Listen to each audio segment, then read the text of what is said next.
All right, Dragonheir Silent Gods, the boss is fixed on the test server. We're on the test server right now, so we're going to do everything we can to figure out what's going on with this boss. Ragewood in content creator chat already said that rally is not working. Like the rally buff isn't working, so we need to investigate that. And then, of course, we need to find ways to get 200 million on this boss right away because this boss goes live on our server on Season 3 tomorrow for a lot of us. Yo, JP, what's up, my man? Welcome, welcome. If you're not playing Dragonheir Silent Gods, download it with the link down below. Download it off of Steam. Download it on your mobile device. You can play, jump back and forth between all those things. And then join us on Discord down below. Join my Discord. We got a lot of people that can help you out. And join their official Discord, which is down there too. So we've got a lot of things going on. We got a new season coming up as well.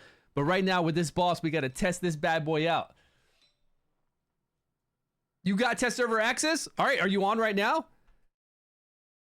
Did you get test server access for... Hold on. Did you get it for what's it called? The one where they're trying to do it for Arena. Did you get that test server access, or can you log in right now and see this boss and play this boss? Like, what does that test server look like? If it's the one to test Arena. All right, let's go to this boss. See what we got. No time to waste. I need to figure out what timing he does his skills, what the new stack's like. Let's just throw in a team and see what we have.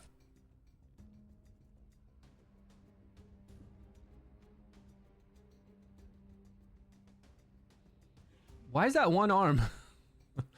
All the other arms look cool. I don't understand why that one arm is like that arm. Yo, Chitty P, what's up, my man? For test, though. The one that tests Arena. Right. But I wonder if you probably accessible tomorrow. Oh, well, we'll already be on the boss by tomorrow. So let's check it out. Let's see if anything changed over here on his tooltip.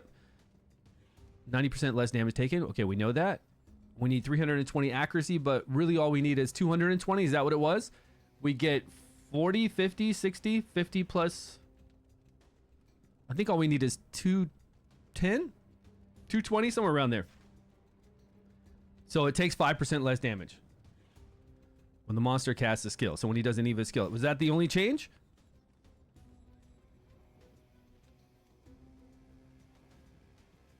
Okay, that's the same. That's the same. Immune to knockback, right? And ultimate down. We can still recharge speed penalty it. He's going to do 3 attacks to all enemies. So we don't need a tank on this boss. All we need is a healer. Healers, maybe. But we do not need a tank. Not a real tank. There's no, the boss isn't sitting there hitting single target on somebody. He's just doing AoE damage from what I remember. Okay, we get the decreased defense for 10 seconds. That's at 12, right? Right. Buff prohibition. Remove, dispel a debuff. So he's going to wipe all our buffs and then put buff prohibition to where we can no longer get buffs for 10 seconds. Here we're going to get reduced healing, but only by 50%, and then shield prohibition, unable to obtain shields. But we can get shields up before this, no problem. And then here he's going to knock back the ultimate gauge unless we have a buff up. Deals necrotic damage 4 times to all enemies. When hitting the enemies without buffs, reduce their ultimate gauge by 30%. But he's going to enter this fragile state and take 200% additional damage, which is what we want. That's where we want to whack this guy. Okay, now what I want to see is, I don't care if they have gear. I want to know this boss's skill timing. Right here at 6 seconds, he doesn't hit until actually... He didn't hit until about 8 seconds. Is when the actual damage was done. This one at 18 didn't hit until it looked like about 20.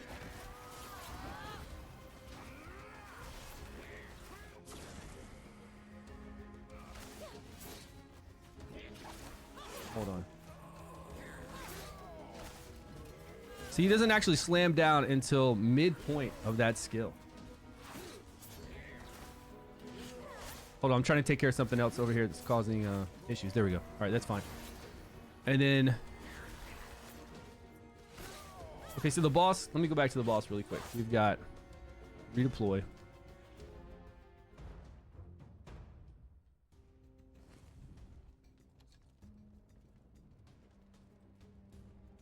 Six, 12, 18, 24, and 30. But the real time that they're hitting for his skills look more like... On this first one, it looks more like 8 seconds, right? To where it's actually doing damage. And boom, we get hit. So maybe 8 seconds or 7.5. This one at 12 seconds.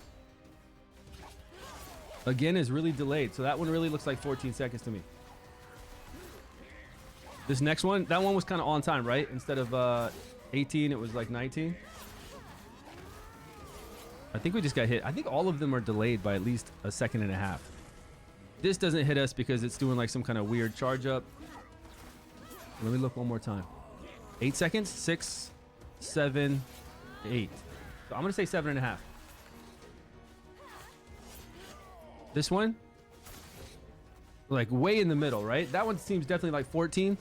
This one at 18 hit us probably about like 18.5, I think, is where we could put our guys at. That one is definitely a second and a half too, so that's 25. And then this boss, I know we can slap her around 30 seconds and our 29 point, I think we hit him at 29.99 seconds. And he won't be knocking back our ultimate gauge, but that won't matter. That won't matter. We're not trying to, we're still going to have a buff up. Okay. Now, this boss is not going to be good for one of the strongest single target damage types in the game, which is Ice Blast, correct? And that's a lot of free-to-play players out there trying to play Ice Blast because it's so strong. Let me test this first because I want to bring, what do we got? Ice and Poison together. So this will be an easy team to bring in Fur Bath. We could... I don't want to go with all the legendary cool stuff yet, right? To get 200 million. I just want to see what it's like to fight it with normal heroes first. So we're going to bring in him. We'll bring in some cool Ice Blast like Nord, Bledin, and Girth. A lot of people have this whole entire team. I don't know if Resh is going to be what we need. We don't need to block buffs. We can't remove buffs. All he's doing is doing Witch's Remains for us, but we could have any of these other heroes do Witch's Remains. So really, what we got to have is a buff. So for a buff hero, we could bring in Cypherus. Who out of all this can give us heals and buffs for poison? Buff block? No. Is there just one that says healing? Support? No support. It'll be interesting to see what your Rook team does. Yeah, they'll do great damage, right? I'm sure they'll do really good. I don't have Rook on my main account. I was just playing around there because the boss was so hard, so I threw Rook in there to see what would happen. Ragewood, good to see you, my man. We're gonna test out Rally after this because if Rally is not getting a buff, man, that's harsh. Is Aura still working properly? We got to test all that out. Defense down, place 15 seconds. No, we don't need to do that. Do we need to do that anymore? 15 seconds, drop 25 seconds, block, debuff, place drops at 30. Oh, defense down places at 15 seconds. It places at 15 seconds, you're saying. Gotcha. Drops 25 at 25 seconds is when we get hit with the, yeah, it looked like it was somewhere around there with the block buffs. 18.5, what?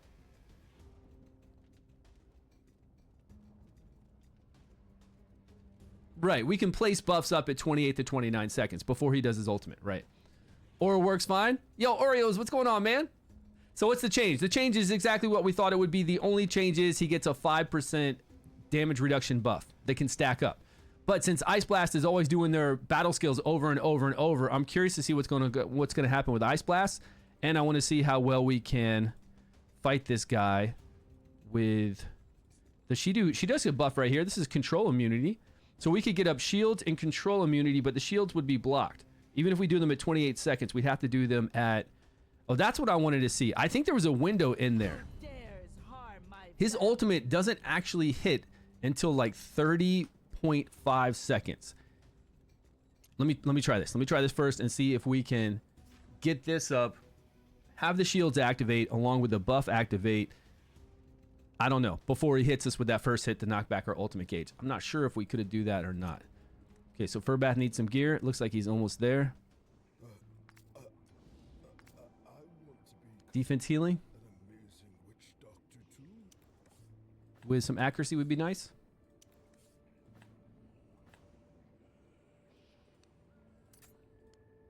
Okay, what was the accuracy we needed, guys? With the Otherworld accuracy and with our accuracy from 50 from our elemental advantage, we have 50 plus Otherworld is what, 40? So that'd be 90 less, correct? So we need 220. Is that right? Anybody fact check me on that? Can anyone please? Defense, accuracy. We got 263, so we're over cap for our accuracy that we need. Now we're gonna bring in girth with. We'll do Emperor set first, and then later on, once we find out the boss's, like once we figure out everything with the boss, 230. We need 230 to reach his. It's 320. Yeah, because of 90. You're right. That is 90 less. You are correct. Okay, so 230 accuracy for everybody.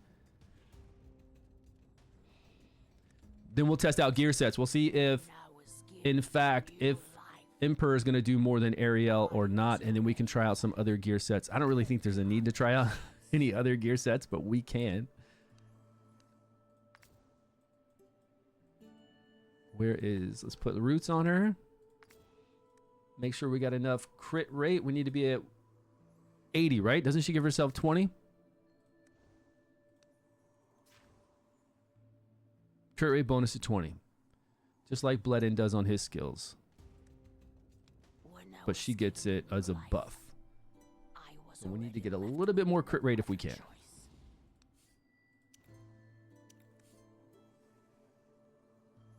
$12 is pretty nice. Ooh, 13? Take it. Look at all these nice runes we haven't even leveled up with attack and crit rate. Oh, 14.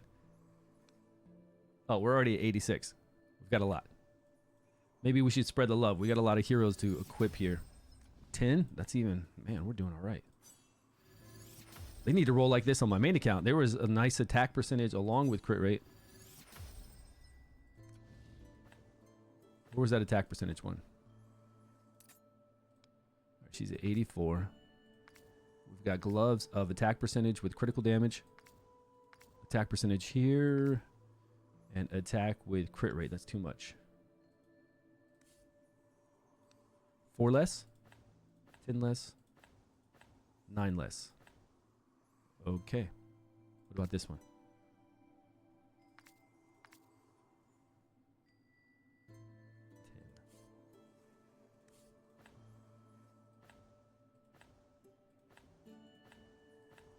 All that is more. This is 1 less, but we lose some attack. All right, we'll just keep what she's got on. Okay, who's gonna apply Witch's Remains? I guess we'll use Bledin to apply Witch's Remains with 3 hits. The Outlander from afar. Did you test any gear yet, Ragewood? 30.5 is the window. If we can hit that window and buff Prohibition falls off at 30 and we can hit 30.5 before the boss hits us, then we don't even have to worry about buff Prohibition, right? Gear set is weird. You have Ariel and similar stats on both Emperor and Ariel. His basic attack hits hard in Ariel, but oh, you have who? A Mural.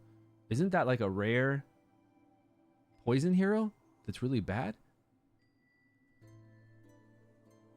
His basic attack hits harder in Ariel, but my total damage was more in Emperor. Jesus, what's going on, my man? Praise Jesus in the house. How you doing? Let's put on some more gear and get to slapping this boss around and see what we can do. Which one has the most accuracy? I guess 3. We're going to go with attack. Depends on how much attack we have on him too, right? How much attack we have to hit this boss with. You got to make sure you do attack percentage, and see then. And then with the Ariel set, we do critical damage. That way we get the additional attack bonus with the Ariel set with all that additional critical damage that we have. So if we can with Ariel, we'll have critical damage on the gloves instead of attack percentage, and we'll have critical damage on this rune right here instead of attack. Okay, he's lacking on a lot of crit rate, which is fine.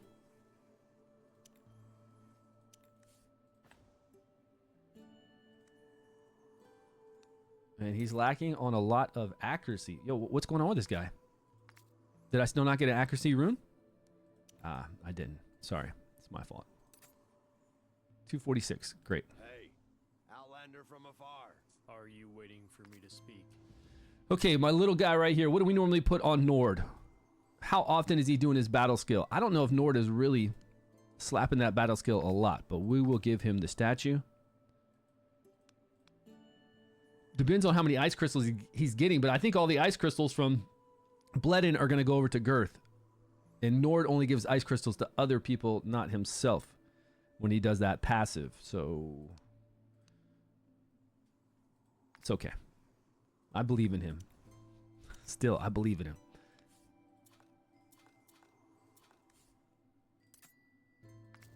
Okay, attack over here with crit rate. Are you waiting? Good enough. So the only person we need to gear is this girl that we pick up. Aladia? Now let's brew fine wine. So Enlightenment, is that what we're going to go with her? And bigger shields? I think I have Enlightenment here, but I don't have it on the main account. No Enlightenment Moonlight Mantle on my main account still. We can get bigger shields with this, sure. But we'll go with the Epic. Decrease attack. So if we do want to get up additional decrease attack, we still need accuracy for that. Accuracy with Enlightenment substat. We would need a lot of accuracy then from the rest of this set. Let's go with the skill haste set. We can have her take less damage if we want to. We can give everybody else more. Is this the one with the defense? Yeah, the wearer's defense. Yeah, why not? Let's go with the puppeteer. We could go with the healing or the puppeteer, but for now, let's go with puppeteer with enlightenment, ability, enlightenment, and accuracy.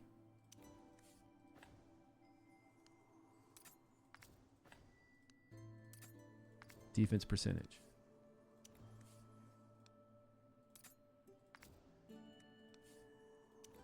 Defense with enlightenment. Do we even need the defense? All right, she's rocking nice enlightenment, 395. She's got almost enough accuracy to pull this off. Like almost. What did I miss? Yeah, now the ball stack is 5%. What's up, Kelvin? No, I don't think it's, I mean, in any game you play, if you look at their, what's it called? EOS? Terms of service, TOS? Yeah, they all say that it's not allowed. Maybe I've got enlightenment with accuracy and I did not check that. Not on this set. Moonlight Mantle.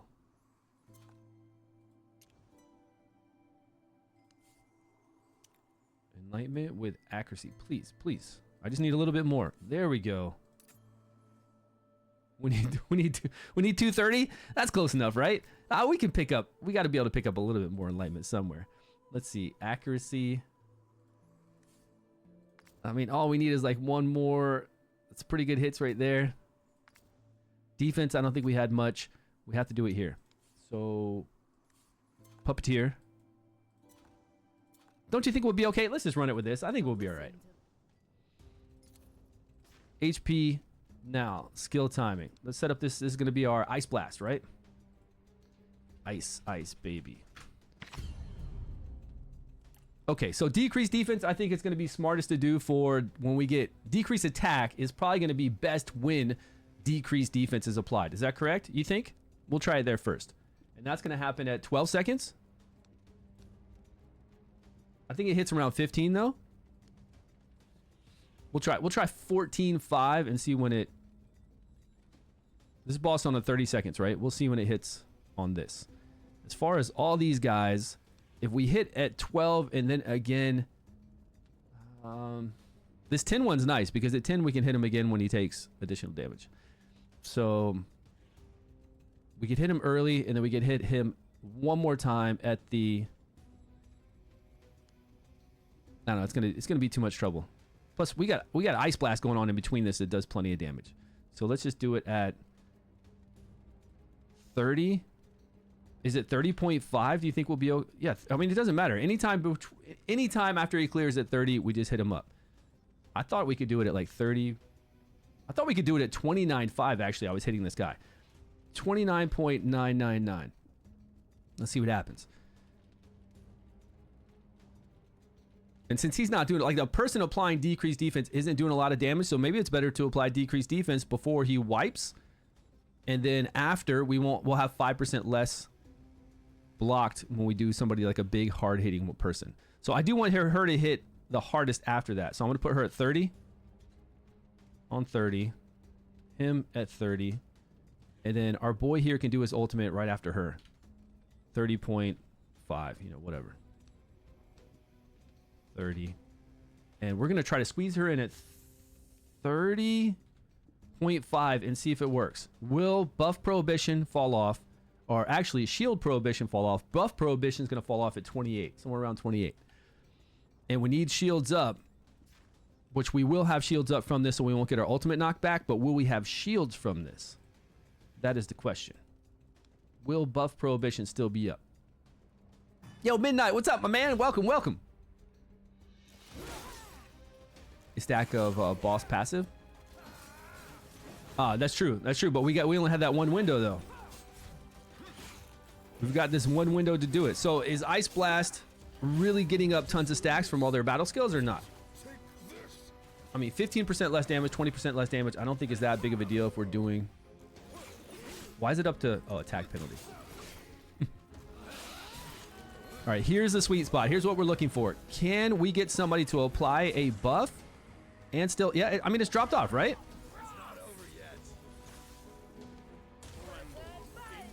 And before we're hit, but we didn't get shields up, right? Why didn't we get shields up? I didn't see shield prohibition up there.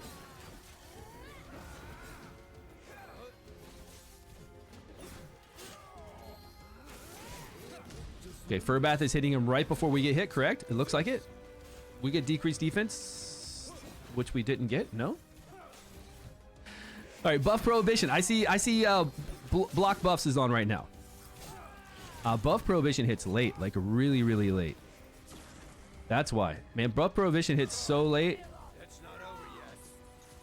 I'm sorry, shield prohibition hits so late. Yeah, it's way too late. So what we need to do is, all right, hold on. But we'll get blocked. We can't, with her, we can't get up. We can either or. We can either get up the buff we need so the boss doesn't knock back our ultimate gauge, or we can get up shields. We can't get up both. Because if we try to put her over here to get up shields before this goes on, shields don't count as a buff. But we'll have buff prohibition up. It'll allow us to have shields, but we won't have buff prohibition for this, for knocking back our ultimate gauge. So it'd be better to have somebody like Sypherus in here. Sypherus will be healing us nonstop, and then Sypherus will also give us increased defense when we get up here to this point.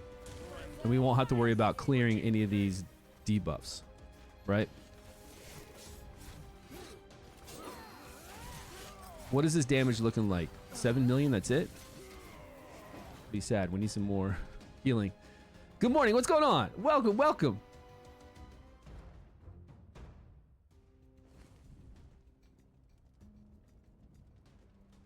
Yeah, but Bledin doesn't do a lot of damage anyway. So if Bledin was going before the boss cleared, right? So that means that he was adding to stacks for the boss. Now the boss clears, and then Gerthin can hit as hard as possible. She doesn't have that 5% reduction from Bledin do it, because Bledin's not hitting that hard. Out of all these, probably, oh, he wasn't. What was he doing? Was he hitting? He was late, huh? All right, hold on. Let's change her out because she's not going to work. She'll work. Again, if we wanted to change her skill timing so we could get some shields, we could do that. But then we won't have a buff up to stop the ultimate gauge reduction. The 30%, 30%, 30%, 30. Four times he does that 30%. And I think that's the biggest thing we have to work around, right? No, Vikuk won't give us any shields. Oh, Vikuk will remove. Yeah. But then what are we going to bring in? Vikuk and her together and not worry about bringing in Furbath? Were they even placed to get heals from Furbath like really well? Yeah, they are. I wouldn't go high resistance on this boss. No, I think that's a wasted stats to go high resistance on this boss. I don't think anybody is going to go high resistance on this boss, to be honest. I don't think you're going to need to. We're not going to have to. I don't think we're going to have to work around doing high resistance at all. I don't think that's an issue. Let's bring in. What do we edit lineup? Edit lineup and bring in. It's just with her, we could either get shields or we could either get a buff. Shields would be fine with her if we wanted to. I don't see a reason to really bring her in because she's not that great of a healer, supporter, shielder, and she's not great DPS. And we don't need her crowd control. We really don't need her decrease attack, so I don't feel like we need that. Girthen and Bled damage is enough to do the most damage on the boss. If we can last for the full time, right? If we can last the whole entire fight. Okay, so we can bring in another support. So let's change her. We could bring in Vikuk if we want to, or we could bring in Sifris or whoever else we want. If we bring in... If we just strictly use her for a buff, which is a big waste for her. Like, there's no reason to bring her in if we're only going to use her for a buff. If we're going to use her for her shields, okay, I can see us using for shields. But only for a control immunity, we've got a lot of other heroes that can give us a buff, along with a lot other things, a lot of other good things. You know, she's buffing herself, though. She's actually buffing herself quite, I think, the whole entire time. So the boss shouldn't be knocking back her ultimate gauge. Bleden's buffing himself along with somebody else. If the only people that needed resistance was somebody like Furbath, your main tank, really easy to build him with high resistance if we wanted to go that route. And then these two actually, as DPSers, are kind of covering themselves, which is pretty cool. Let's edit lineup. We'll bring in Sifris.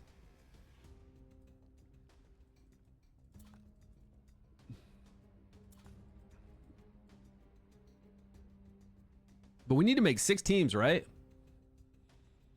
Yeah, three to last the whole fight. We can try it. Let's bring her in like that, and we got to level her up. She'll be our shield. She'll be our shields, HP shields, and Sifris will give us increased defense. Where does she go?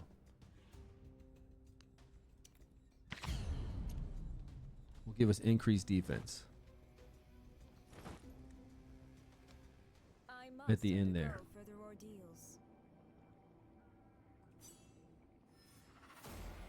Yeah, we'll try it out. We'll see if 3 support can last the whole entire fight and see what kind of damage we can do there. That should be pretty nice. And she actually is good healing as long as she's getting some other healing to herself. She's pretty good healing. Hey man, thanks so much for the cheer. Appreciate it. St. Patrick's Day. The 3-leaf clover? The clover. What are we going to put with her? We could just increase her healing with... Awesome. We could get some more defense if we wanted to go even more puppeteer. This is puppeteer accuracy, and we've got some of these pieces on other heroes, so I don't really want to mess with that. Skill haste all around. We could go with skill haste.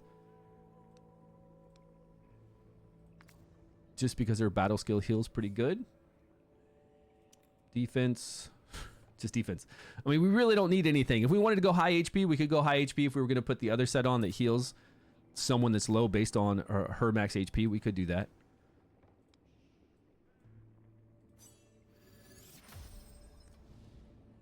We could see if she's going to resist. We could give her a certain amount of resistance and see, because she's already got 100 and...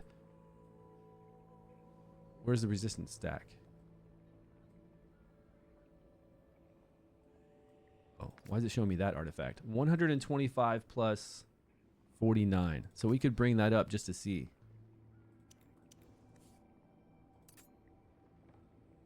$169 plus 125.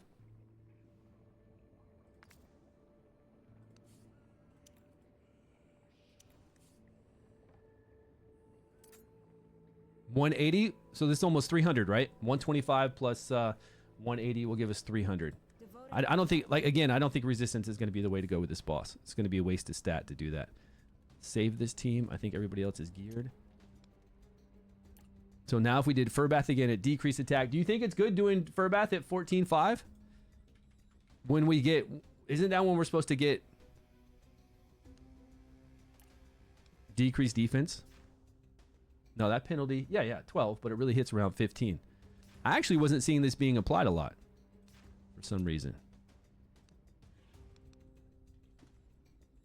She's going to do this at 30 seconds. Really, she could do it at 28 seconds, 30.5, but 30 seconds on a 30-second interval. And then Bleden will pop off. Should we do Bleden at 30.5? I'm pretty sure I had Bleden at 29.5 and he was fine, right? Let me try 29.5 again and just see where it hits. I'll slow it down and check it. Because you were saying it's a little bit too late, right? At 29.5? Because the boss kind of cleared. Our 29.999, it's right before he clears, but still 30. And then she's going to give us shields before shield prohibition goes up, which would be before 24 seconds. But that 24-second thing hits around 25, right? So we'll put her at 24 clean. And 30. Correct? 29.9 is too late? Okay, let's see. Let me see. I didn't get to see it before because I was looking at too much stuff. Okay, 1 time speed. What are we getting? I need to know the timing for everything first, right? Be interesting to see if poison or corrosion will do better on this boss than who? Oh, without Rook? Yeah, we'll see how they can do. Okay, decrease attack to counteract this decreased defense we're getting. Buff prohibition is up along with those spore stacks that we have no control over. We got our shields up now. Now he's putting up shield prohibition, but we've got shields already up. And we'll get our... Look, he cleared. We're good. What are you talking about? Oh, you know what? He's firing too late. Is that what you're saying? We need to make Girth go further out. Looks like Girth is hitting at the same exact time as him with the animation. He's not able to finish his animation and get decreased defense up before Girth hits.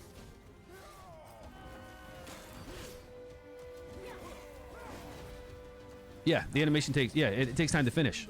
So we just need to put Girth further out. Let me see how many stacks are on at that point.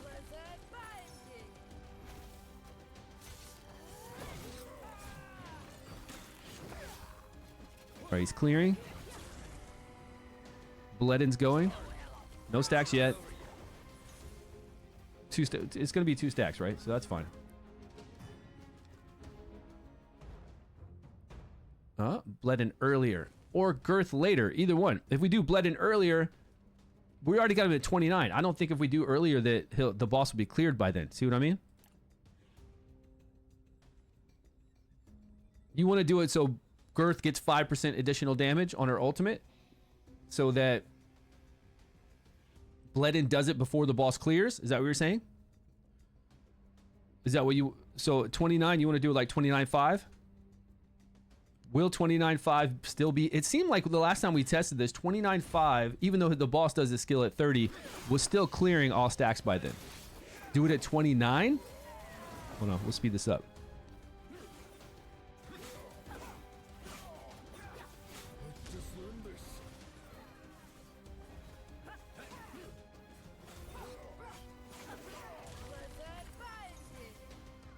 Shieldy shields. Getting decreased attack up sometimes. That's nice. Yeah, it's fine. 29.5 is fine, but I didn't see exactly where he hit. I'm gonna have to slow it down again. I don't know if he's hitting before the boss clears or after the boss clears at 29.5. Yeah, 29.9. Yeah, it was too fast. They were going at the same time. We saw that. All right, 1 time speed. See, he's attacking the boss right now before the clear, which he's getting 15% less damage done, or she's getting 5% less damage done. I guess it really doesn't matter. If we wanted her just to take 5% less damage, we could have Girth and her go. We could have Bledden and her go at the same time. After the boss clears, we could. All right, let's speed it up. Speed it up, see if we can last. How many minutes is it? Wait. We're all out of whack right now. Why are we doing... Why is our boy doing decreased attack so far away? It's not over yet.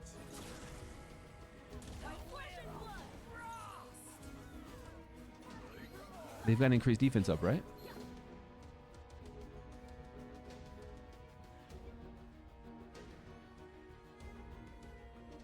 What's her increase? Is it only around her for increased defense? Do we need to move...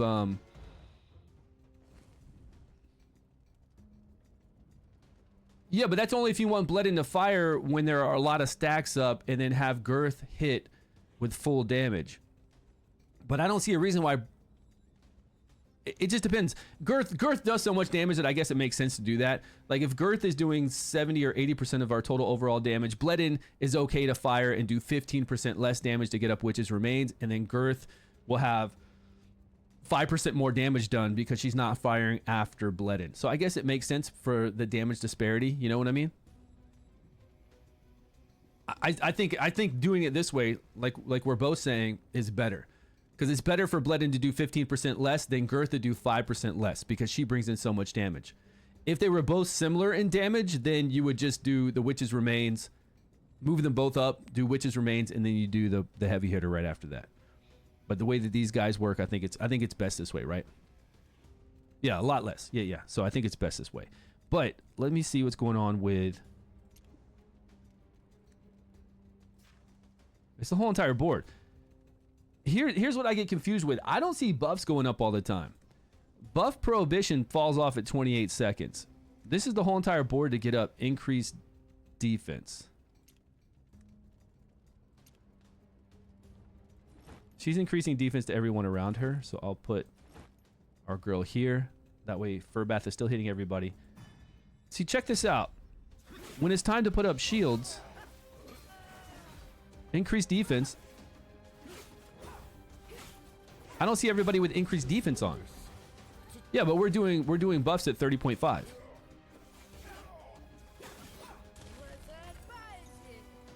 Okay, we got buff prohibition on. I can see it right now, right? It's not over yet. No, it drops off past 30. Look. Buff prohibition doesn't drop off until 31. I think we got to set everybody at 31 for buffs to go up. And I'm hoping that'll be, I think it's right on cue so that the boss won't knock back our ultimate gauge. Oh, she's at 30. Okay, my bad. Let's see now. Because we got such a small window. Let's try it. I was at 30. Let's try 30.5, like you said earlier. Should work. And the main Dragonheir Discord? Midnight. Hey, Midnight. We've been telling the company what needs to be done with the game since beta, right? I don't know. I mean, I understand what they're talking about right now with the company buyout, with the merger and all this stuff. I get it, right? I get why it's so slow right now. But what about when we were talking to them about everything before? Like, what was their vision when we were talking to them about having all these different seasons and about how messed up it's going to be and it's not good for the longevity of the game? It's not over yet. Did they just ignore us for 9 months and then this merger happened? Or however many months? Did they just completely ignore the whole entire community and say, you know what? We're just going to focus on that season 1 story. That's it. And the funniest thing is that the story can be in any season. It doesn't even matter. The story can carry over from multiple seasons. So again, just like Hype Pseudo, if you were in Hype Pseudo's stream this morning, he said that they focus far too much on worrying about that story when the story really isn't a big deal in this type of game with seasons. So yes, I understand that they've been purchased and there's a lot of stuff going on and it's really slow right now. We get that. And I'm okay with that for when it gets better down the line. But what were you doing the whole time from global launch, from beta to global launch, to all the time that everybody in content creator chat was telling you every single day for, we've gone through 2, 3 so for, I don't know, how many months is that? Like 8 months, more than like 9 months with beta. 9 months with beta, every content creator is telling you this is not going to work. What were you doing then? You know, like what were the devs planning? And we ask them all the time, like, what's your vision for this game long term? When there's 20 seasons out there and somebody's starting on season 1, and then people are on season 2, 3, 4, 5, 6, 7, 8, 9, 10, 11, 12, and asking somebody what's going on here? How do you have these new heroes? You're advertising a new season, right? We would ask them that all the time, and all we ever got was silence. And this is before the buyout. So my whole thing is, complaining won't do anything right now, right? Complaining won't do anything for us. My whole thing is that I'm really hoping Tencent has the intuition to be able to know what this needs and at least listen to the player base and other games. It's not like we're just making this stuff up. We're not just saying, hey, this is what the game needs. This is what we like. No, we're talking about experience from other games that we've even seen recently with seasons, right? So I just hope that Tencent really takes it in the direction that it needs to be. That's all I'm hoping. Hey, look at the cool stuff. Yeah, but even that, even when you get past season 1 and all the cool stuff, and even you give the cool stuff to other seasons, the biggest flaw in this game is different seasons where people are on different banners, different gear sets, different heroes, all that different stuff. And until they fix that, no matter how many gifts they give out, the game is going to fail. it's not going to have the longevity that it needs. It's going to have people playing season 1, season 2, burnt out, and leave. And they're not going to be playing with, until you get that base core game fixed, we can't even really move on and do well with fixing other aspects. And there are a lot of other aspects we need to make sure the first month is more fun. We need to make sure the last month is much better than the way it is right now. There are a ton of things we need to do to make it more fun for the whole entire season. And they've acknowledged that. But we cannot go to that point until we get the main core issue done, to where everybody not on same servers, just on same seasons. Until that's fixed, I just don't see it. I don't see it lasting long. I see people playing for a short time. They're not able to play with their friends. They're not able to stay with current content. They see new content comes out. It's being advertised. This coolest, newest season with all this new cool stuff. And they're like, wow, I can't even get there until a year from now. And then even when I get there a year from now, I'm going to see all this other cool season with this cool stuff. Yeah, there's a lot. I mean, there truly is a lot, but we got to get that core thing fixed first.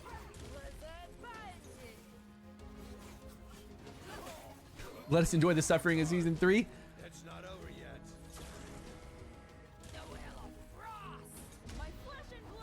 Is that what it's like midnight in the Dragonheir official Discord? So tired of the grind and lack of communication. I'm out for season 3 players. It does. It needs to have way more leaderboards. And like I said, to even bring in all these leaderboards to make the seasons fun, you still need to get that core issue of the seasons taken care of. And then yes, like we've talked about before, when you go into the Grave of Venom, there needs to be leaderboards in Grave of Venom right when you log in, right when you hit that button to go into the dungeon and you see the big harpy. On the side there needs to be all these leaderboards. Leaderboards for fastest clear time, leaderboards for all this stuff. And all it has to be is reoccurring leaderboards every week with nice rewards in every single dungeon. Free to play with all rares, fastest time with just whatever comps, all this kind of stuff. And then that resets every week and gives you great rewards. That way, every week you've got people in there competing on each of the dungeons out there on those leaderboards. Leaderboards drive game. Leaderboards drive people to spend money. They drive people to look at other builds and see what's going on. Even if they can't participate, it's still fun to see, okay, this week, this team was the best on the leaderboard. I can try to do the all rare speed run on the leaderboard. It looks like I have a chance to get up in maybe the top 100 to get a few rewards. So,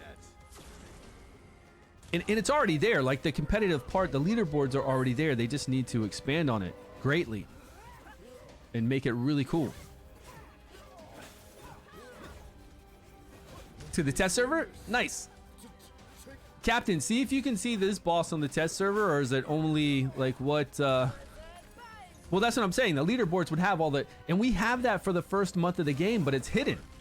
For the very first month, we have like the week 1 or week 2 to where you do all the domains and you do Grave of Venom at the lower level. I think it starts off at stage 7.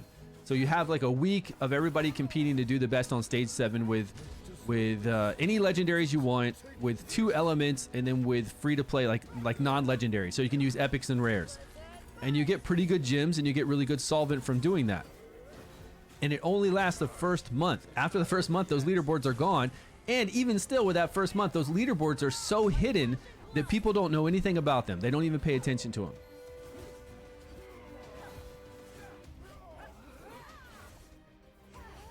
What starts tomorrow? Oh, maybe they can't log in today? Okay, well, if it starts tomorrow, then. Revamp system. I'm waiting on that one for sure. So, no survivability issues, right? We've got decreased defense. We've got Furbath giving us heals. We have some shields going up to help us out. And then we've got increased defense here with a lot of heals, too. So, this could be one of our 6 teams, right? And I don't see us getting more damage out of this team because it looks like we need this team to survive. Or do we? Could we take out our shields there where we're getting these ice shields and survive? I don't know if it's necessary that we need this HP shield. I think that the only thing she's providing us is some HP shields and then decrease attack sometimes. I feel like we could take her out and bring in another Ice Blast person. Like Shinna. Somebody good. Oh, we just lost Bledin right here at the end. which is weird because it's not like this boss is ramping up. He's not ramping up in damage, right?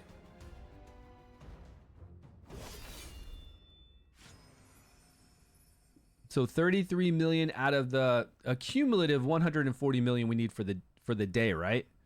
It's not like we have to get 140 million on one team. Just for the day, we need to get 140 million.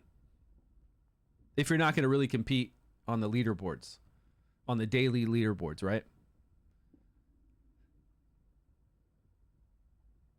Yeah, even then, when I see those red dots and I go click on there, I don't even pay attention. I just go in there because it's forcing me to. I hit and click it, and you're out. Like, you don't even look at what's going on. Like, it doesn't really take you into it.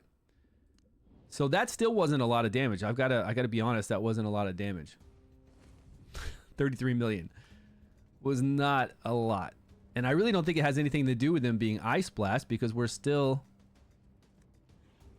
doing a lot of moves throughout the whole entire time of the boss taking a turn, you know? Even though we're doing 5, 10, 15, 20% less at times, we're still doing a lot of attacks. Okay, let's try to take her out. See if we can survive without this. Let's enhance her a little bit so we can get some defense going on. Get some puppeteer on her. I think puppeteer is going to be really nice for a lot of people. We might even want to do puppeteer on Furbath, because really, whatever gear set he's got on right now, does he have? Well, no, he's taking away damage from other heroes if he's got the ancestral on. Now, since she needs no other stats, we could go defense percentage.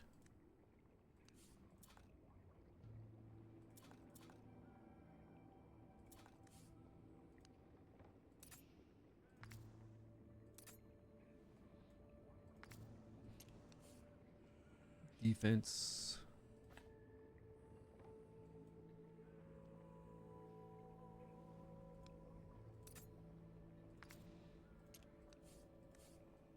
Here we could definitely do a Moonlight Mana. We can even use one with defense. So that she's taking far less, but we're getting a lot more defense spread out to everyone. Let's go full on defense with her. What else do we need? Our little defense machine, because all she's doing is healing based off of max HP and then resurrecting. Slap her in the middle to give defense to everyone. And then Furbath here. Ancestral is still pretty good. I mean, taking 15% damage of the other of our allies is pretty nice. And this is also, we've got the horn on right now. So we're increasing our damage by 15%, which is pretty big. Same one you on now? What's going on?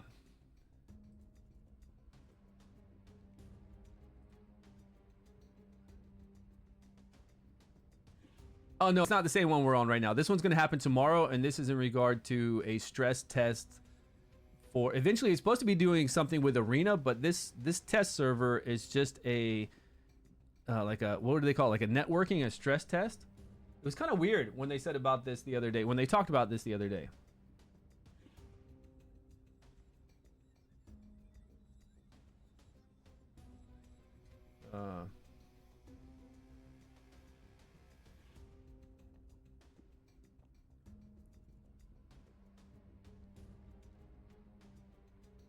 Okay, I don't know what Gorax is talking about, a Rook team. Yeah, man, awesome Rook team. That's really cool. Yeah, it's something with a stress test. In season 2, some of them are gone now. Unfortunately, I missed them. Yeah, well, they might come back, right? Once the game gets to where it needs to be, I'm sure they'll come back.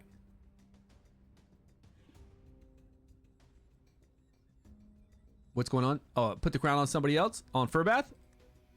Instead of the horn, instead of the additional damage? We could, because then we get 35% additional damage from our gloves. If that'll slap. And it's a free-to-play option, right? A more free-to-play option. We got plenty of accuracy for that. Who are we going to bring in? Who are we going to bring in for some more damage that can survive? We might have to go with a little defensive, like we do on the Vortex boss. If one of these guys are falling over like Bledin did at the end, we might have to put a defense rune on, which is still not a problem, as long as they can last the whole entire time. Ice Blast. I guess we got to do Nord. Bledin? Cedic? Nord? Nord will give people more ice crystals. He's ranged. We can put him like that.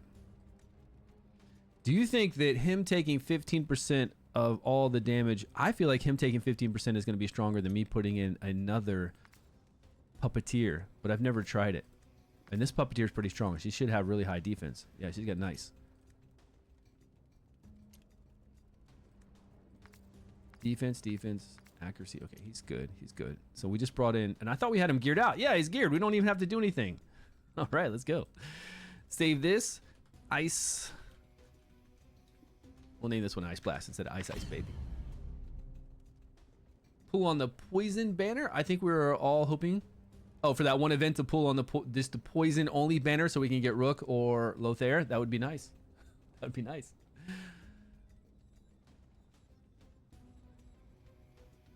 Well, I heard Rally doesn't even get their buff. I heard Rally's kind of bugged on this one. Ragewood said that Rally is not even getting their buff at all, and that's a bug. If that's the case, we haven't gotten to that point yet. We'll try Rally in just a minute.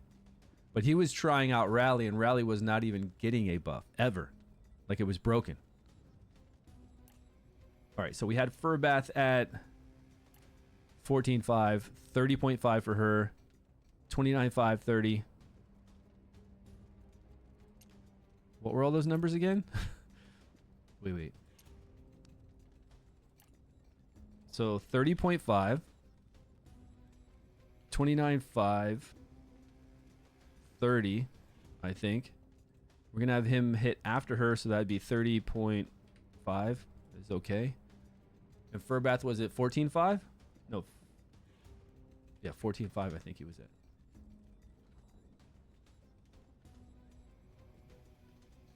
How fast is this? 23 seconds. Okay. Yeah, I do feel like we could put Girth in free as well, but she should have enough ice crystals to ice crystal the whole entire time. From these two guys, she should have enough to do that the whole entire time. Or cleanse should good work. Debuff immunity. Who has debuff immunity? Vinyara? Those heroes that have debuff immunity or cleanse. Well, we can cleanse a debuff when we do our ultimate with gear set if we wanted to try to do that around there.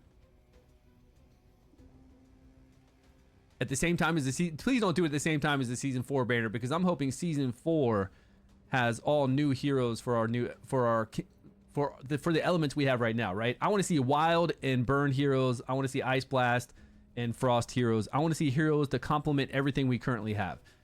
And I definitely don't. We don't need a cleanser. That's what I'm saying. We don't have to worry about a cleanser. This boss isn't about cleansing its debuffs. Not necessarily. We can use a cleanser, but it's not. Let's just see if we stay alive. All we got to make sure is we stay alive right now. But let me make sure that our timing is. That's right. 14. Is it 14.5?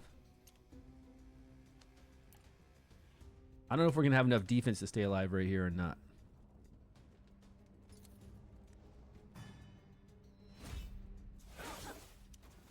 See if we can pick up some damage. But what was our last damage? Total damage 45 million. Okay, decreased attack. Boom. Got it up.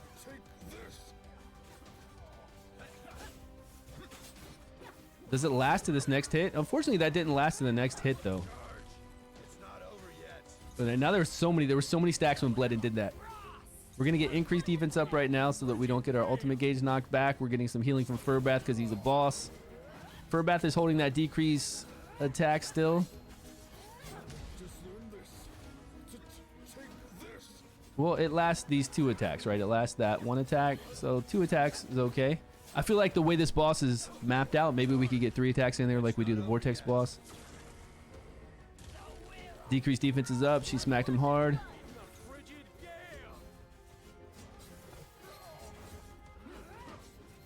I mean, it looks scary when we get to the end there, but for some reason we get right back up. You know, Furbath is a beast when it comes to healing.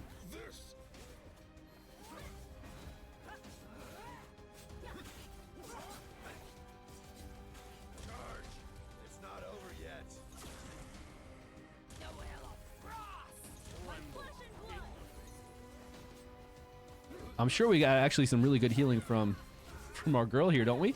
She's only at 32%. She should, on her battle skills, she should be doing pretty well with the artifact we have on her.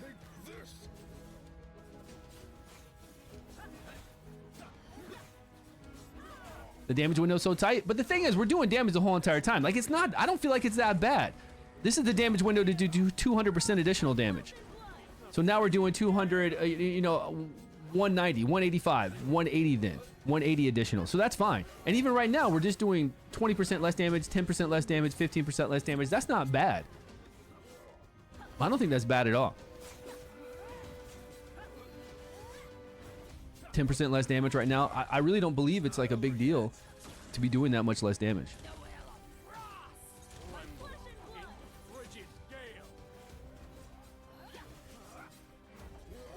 And since we're doing our battle skills more often with Ice Blast, we're seeing a lot more damage reduction than we would on other teams, right? Shouldn't we be seeing a lot more?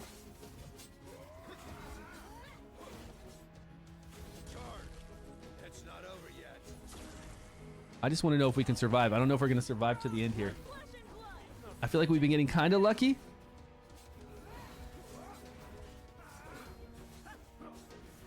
And I keep seeing us jump up. Like right there, we just jump up the whole entire time. Maybe if we get unlucky with a decreased attack and it doesn't land, we could be hurting.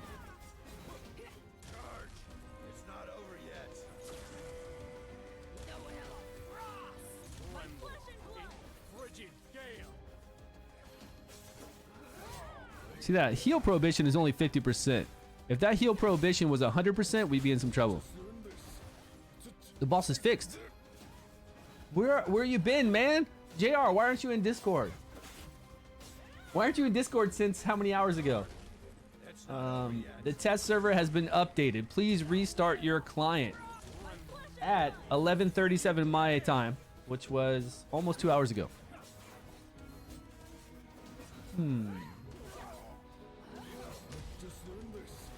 I think you surviving with heal and shield prohibition is a bigger issue. I mean, shield prohibition, you can still get up shields. You just got to do it right before. Shield is not a buff. So even though there's buff prohibition that's applied first, shield prohibition's applied after that. So you could apply shields right before the fourth skill, 25-second mark. You could still have shields up. We had it up. We had shields in here a minute ago, and we weren't trying to remove debuffs at all. The stack's 5% now.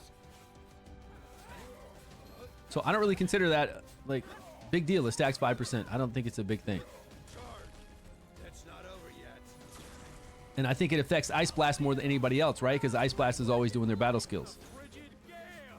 So we're seeing a lot less damage done with Ice Blast than we would with other types, I guess. We should be seeing a lot less. But it's not like we're seeing him negate 50% even. He gets up to 20%, and that looks like it's about it. Oh, look, see, Bledden's about to get hit right there for some reason. There's something right at this point, some point here, that we were really getting smacked down. I think he's going to die. See, we're normally not this low. Okay, we're kind of back up, but not really, really back up right now. Did we miss a decreased attack? Furbath just got, like, annihilated for some reason. Okay, this is really weird though. The boss. Oh, that's the spores. That's what it is. The boss doesn't ramp up in damage, but these spores ramp up, and we can't control the spores. There's like no controlling it. The spores go up to 20 stacks. Once they explode at 20 stacks, they'll go up to 20 stacks again. There's nothing we can do about it. That's what it is. Right. The boss doesn't ramp up, but once we get to those 20 stacks of spores, everybody takes damage. Oh, and we can negate a little bit of damage taken and spores being applied on us if we spread out. I forgot about that. Okay, she's dead. And she died, I think, because we weren't that spread out. What was our last damage? 40-something million with more support? If we spread out too much, though, Furbath can't heal.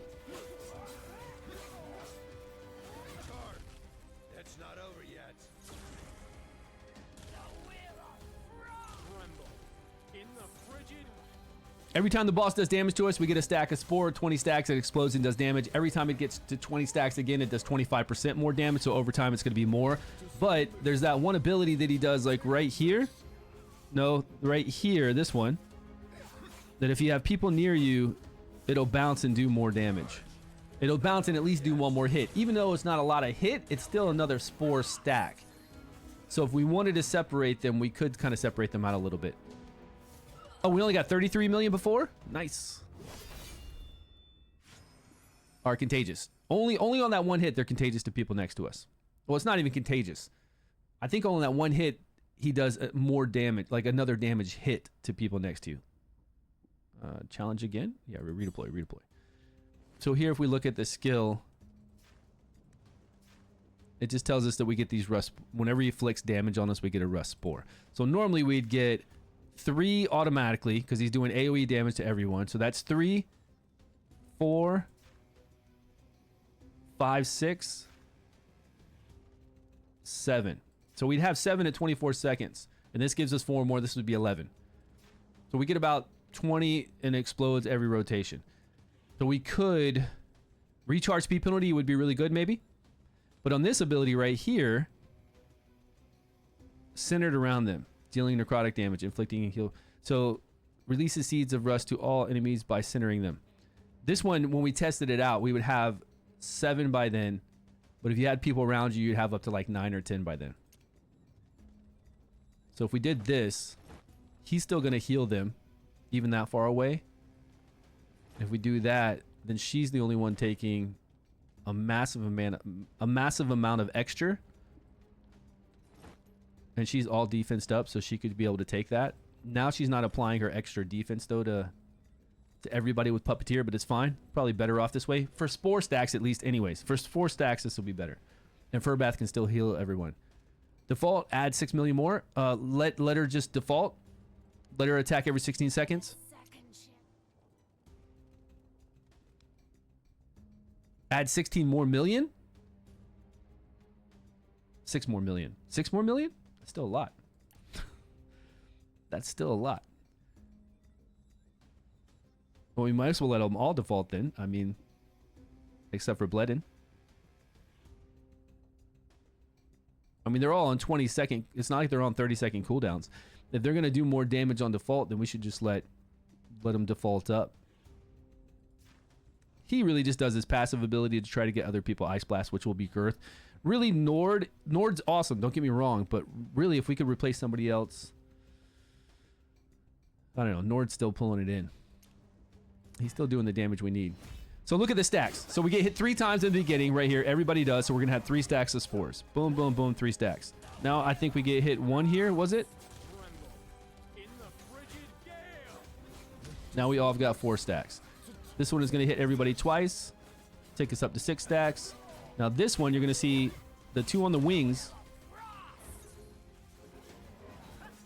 are now at 7 stacks. And then these 2 that are touching each other are at 8 and 9 stacks there in the middle. So that's the only difference it does.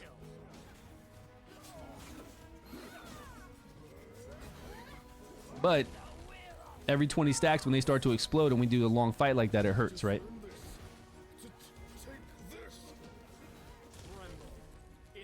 But when they explode, it doesn't say that it hurts people around them. Like when they do their damage, does it? I don't think it said that. We can't tell. We can't tell when they explode, like what happens. I'm looking down there at Bledin right now. Yeah, I can't. I didn't see anything.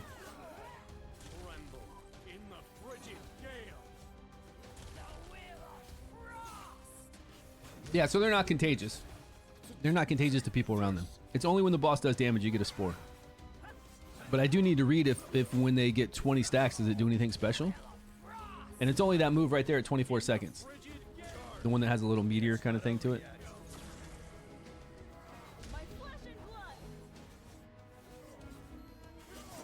And before, the way we had, you know how she died first?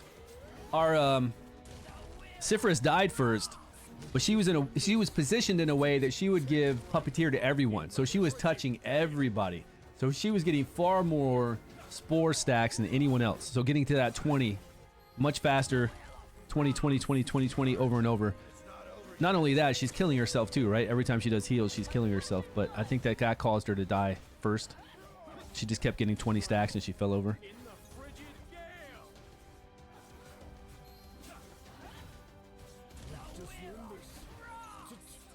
Only thing I'm worried about is that, like, we're not using a lot of support right now, right? We're actually using a very, very insane strong healer with decreased attack, which is Furbath. One of the strongest kind of, honestly, in a team setup like this, one of the strongest healers we can have. Even though he's an epic, it's so strong. And we're not having to bring in, we're bringing in 3 DPS right now. So I'm a little bit worried for Wild. I'm worried for all damage types, honestly, when I'm looking at Ice Blast right now doing this kind of damage. Oh, because she's on free hit right now. We don't have her set up. Defense down slightly off when Girthin hits. Yeah, you told me to let her just free range, man. What are you talking about? Can you resist what? No, you can't resist the spores. The spores are always applied whenever the boss does damage. And we even try to do high shields to see if the shields would just be damage to the shields and not to the actual person, and we still got a spore on. We tried that last time. So you're always going to get at least 11 spores every rotation of the boss. So every 2 rotations, you're going to take some damage. Yeah. What's up, King? So we got defense down right there from Furbath if we can get it. We just got 1 shot, and then we've got defense down from Bledin when the boss is taking 200. Well, that's why we had her. That's why we had her wound up. This boss takes 200% additional damage right here. That's why we wanted Girth to do her ultimate right now. And I don't think we're gonna get 6 million damage added by putting her on free form. Do you? Or are you talking about putting Girth with skill haste and getting her at 15-second rotation? Well, we'd have to take into account her initial cast time too. So that'd be kind of weird. Like if we wanted our DPSers to hit at 15 seconds and then at 30 seconds, how do we work that out with their initial cast time being... Oh, we just make their initial cast time. Never mind. What am I saying? We make their initial cast time 15 seconds. So if we give them enough skill haste with Girth and get her at 15 seconds, we can do it with her. We can have her hit at 15 and have her hit at 15, and she'll be there for the decreased defense. That doesn't crit from... What about the set where you take 15%, 25% less damage? Oh yeah, we could use that set 100%. You could use that set on all your heroes and take 25% less damage from every hit, without a doubt. It's a good set, like a really strong set. What'd you say? What'd Bacardi say? Did I miss something, Bacardi?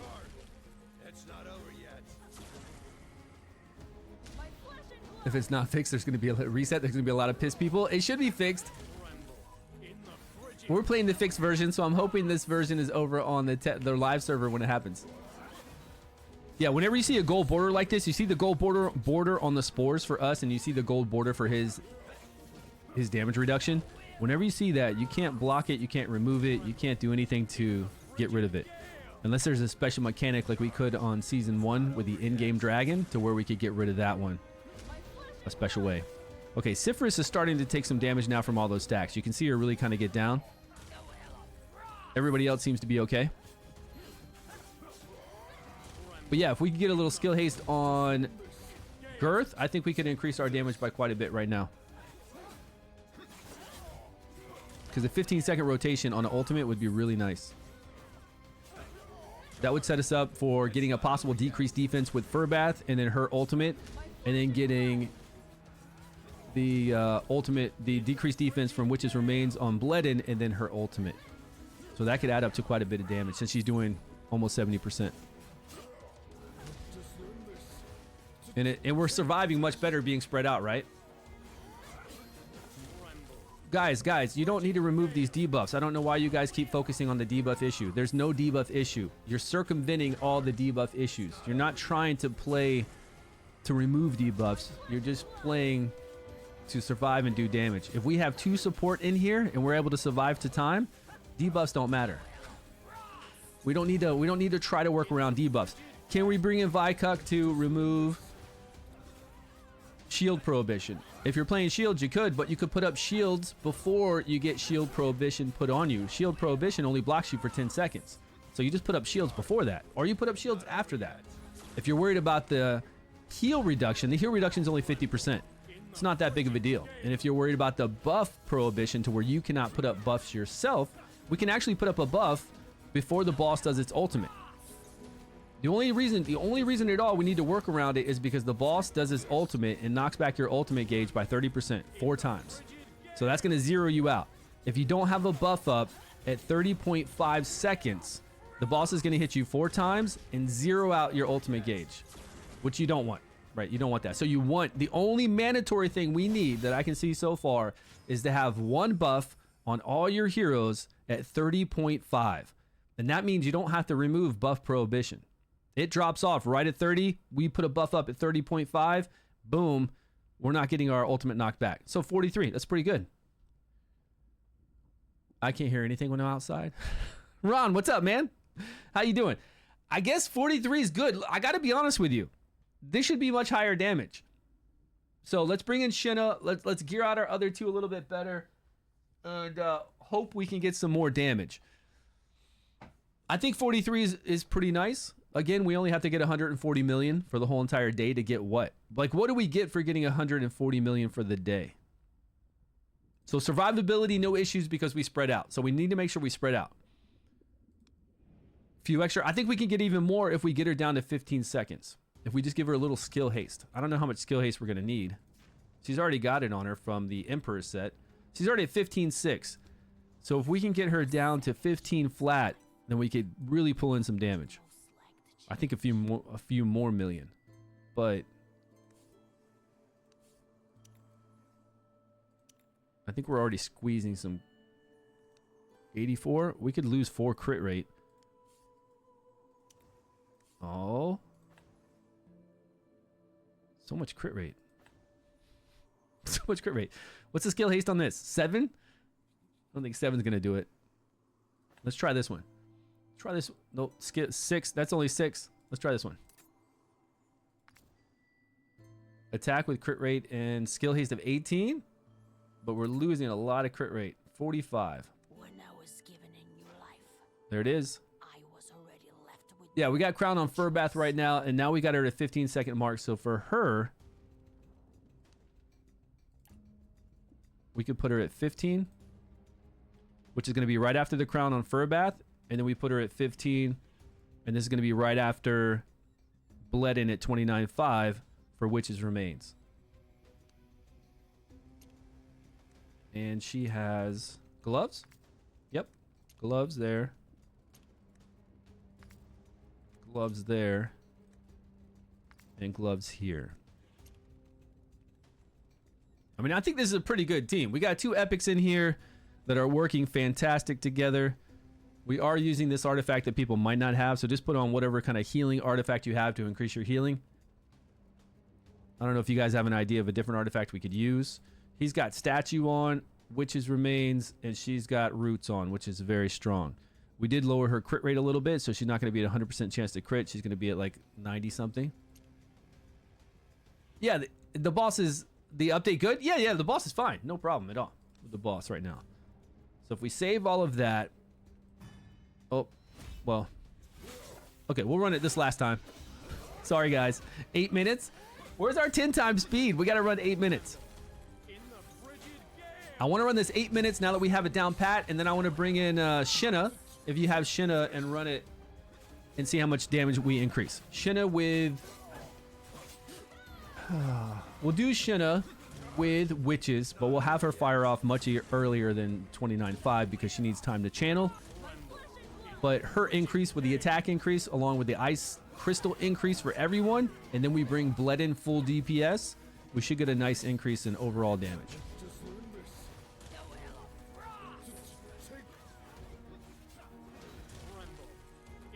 But 2 million, like 200 million, isn't going to happen with this team.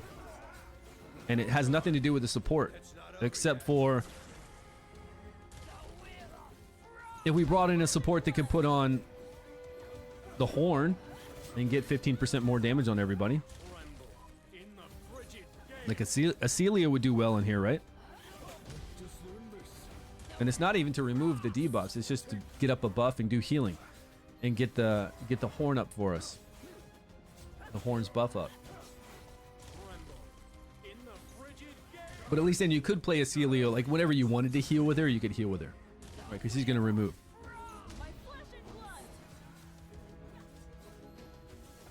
So say you were really poor, not really poor. That's so bad. That's so bad to say. Say you had a really bad luck with your account and you're on season 3. All you really need to have is somebody like Megan, Purion, anyone like that that can do a buff at 30.5. And then you have another healer in there to heal your team, and hopefully a healer that can decrease attack. Yeah, if you're really poor, then you just have somebody in there to maybe decrease attack, but I don't know if decreased attack is really, I mean, it's helping us, yeah, without a doubt. But we'd have to see how it works out, because again, Furbath is such a insane healer. We'd have to see how some other healers are going to do. I mean, the other option we have is Garius with the staff. If Furbath added 30 accuracy higher, rate defense down. Huh? Furbath needs 30 more accuracy. We need 32 as long as we have 200 and what do we put on the sheet over here? As long as we have 230. Yeah, as long as we have 230 with our 50 from our elemental affinity and our 40 from Otherworld, that brings us exactly to what we need here. We just have a chance. Like even if you look at it and we don't get resisted, we only have a 70% whatever chance to apply it. So we're not always going to apply it.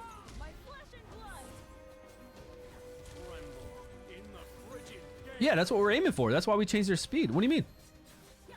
He's doing it at 14.5. She's doing it at 15. Look, 14.5. This could be decreased defense. Letting go is right there. Defense down. Now she's going to, or girth. Now, that's the whole reason why I just changed this. That's the whole reason why I gave her skill haste, so she could ultimate twice right after Furbath did his and could get decreased defense. And Bledden does his, and then she's going to go, boom. Yeah. That's why I said we're going to pick up some damage from this. Just by giving her some skill haste and getting her at 15 seconds. But we don't need to change anything.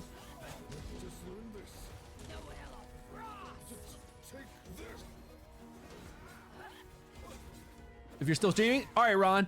I might be here. I don't know. It's my daughter's birthday today, so I got a lot of stuff set up for her birthday. But we're not actually celebrating her birthday until Sunday, to when everybody comes over, and she doesn't even want to open up any of her gifts until everyone comes over on Sunday. You know, when everybody's off. But we are having a whole bunch of cake and ice cream today. But we got to wait for my wife to get home, so it's not like I got to do anything special with my daughter. She's probably going to be playing with her friends. And I'm hoping my wife gets home at a decent time, but we still have time to test things out. It's only 2:37 p.m. right now. We got time. We got time, and I want to test some things out. This round, 46 million. Is that good, though? With Ice Blast? If we bring that up to 60 million, even with Shinna, or 55 million with Shinna, is that even good? I feel like it's not.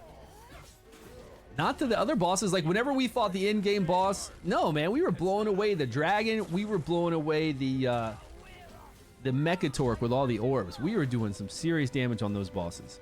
I don't feel like this is a lot of damage. And I really don't feel like it has anything to do with its damage reduction. Well, I don't know, 20%. Let's say average this boss does 10% damage reduction. So if we added 10% more damage, it's still not a lot. It's all about Lothair. Yeah, Lothair. Any kind of those one hitters that just go in there and bang, do a lot of damage, especially since Lothair has a whole bunch of time to get up 40 stacks and keep it up. Well, even Jathalia should do pretty good, because we should be able to get 40 stacks up during 30 seconds, and then she could pop it all. Nowhere near Lothair's damage, but she can still pop it all at the same time. At the 30, right here, at the 30 mark, whatever we have it timed. With no damage reduction, right? Lothair gets to sneak in there and do that one hit, boom, no damage reduction. Jathalia can do it too. I think Nat could solo support, right? No. She's not going to heal enough. I don't think she's going to heal enough, no. Looks like we were getting down low right there. Remember, it's not about the debuffs. I know you're thinking Nathalia because you're thinking about the debuffs again. It's not about the debuffs. We're not worried about the debuffs here. What's the deal with Lothair? Well, the deal with Lothair is that you can just stack up and keep up 40 stacks of poison, and then when you want Lothair to do damage, what's Lothair's cooldown? If we could get, we're not going to get Lothair to 15 seconds. See, Lothair can hit whenever he wants to, as long as it's right after the boss does an ability. Just like anybody can, when there's no damage reduction up. And he's going to do, obviously we want decreased defense up, but he's going to do a lot of damage. Yeah, he's just really good. Just like Rook. Except he's not like Rook. Rook's corrosion. I don't know how much corrosion we can get up with this damage reduction. Probably a lot. I think Rook was easily over 200 million on this boss. Not to use exclusives. I mean, they're exclusives. That's why we're trying not to use exclusives. If you have one exclusive in every element, you're doing great. You got nothing to worry about ever. If you don't have those, like we don't, then you got to play with pleb teams, you know? Play with these little pleb teams. So same damage, it looks like. Looks like we're doing about the same damage. Just RNG on decreased defense and whatever else is going on. Okay, so I'm going to say 40 million. 40 million for Ferv. Bled. Earth. Nord. And Cypherus.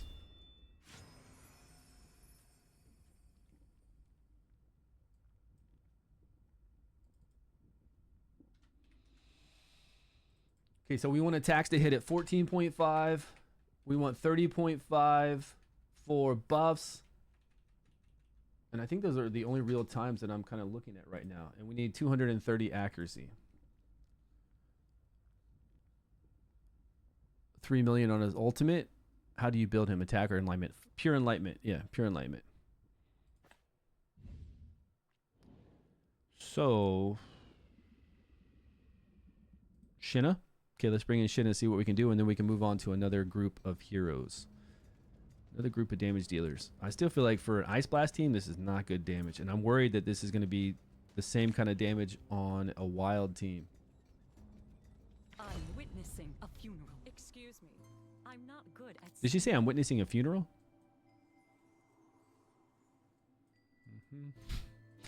She's about to take everybody out.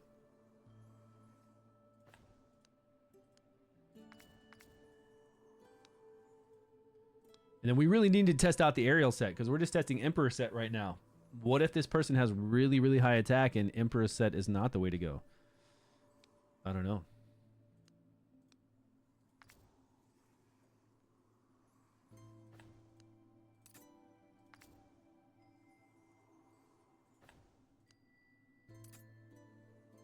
I only bury bodies.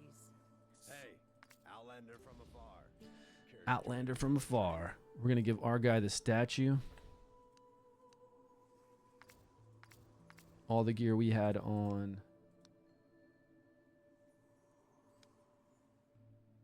There's our Lothair gear we had on him right there. Nord's gear.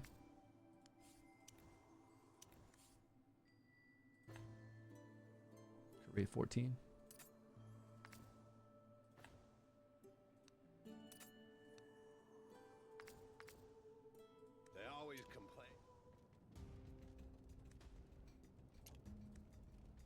She's fine.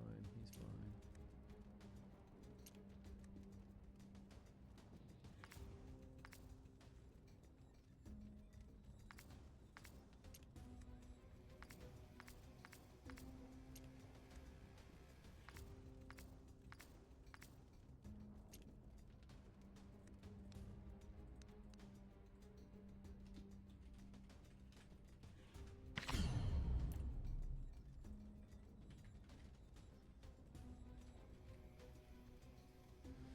Shinna needs to go early. I think she channels for a good 3 seconds or so.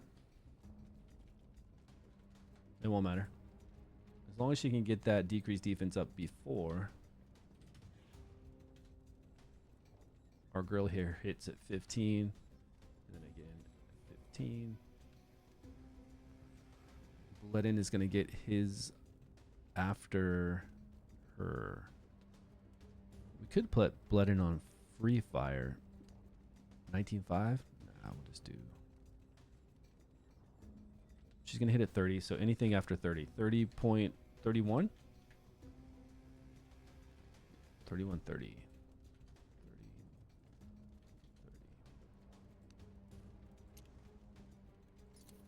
Still no attack lead. Okay. Oh, yeah.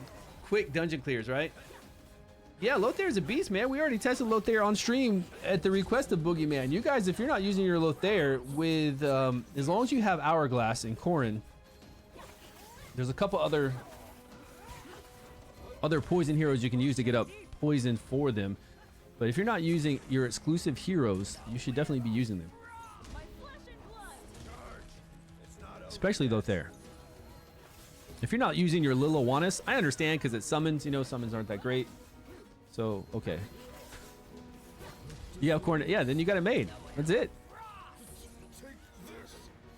I mean, you need to use 2 sets to give you 20%, 20 additional skill haste, and you need to have some okay hits, not crazy hits, into some runes, but it's easy.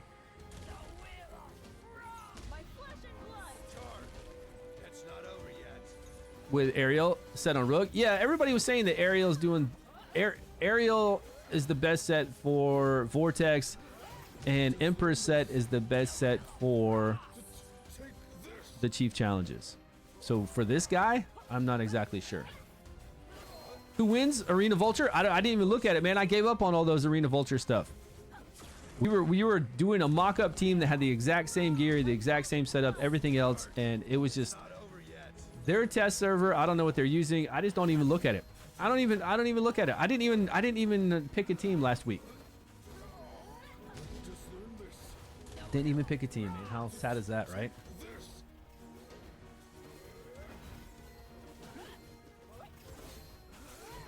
I didn't even get a purple dice or 200 worm arrow just because I'm so tired of us testing it with like 30 battles over and over and over and seeing the results, and then they test it and it's totally different.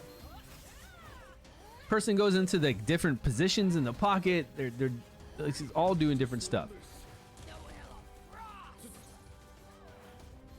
They just guess themselves. Well, they run it. They don't even guess. They come out with the 2 teams. They've already run the 2 teams, and then they show us what they ran. So they already know the results. They know what the results are, and then we get to see the results afterwards. But they're on a different test server. They're not on the live server. They're not on this test server. They're on a totally different test server.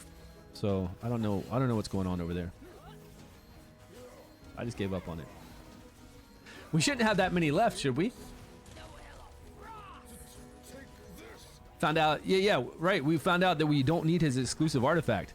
I mean, you'll get a little bit more damage from his exclusive artifact, but the statue, the serpent statue, is amazing for Lothair, which isn't the case for somebody like Flora. Flora, you put on her exclusive, and her damage just almost quadruples compared to other normal wild artifacts. But Lothair, it's pretty nice. You don't have to get an additional copy of him. So if I pulled one Lothair, I'd be so happy. I'd be like, man, give me that. Give me one copy of another poison. Give me this serpent statue, and I know I'm going to be doing great damage.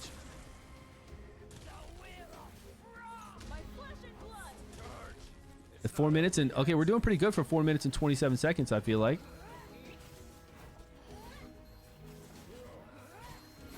Well, I say that, but overall, this is probably only going to be about 46 million, right? If we cut this in half, we're looking at 48 million. Maybe 50 million. So with Ferv, I mean, we know it's going to be increased because Shin is awesome.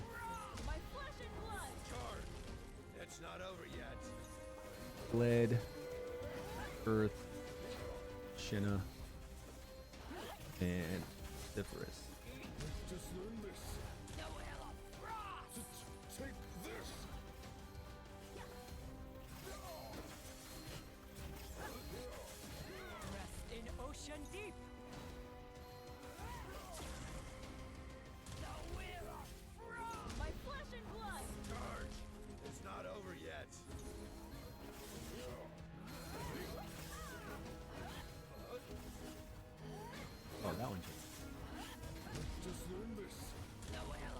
Yeah, we took out Nord, a rare, and we put in a legendary. So, and it's actually a good legendary that does amazing with Ice Blast. What's the change about the boss? Instead of doing 50% damage reduction, it's only doing 5% damage reduction. 5%. That's a 10 million increase from Nord to Shinna, which when you have a real good legendary and it's not bringing in like Zorak, you get nice results. Try who there? With Twitch, Durango, Corin.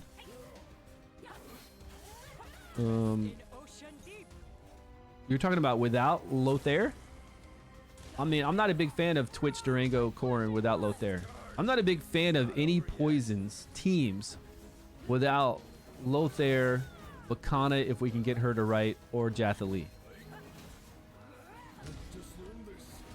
Not a big fan of any Poison teams without them.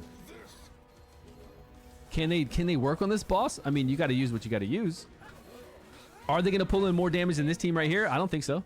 There's no way that Durango, Twitch, and Corin would pull in more damage than this Ice Blast team. Not possible. It's not over yet. Poison just doesn't tick for enough, unfortunately. Something that needs balancing.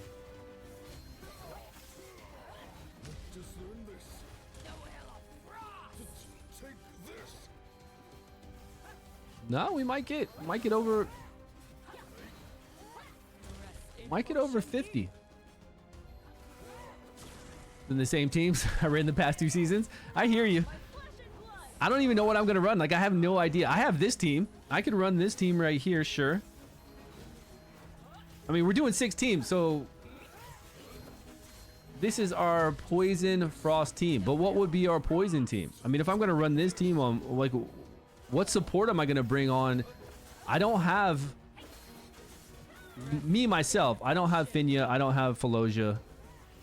Like, what the hell would my other team be? And again, Poison sucks. So, what I'm gonna try a Corrosion without Rook.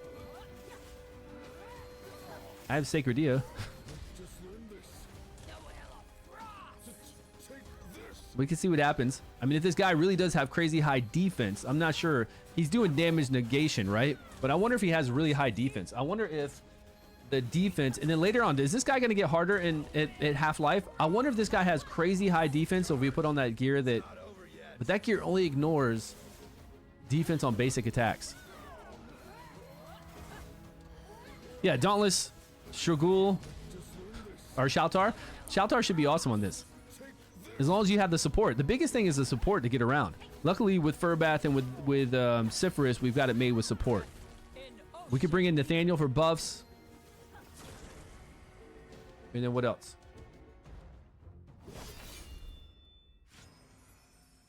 $52, not bad, I guess. I don't know. I feel like 52 is still really, really low.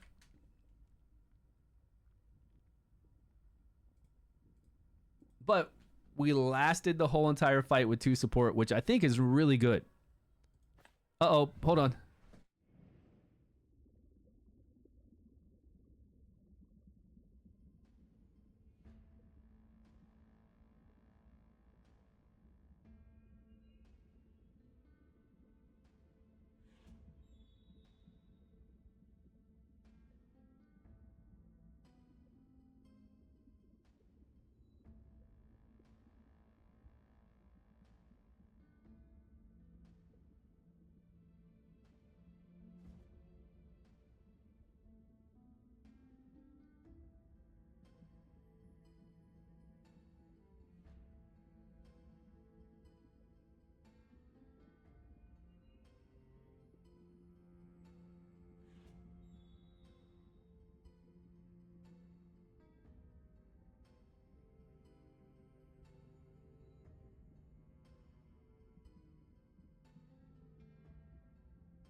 Okay, what'd I miss?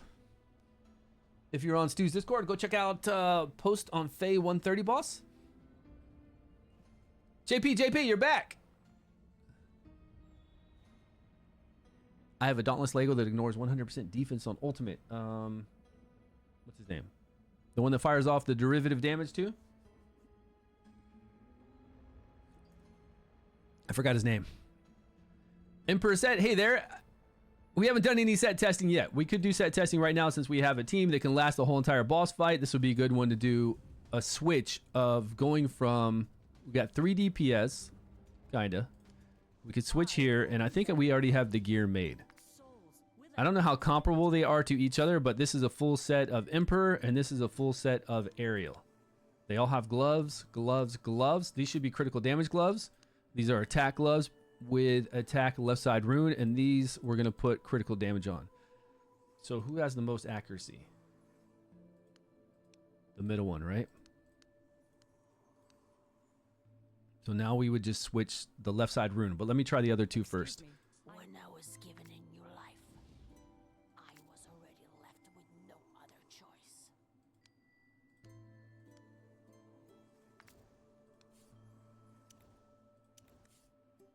And we have no critical damage with crit rate. Really? Like no critical damage with crit rate. What is happening, man?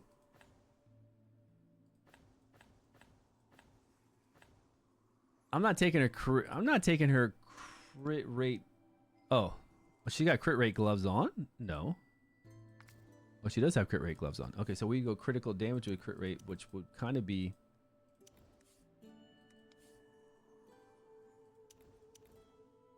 I don't even know how much of this we had. We would drop their crit rate by...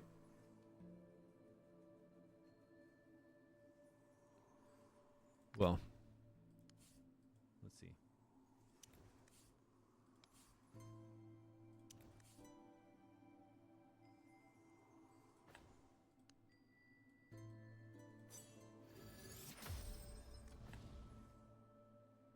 It depends. Yeah, we'll have 20 less haste for Girth, so we won't be able to apply it this way. For sure, we won't be able to. We won't be able to put her in this rotation at all. So we'll just have to put her in a rotation where she's going at 30 seconds. And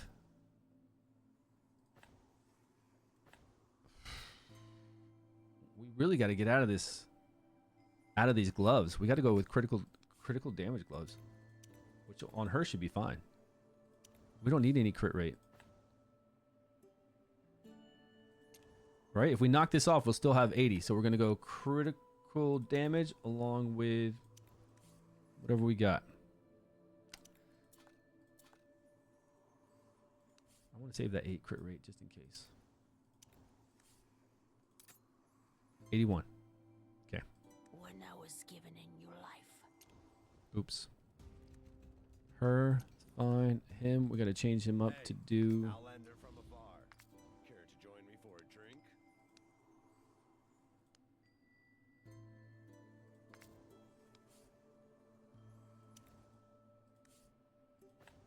Well, there's one with 19 skill haste, but we need like 30, whatever we had on her before, which is quite a bit.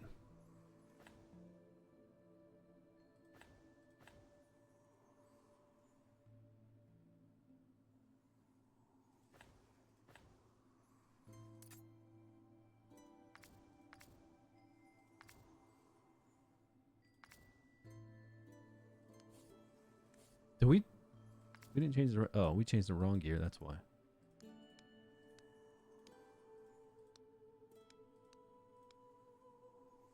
Okay. Critical damage. Let me... What happened with Girth? The desolation of Northland. When I was given a new life, I Okay, that's was right. already... Have you ever been to the deep? It's a realm of darkness. Not even light can Is that right?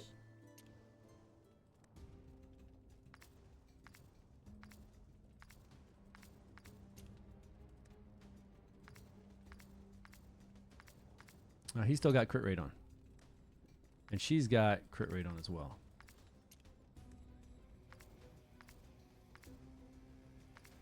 And she doesn't have critical damage. When I was So many things. was already So many things are off here. other choice. Thought we already put this on her.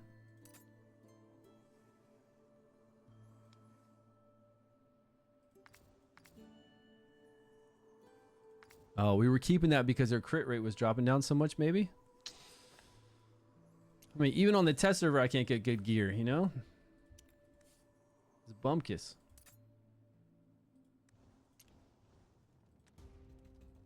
I only bury bodies. Souls will at last return to the sea. 8 and 4. Let's go with the 4 here. Hey, Outlander from afar. Care to join me for a drink?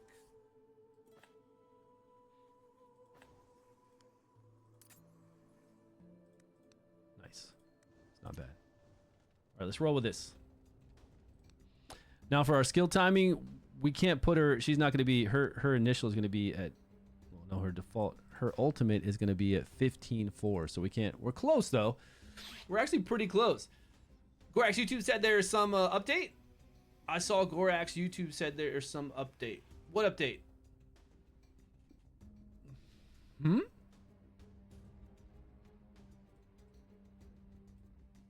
What is Gorax's YouTube?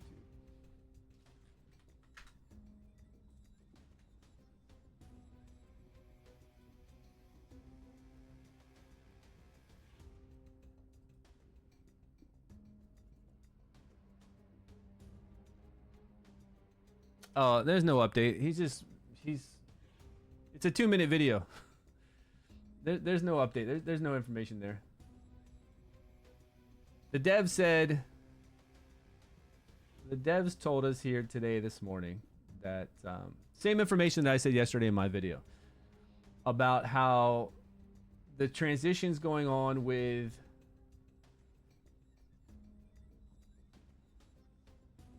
hold on, let me get down to it. Actually, it was just earlier. It wasn't too long ago this morning. Where is it? Where is it? Where is it?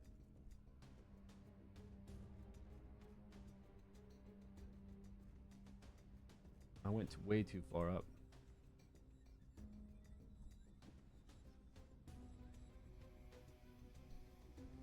All right, so Evelyn told us there's no information about the launch of D&D activities yet. We are still communicating with the copyright owners on the launch date and striving to launch as soon as possible. Season 4 is coming as the release date was decided initially. D&D events and related gameplay content has been designed and coded. Everything is ready to go. They're just waiting to go online. We already know that. We already know the D&D is ready to go. We're just waiting to get approval for it to go. That's all Evelyn said. And still no dates, like no information. The D&D, there is no information about the launch of D&D activities yet. We're still communicating with the copyright owner on the launch date and striving to launch as soon as possible. We've got it all coded, ready to go. Then she said, Season 4 will come out with new content, new story, new heroes, new terrain, scenario, scene, new gear, new equipment, new boss, new gameplay, and game modes, which we already know. We already know we're going to have new equipment. We already know we're going to have new continent. We already know we're going to have new terrain scene, whichever that might be. New gear, new equipment. We already know all that stuff. And then the half anniversary event is just going to be renamed to Oak Festival. So no information. As everybody knows, gaming is facing a tough time right now with transitioning affects the devs. They're saying that this transition of being balled out is affecting the devs a lot, and that's the reason why they've been so silent. They haven't been able to tell us anything, which is exactly what I said in my video yesterday about being purchased by Tencent, and that they're just not able to tell us anything right now. And that's just what she said. Rook? Yeah, but that's Rook. I mean, if Rook can't do 200 something million, then what hope does anybody else have to do damage? You know what I mean? I mean, if Rook can't bust that much, then let's just take Rook's damage into consideration on the Vortex boss. Rook is doing 1 billion right now on the Vortex boss. Everybody else is doing like 200 million, not a billion. So if we take that 1 billion and that 200 million into this long fight that we're doing with this boss right now, then most teams aren't going to do that well. That's why I'm worried. I'm worried about this Ice Blast team right here, because this is a good indication of a strong single target team. Only pulling in. What do we have? Only pulling in 52 million. And that's with 3 damage dealers. That's with only 2 support. Which is the best you're going to get. 2 support is the best you're going to be able to do here. Some teams, some team compositions might need 3 support depending on how strong you have. I mean, you might not have those legendaries that are really needed. But you can do over 200 million. They lock, no, they don't lock it. You can do 10% more damage over 200 million. This is where the real Krakens and whales come into play. So the real whales and Krakens with all those fully inspired floras and all that kind of stuff, they want to go to 2 million as quickly as possible and then get 10% additional damage for as long as they can to be able to rank higher in the leaderboards. Like if you're at 1st position through 5th position and you've got all that capability to do that, then you want to get up to 200 million as quickly as possible and get as much above that as possible. So daily you can rank the highest and get the additional, what's it called? The additional sand core, whatever it is to gain rank. That's how you're going to take people's place here. We couldn't do it right now, and like we can only build 15 teams right now, so we can't really gain position. Whatever position you came in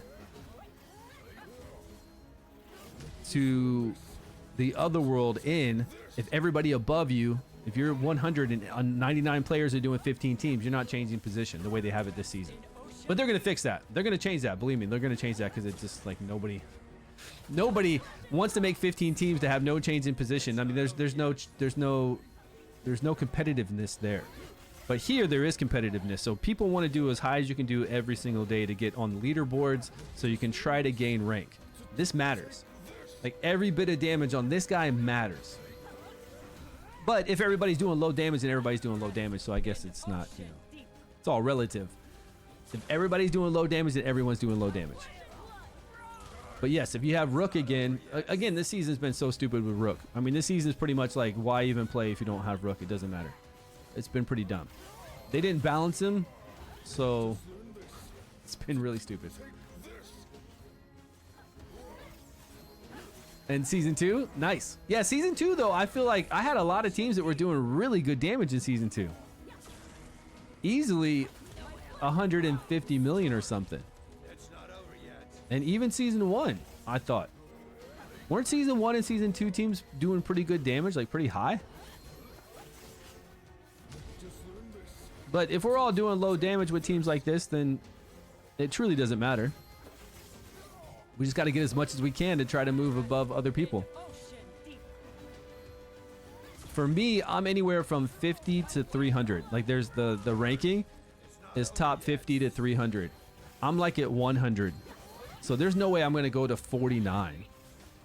Like it's just impossible. There's no way I'm going to go from 100 to 49 during these however many days we had to fight this guy. Unless I do insane damage that I know 50 other people can do, you know. There's no way I'm going to make it. So really, if I just come in here and do a lazy job, I'll still be in top 300. Which is the same rewards. 50 to 300 is the same reward. Isn't it? Is it 50 to 300 or 50 to 150? I have to look.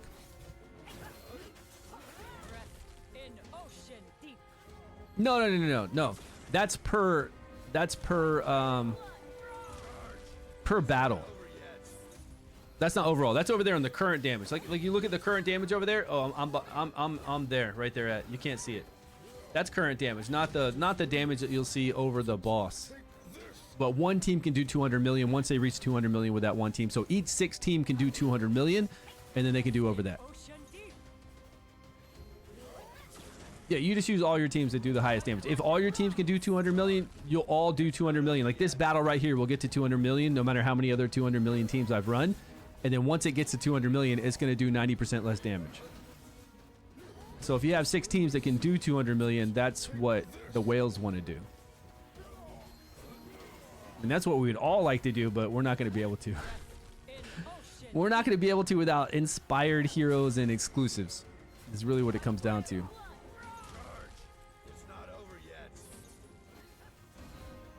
The reward threshold. Yeah, well, I don't think they'd have to if we had a really active player base. I feel like if everybody was playing the same season and they merged it in a way that anybody who started around that time, they just keep merging like that, right? And we're all on the same season, that it wouldn't be a big issue. I feel like it's harder for them now because you've got people going into season 1, season 2, and season 3 at all different times. So you got to see what's active and what servers you want to merge at different times, like today, tomorrow, the next day, the next day, the next day. Like, it's really weird. But if we were all in the same exact season, it would all end for everybody at the same time. And then you just look at people who started around the same time as each other, you know, within the same week or the same month, and you just throw them all together on servers if servers are low. It does. It gets more and more competitive because more people drop out, right? So many people drop out. I guess unless the competitive people drop out, I don't know. I don't really care. This stuff like fighting this boss is fun to me, and finding teams to fight this boss, but fighting against other people to get high damage based off of what they had luck with pulling, as far as RNG pulling exclusive heroes, I don't really care about that. That's not why I play this game. I don't really, if I end in rank 500 or 1000, I'm still getting rewards throughout the whole entire season. I'm still getting rewards at the end of the season. This doesn't matter to me. Like competing, figuring out this boss and how to beat this boss and cool teams for it, yeah, and the best gear set and all that kind of stuff, yes. But hey man, Aerial Set is killing it right now. Aerial Set is just destroying this boss right now.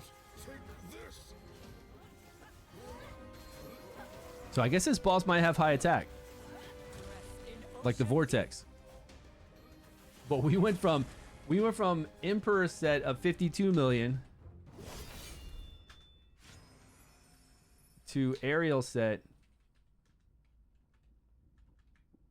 of 63 million. Nice.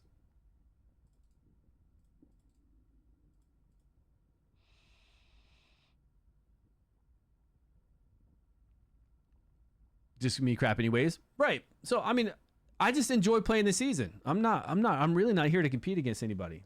Last season I ended ranked 17. Last season I did 0 Otherworld. I did Otherworld for 2 days just to try everything out, and I was like, I'm not gonna worry about. I've been doing Otherworld right now, 15 teams a day, and I really shouldn't have been. Like, there's no reason for me to do it. It's so boring.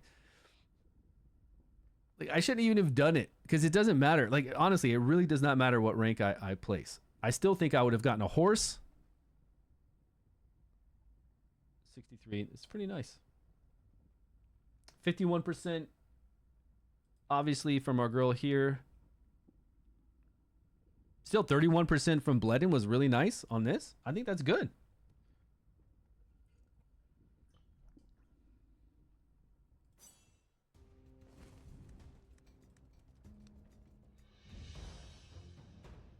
He went in.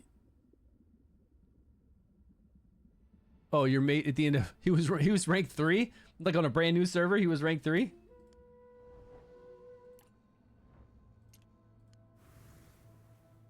Where are over here?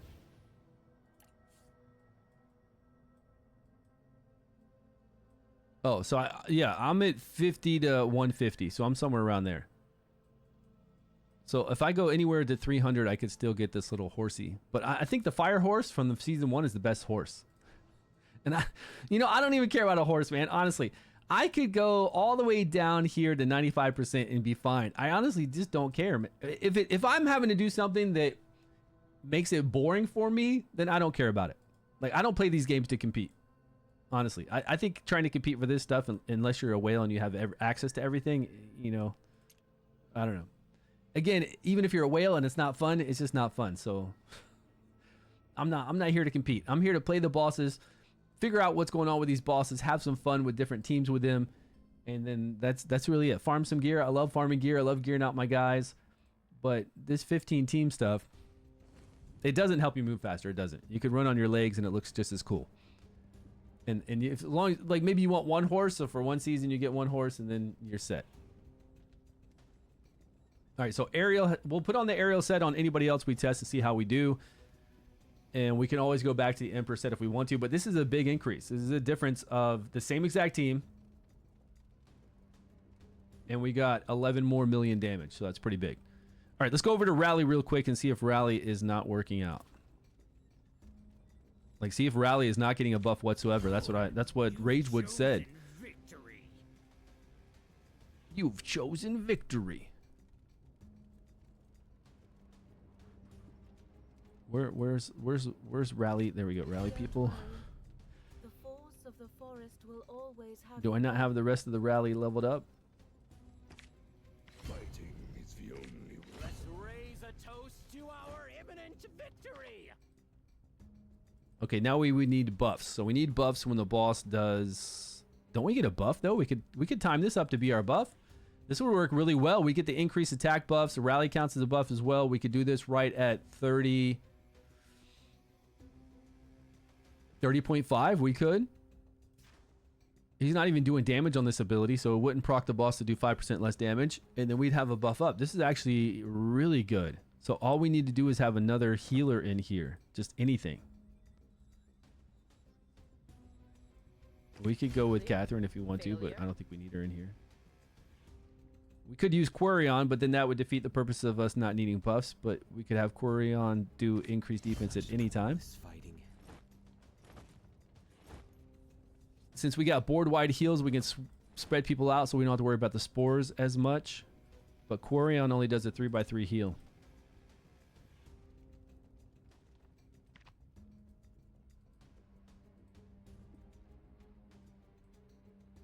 It appears we have a fight on our hands. A grave danger lies ahead of us. You don't need debuff immunity against this boss. You don't need to remove any of those debuffs. You can, but we haven't needed to yet. Depends on how strong your support heroes are, whether you need to actually do that or not. My renown echoes throughout the land. It's impossible for you not to have heard of me. But we're about to see how strong we can be with Garius. Ardrith is better here. I mean, Ardrith will increase our healing by 50%. And our shields. So probably Ardrith and Garius, and we don't have to worry about any other healing. As usual, right? If we want to, we can. I was going to see what kind of heals we could get just off of him alone. Let's see what we can get with just our boy here. Decked out with Ancestral. We'll just give him whatever Ancestral set we have. That's fine. Defense, defense, statue, defense, defense. What will we need to bring him down to? How much skill haste do we need to bring somebody down to 15 seconds from 20 seconds? It must be a lot because he's only at 17.7 right now. And he's got 65. It's probably Oh, I know. Whenever we do Corn, we take him down to 15 seconds. So he needs to have Hourglass, which is 100, and then he needs 70. So 174. Ooh, 174. I've never played Filto before. I don't have Filto. He is awesome. I've never even played him.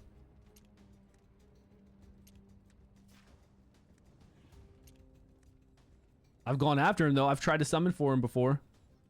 I've really tried to summon for him. Who are we gonna do to? Oh, we'll do Witches Remains here. Don't believe everything you see. I don't know why we're trying to gear this. Let's not even worry about gearing them out, because if we're not seeing Wild come up, like if we're not seeing Rally at all come up, then it doesn't matter. So I'm just gonna throw on gear so they'll survive for a minute.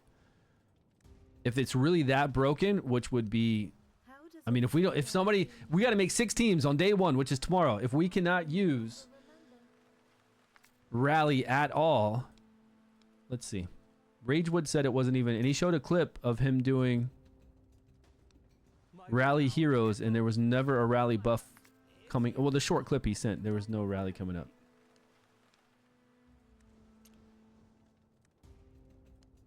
Oh, you're quite the captivating sort. Oh, this isn't mere empty flattery. Which would be really weird. It just means this whole thing is bugged if Rally doesn't. No, I see rally buff right there. What is he talking about? Is he talking about when buff prohibition's up? Then yeah, we're not going to get rally, of course. But that's not till right there. And he's going to remove any rally. Maybe that's what he was talking about. But I mean, that's a no-brainer. He removes buffs. He hits 2 times and removes 2 buffs, and then he puts up buff prohibition.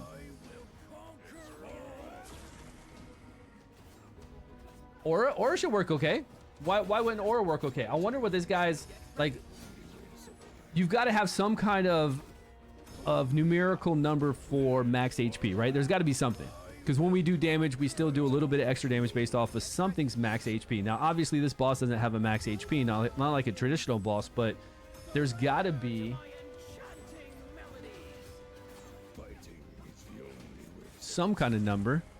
And I wonder if it's high. I wonder if Aura will do well or not.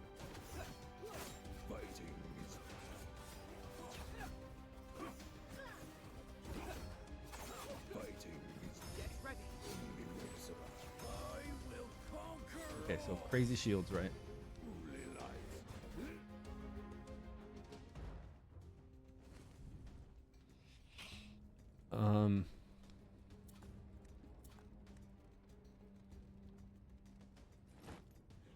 Who else does board wide healing? She only does a 3x3. Doesn't she only do a 3x3 or the cross section? Which, if she centered it on, wait, we're doing ranged, so we could.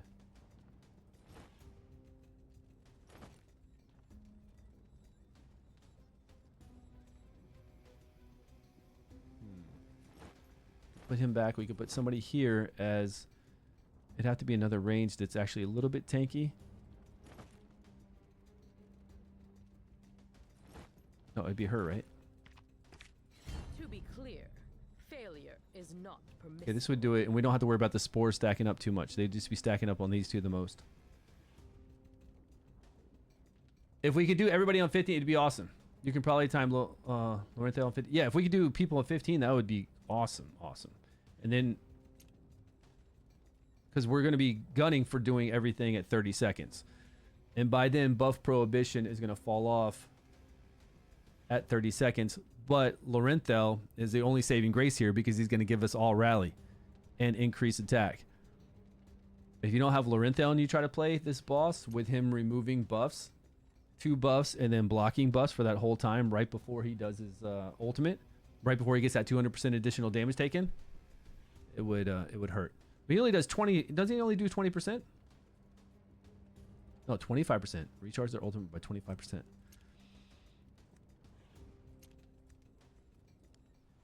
decline? Ah, ridiculous rumors. Arbortea knows no decline. Now she does better off of enlightenment.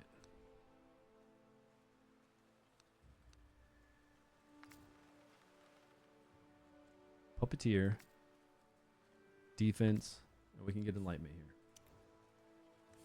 If we even need her to do we even need her to be that strong? I guess extra healing is always welcome, right? No, enlightenment with some skill haste, I guess, maybe.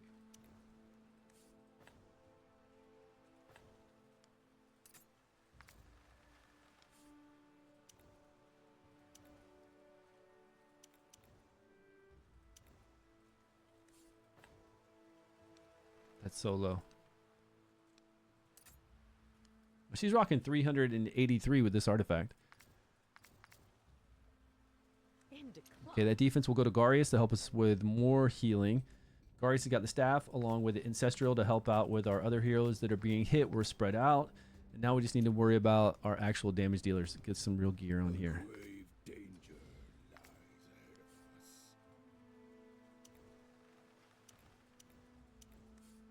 Nice, finally. 8, 7, 9.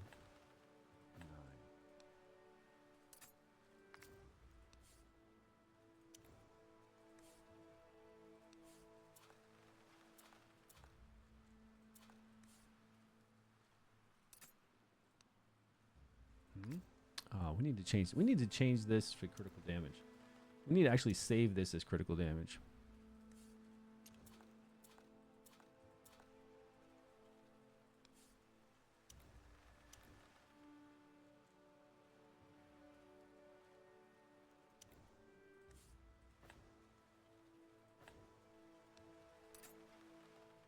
$214. We're shy of our 230. Let's get haste.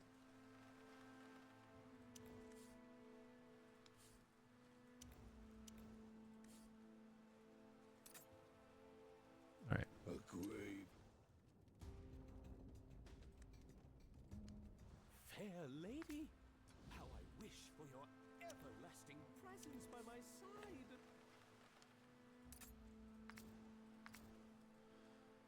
What are we going to put on our guy here? I don't know. Eyeball? Just throw eyeball on him?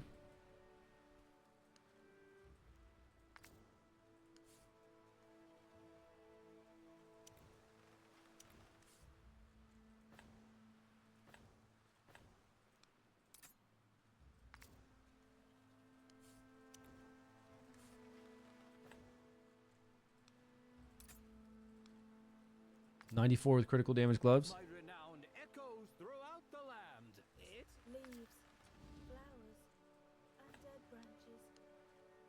Everything is going in their own way.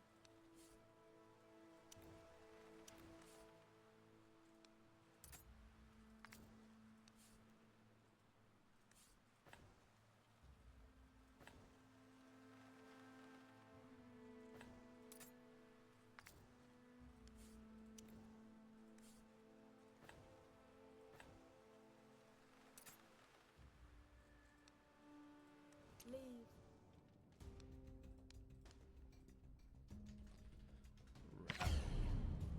Are they all geared?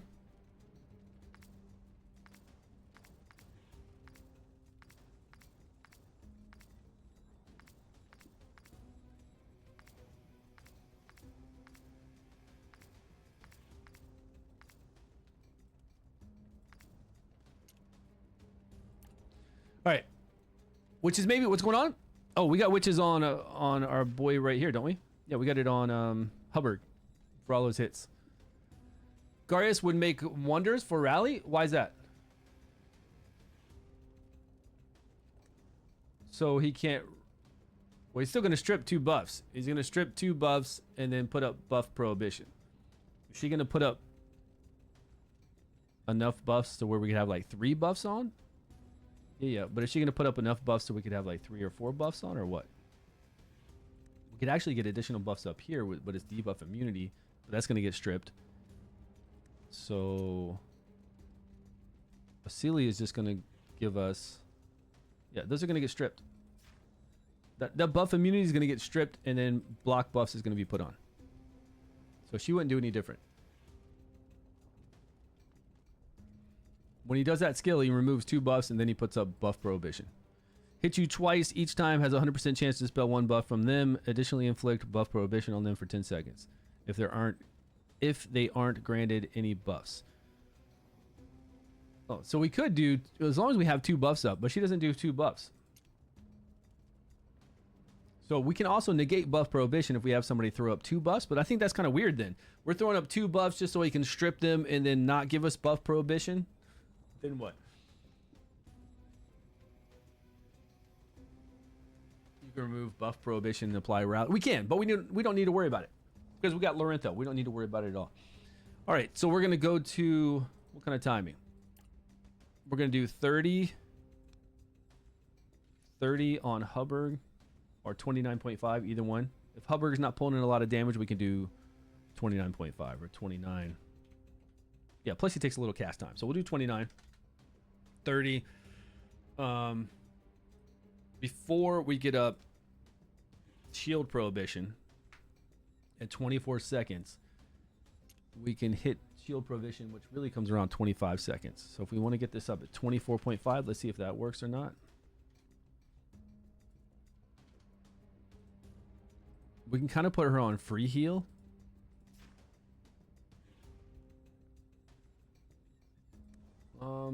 Let's heal her around the first part. Let's heal her around the time that we get. So since we don't have decreased attack, let's make sure that we block the decreased defense. Decreased defense is here at 12 seconds, and I think it kind of lands at 14.5.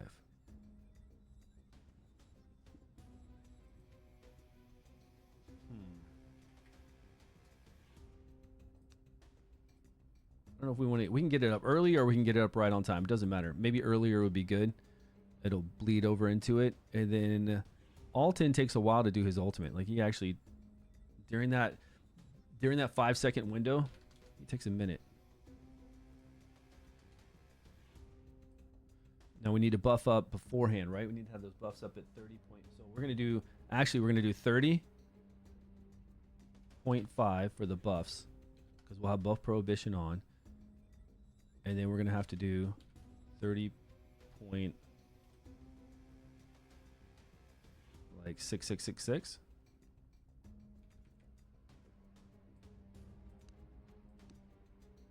And 31. Would that work? Go with critical damage buff. No, we haven't tried Dauntless yet. Hey, good morning, good morning. We've only tried Ice Blast so far. All right, hold on. Let's go to one-time speed. Decrease. Actually, is decreased defense right here? Okay, there she goes. Blocking decreased defense. So that timing was fine with her. Was it 14? 14? And we get heals, which we'll need later on around that time. We get some big fatty shields before shield prohibition goes up. Heal block's on, but not buff prohibition's not on right now. We get increased attack on everybody. Oh, it's actually only rally. So that's not going to work. See the other ones getting their... Actually, they didn't get it either. It's only going to give rally increased attack. So we still need a buff. We still need a buff up at 30-something seconds. Knocking back our ultimate gauge is the worst thing. He's only going to buff rally for this 40%.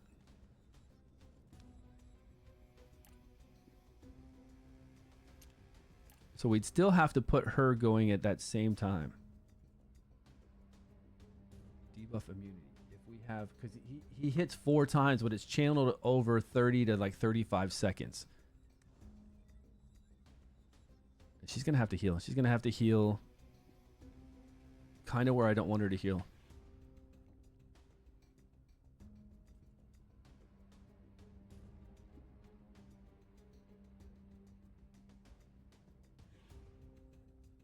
Too soon. Can I get it? I should just get his buffs up some other time earlier, I guess. They're going to last for 10 seconds. So if we cover... If we have his buff cover maybe these 2 abilities, it happens at 14.5.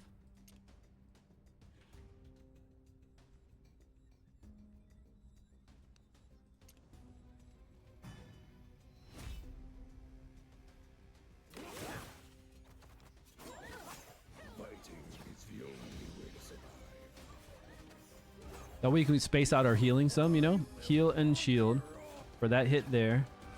And then this hit here. We take that hit. But now we get up shields and healing. But we got up a buff in healing so we don't get our ultimate gauge knocked back.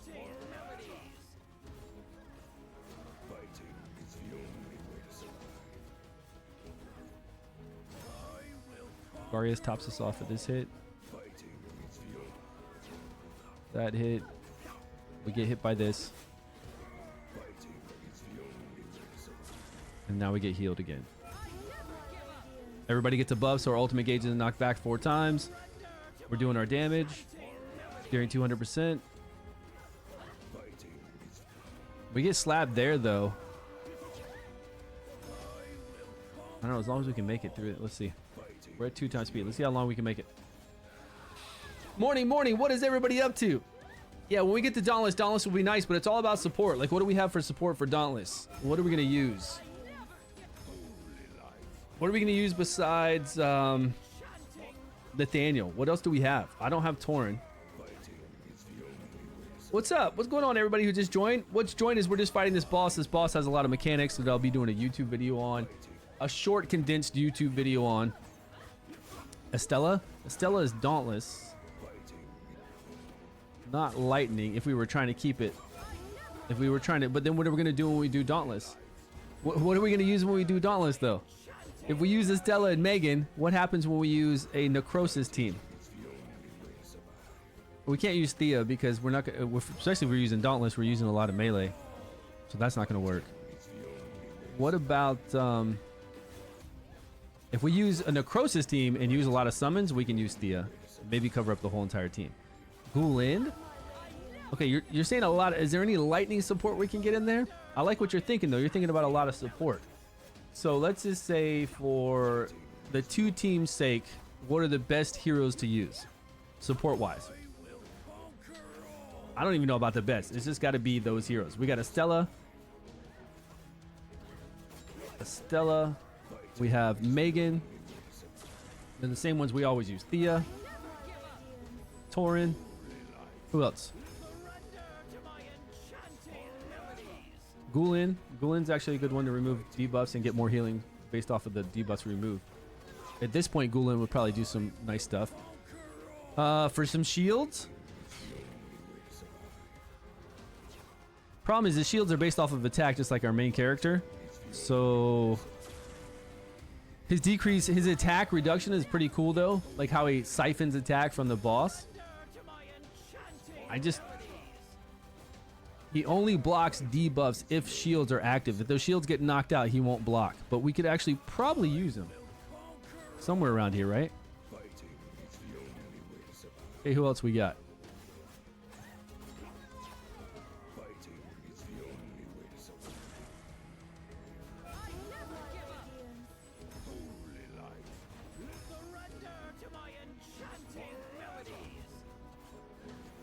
Who else do we have besides Estella, Megan, Thea, Torin, Ghoul-End, and Gladrus? And then we've also got... Those are all Necrosis. What do we have for Lightning? Well, Nathaniel, right? For Lightning. You got anything else for Lightning that's great? Support? Where's my Lightning support, man?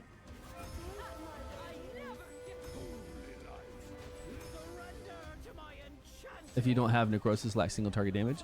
Well, we'd bring in, there's a lot of single target Necrosis damage dealers, but we could bring in some summons. It's all about support though. Yeah, besides Nathaniel, what do we have? Anything? I've got Nathaniel written down. What else do we use? That lightning lizard girl to give us some shields whenever we do an ultimate or something. Not really great. She's not great, but she's something. Yeah, that one. That Ichikaltal, whatever her name is. Yeah. I don't think we're going to be able to play her. I don't think she's going to be able to have us survive enough. What about shielders? Do we have any other kind of shielders besides Nathaniel? It's always about support, right? But I guess with Estella, Megan, Thea, Torin, Ghoul-End, and Gladros, we could bring Nathaniel in and we'll have plenty of support. Thea is going to be fantastic if we play a team that is all ranged, which is fine to play all ranged. This boss doesn't do a single target damage. Like, look, this boss is never like reaching out and hitting somebody.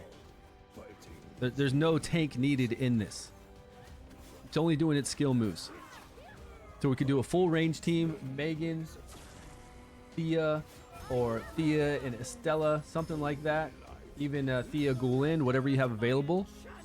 Oh, we also have, what's his name? Why didn't anybody say Zarloth? That's some healing, man. Did anybody not say Zarloth? It could help, right? Zarloth can heal the whole team. Just use one shadow support? Yeah, you just need to use Taldi for shadow support, right?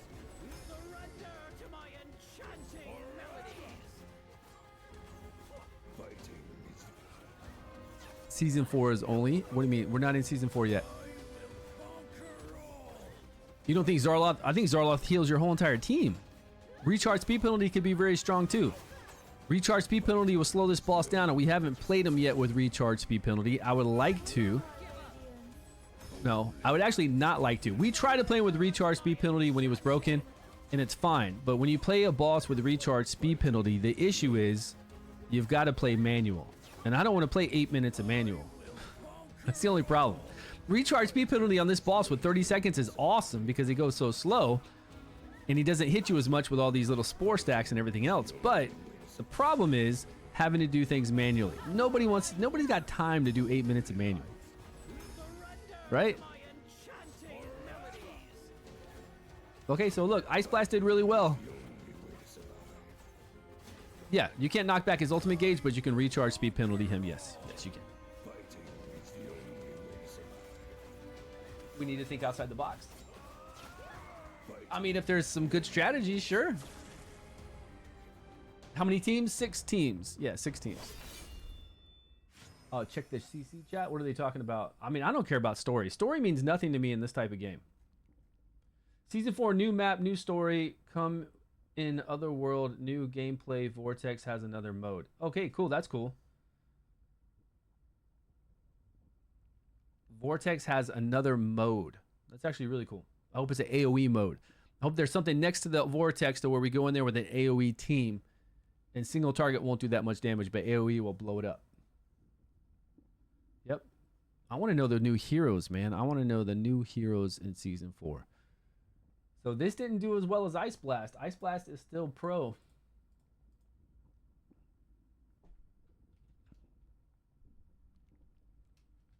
This is, well, at least we know Rally still works.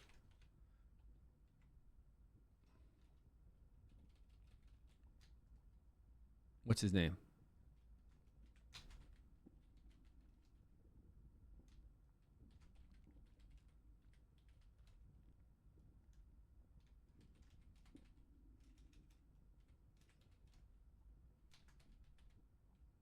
And Catherine?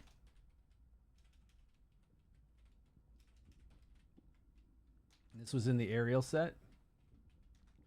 Is it Aerial?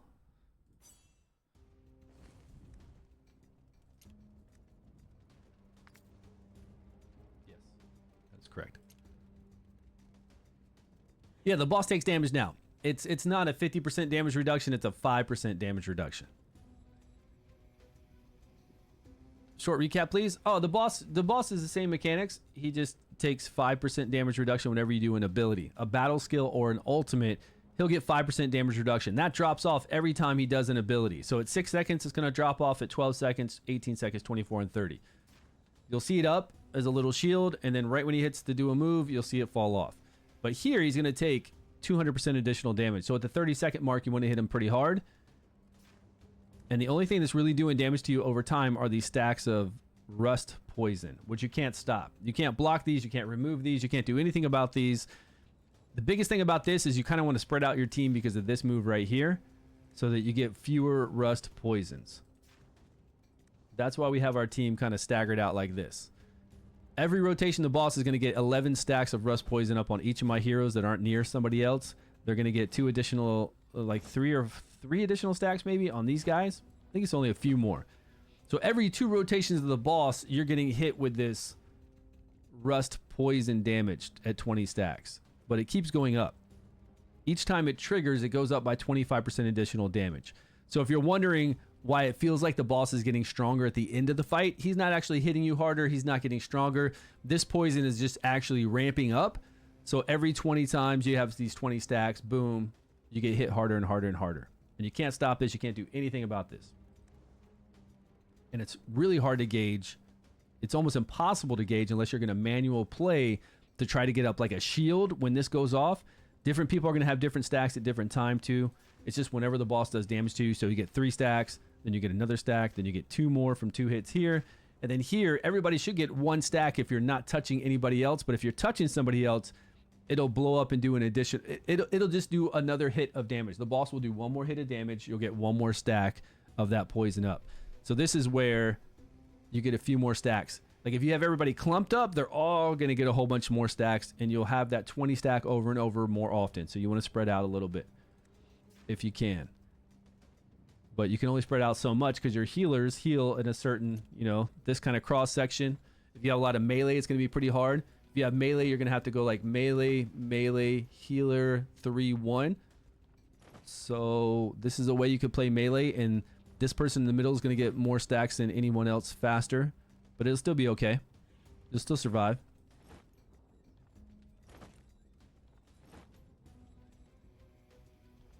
Or you could do 1-3 whole row 1. Yeah, anything like that. So 55%, right. And 100% is 200%? What's 100%? He won't get up to 100% damage reduction. Highest I've ever seen him is 20, 25, and it doesn't last long. What's that? Chest piece to remove a debuff? Or is that the one to where you can make it... no, you don't have to worry about any of that. Survivability doesn't seem to be an issue. Playing around the boss's mechanics doesn't seem to be an issue. This right here where it's buff prohibition, he hits you twice, removes buff, and then buff prohibition. You don't have to worry about this. You can let him take whatever you have, and you can let him block you with buff prohibition. The only thing we need to worry about is right here, where he hits you 4 times and knocks back your ultimate gauge by 30%. Pretty much zeroes out your ultimate gauge. He's going to hit you slowly. He's going to do 1 hit, 2 hits, 3 hits over the course of 5 seconds. And each time is going to knock back your ultimate gauge by 30%. If that happens, you really can't stay in tune. You can still fight him that way. You just have to manual everything, and you don't want to do that. So you just need to have a buff up when this boss does this ultimate. Just a buff. Doesn't matter what it is. And with this buff prohibition here, you can cast a buff at 30.5 seconds and still not have to worry about getting your ultimate gauge knocked back by anybody. Doesn't matter what the buff is. Remember, HP shields don't count as buffs. But any buff from anybody like Megan, or even a heal over a time from Inna, can put up a buff for you at 30.5 seconds and you won't get your ultimate gauge knocked back. That's the most important thing to worry about when you're fighting this boss. You need a buff up at 30.5 seconds. That's it. All this right here where you take 50% less healing for 10 seconds, big deal. You got plenty of window to heal your team throughout 30 seconds. Plenty of time to heal your team. You don't need to worry about this heal reduction of 50% for 10 seconds. This shield prohibition, you don't need to worry about this at all, because shield prohibition, you can put up shields whenever you want. You can put up shields before this goes on, and you can put up shields after this goes off. There's no mandatory use of shields during this time. So who even cares about shield prohibition? Let it come up. Let the heal prohibition come up. If you want to put shields on, you can put it right here, because buff prohibition does not block shields. It's not a buff. So even though you have buff prohibition on at 18, you can still put up shields right here before shield prohibition or after, whatever you want. And then this buff prohibition is going to fall off at 30. So at 30.5, you put up your buff. You don't get your ultimate gauge knocked back. Only thing you got to really worry about, if you want to, if you feel like you're taking too much damage at this point, is when you get decreased defense on you. But if you have decreased attack, you could apply it like I did with Furbath at the same time we were getting decreased defense, and it was a non-issue. That last team we had shields going up during this. It was a non-issue. It was a non-issue, and that's it. So when you see, don't be scared. Like when you see this buff prohibition, and you see this heal, it's not a big deal. It's nothing. Can I try 30.1? I don't think that's going to work, but you could try it. As long as you're not getting hit by that boss and getting your ultimate gauge knocked back, you're okay.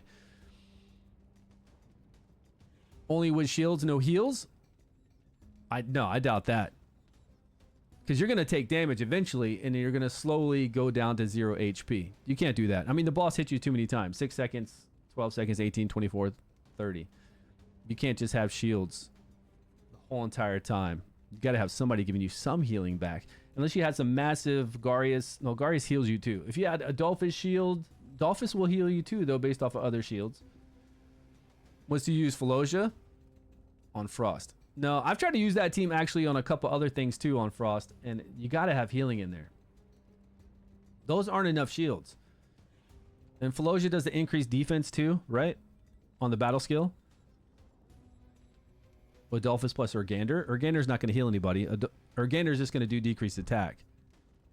So, no. If Adolphus can keep your team alive, yes. Do I think Adolphus is going to be able to solo keep your team alive? I don't think so.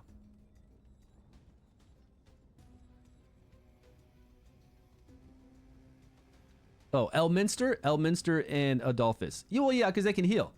If shields are up and you overlap those shields, especially if you have maybe the artifact to increase your shields longer, if you have Elminster and Adolphus together, you can actually get crazy big heals. So those two should do fine. If you were around for the collaboration, which everybody should be, right?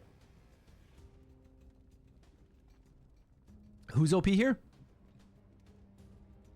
All right, so this team didn't do crazy damage. I don't know if it's the rally component. I feel like, let me just run. I just want to run this first part really quick. Were we getting 40% additional attack up?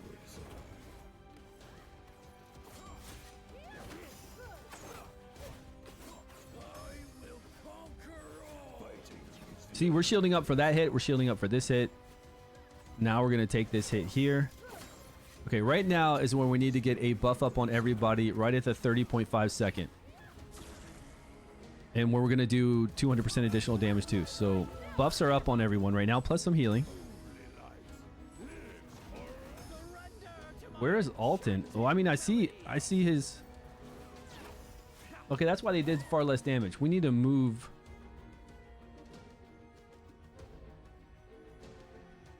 Right, you guys see it, right? You don't see 40% additional attack damage. But then why do we have a buff placed by Catherine? If Catherine can place a buff and they're at the same skill timing, then Lorenthel should have fired off and placed a buff as well.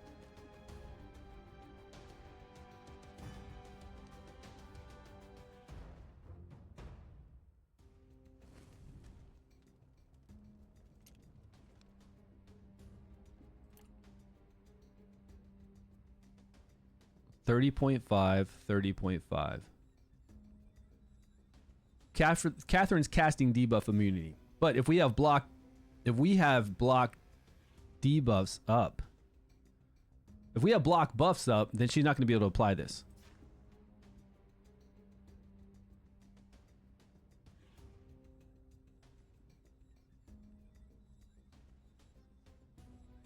Oh, it's only if he has rally. Consumes rally if the hero has rally. Under rally when casting this ultimate, it grants 40%. It's only if he has rally on when he does that, and he's not going to have rally on because we just came out of a window to where he just wouldn't have it available. But he could get it available from Alton. Alton could proc it for him right away. Yeah, Alton could proc rally on him instantly. So I'm sure sometimes we do get the attack increase, and sometimes we don't get the attack increase because we're within the window to get buffs up. Is what I was worried about.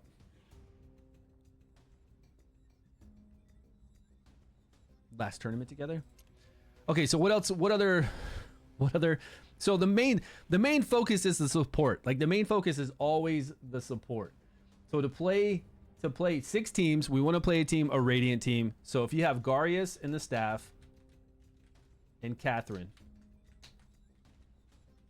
you can go the full time limit with any 3 DPS you want. That's the main focus, right? And that's for Radiant.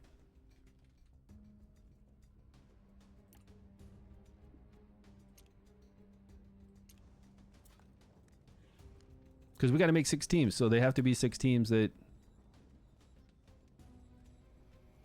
Radiance. Okay.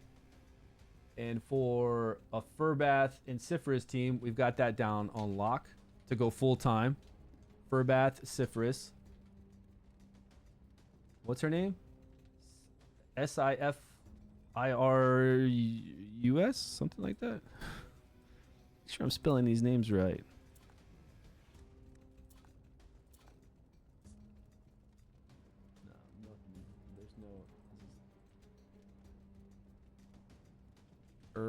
IS. Okay, so those 2 for a poison team, and you got it down the whole entire time. We can do that one. This is really the most important thing we need to work on, right? That's really it. Damage dealers. We've got lots of damage dealers. We know who deal the most damage. We can set those up easily. The thing is getting 2 support that work out for every... could work. She already worked. We already ran her. We already ran Furbath and Cytherus together, and we go the whole entire time. We ran it with a Ice Blast team, and we got 63 million on an aerial set. I'm just typing down what we know works. So now we need to make a support team that works for another element. For like fire. What do we got for fire? Adolphus obviously is going to be great. You're the ones looking to provoke me. Do you think everybody has Elminster? A lot of people should, right? So we did put Elminster along with Adolphus. The problem with Elminster is we've got to be in... No, that'll work. 2 squares. 2 squares away. This will work nicely. We could have melee up here. It's, yeah, he'll hit this whole entire board actually. 2 2 2 2 2. Even if we put him back here, he'll hit 2 2 2 everybody. Okay, this will be good. So you don't use Emperor. We tried Emperor and we got better results with Aerial against this boss so far. If you see any difference, let me know. So Elminster for decreased attack, we got a buff up even too, but we're not going to be able to manage this buff to be able to happen when the boss does. Initial time is 5, then it goes to 15, and then it goes to 25. Is that what he's going to hit? He's going to do 5 first, then he's going to do it at 15 seconds, and then he's going to do it at 25 seconds. So we can't line Elminster up to do his battle skill at 30 seconds. Impossible, right? For the boss to have a buff up to knock back our not knock back our ultimate gauge. But we can do decreased attack when he does decreased defense to us. Adolphus needs the book for longer times. Your aerial gear is better too? Okay, great. And then what are we going to bring in for, like, say these two do last, we're going to bring in a normal wild team. I'll not allow pests to disturb You are the going order. nowhere. Are they down to ashes? The flame All right, Felicity, we can just put to the corner. Adolphus will hit the whole entire board. He'll hit the whole entire board from there. Everybody spread out so we're not taking as many spore stacks. And that's it. Now all we got to do is gear these bad boys out.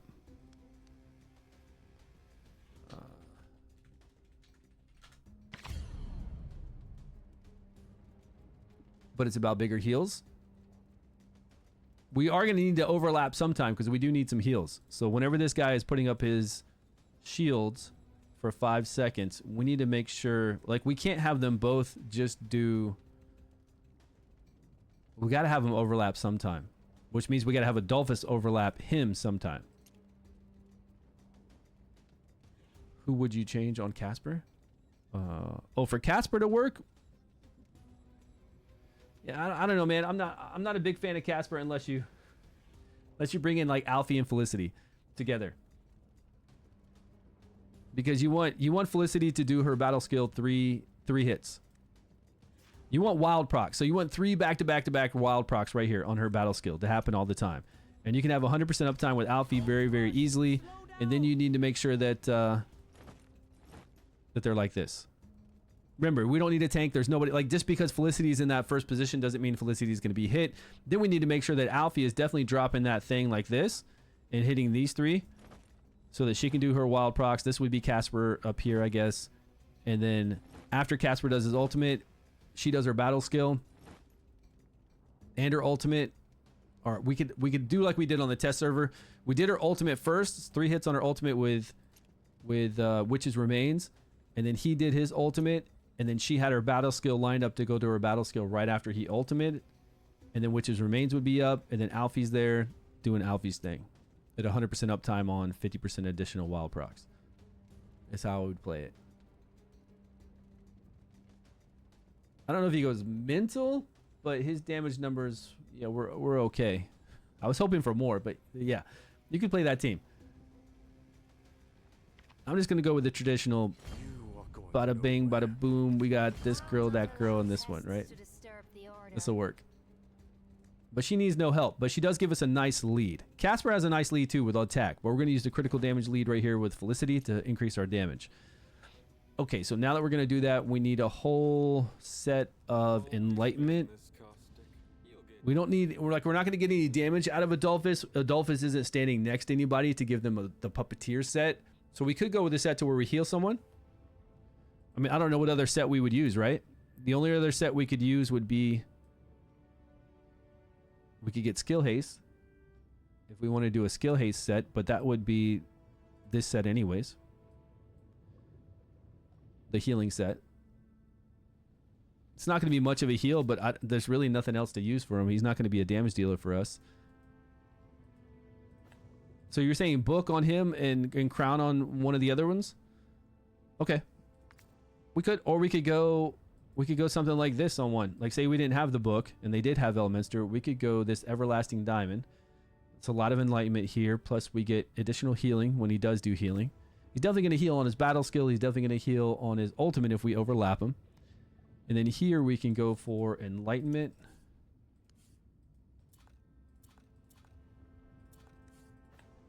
But I don't know how tanky we're going to have to... This is it for enlightenment? What?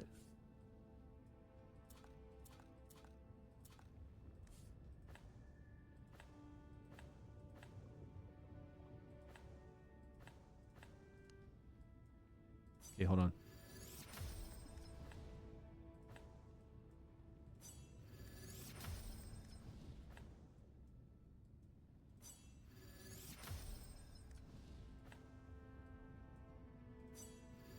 Oh, wait. Who on this team is going to give us a buff, though, when the boss does his ultimate? We can't use this. We've got nobody to get a buff. Remember, every team we make, we got to have a... We have to have... We have to have somebody that can give us a buff at 30.5. We've got nobody to give this to us. Elminster's cool and all. Yeah, but his buff is on a battle skill. We can't line that up. I just mentioned that. I just said with this going off initial 5 seconds and then 10 seconds, that's going to be 5 seconds, 15 seconds, 25 seconds. We need this to happen at... We need this to be up and available at 30.5 for the whole 5 seconds, and that's not going to happen. So we can't play Elminster. We can play Adolphus still, but we need to bring in... Who can give our team a team-wide buff?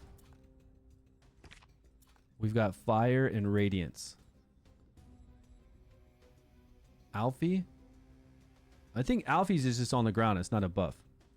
It's like a domain thing. It doesn't actually show a buff. That would be really sweet if Alfie would do that, but it's not...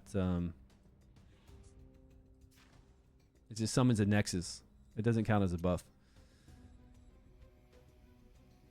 We need a book on him. So if we put the book on him to get 30% more, 5, 6, 7, 8, it's still not going to last out. It's going to be still 5, 15, 25. So the book would be on and it would stop like one hit of the boss knocking back our ultimate gauge by 30, but then 3 other hits are going to knock our ultimate back. By 3 other hits are going to zero us out at 90%. We do have a lot of Radiant though. I mean, there's plenty of people in Radiant that we could bring in here like Quarion, but Quarion needs everybody stacked up. And I like Quarion. We could even do Quarion do his moves twice, which is really cool. That would be really super awesome, man. Such pointless fighting. Maybe even if we're stacked up, we'll be okay with the spores. I don't think so. This is going to hurt. This is going to hurt so much with the spores. Quarion's going to get hit the hardest. Then he'll get hit the hardest. This one and this one will get hit the hardest, right? They're around the most amount of people, aren't they? He's around 3. She's around 2 other. She's around 3. But if we put roots on her, she'll actually be a little bit tanky. So let's make it to where...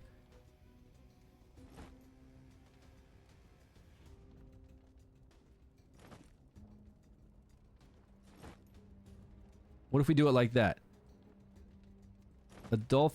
Quarion is around the most. This works out, right? Quarion's around the most people. They're only around 2 extra, 2 extra, 2 extra, 2 extra. We already used Catherine. We used Catherine and Garius on a different team, and it worked out really well. I think this is going to work out. The cool thing about this guy is we're going to be able to get him going and rocking at 15 seconds. Like, without a doubt, easily. What other kind of healing artifact can we use? It's like this rare book to get 15% additional healing, or this other epic one. I swear I never use this epic one. Every season I've played, well, I have legendary artifacts, so I never use this. Like, I never use this. Because it's, when they're down below 40%, we get 30%, or I always get 15% all the time. So I always just use the book. What did I miss? Put 4 in a square and put the Quarion, but he'll never get a buff. He'll get his ultimate gauge knocked back. Like this? Oh, like that?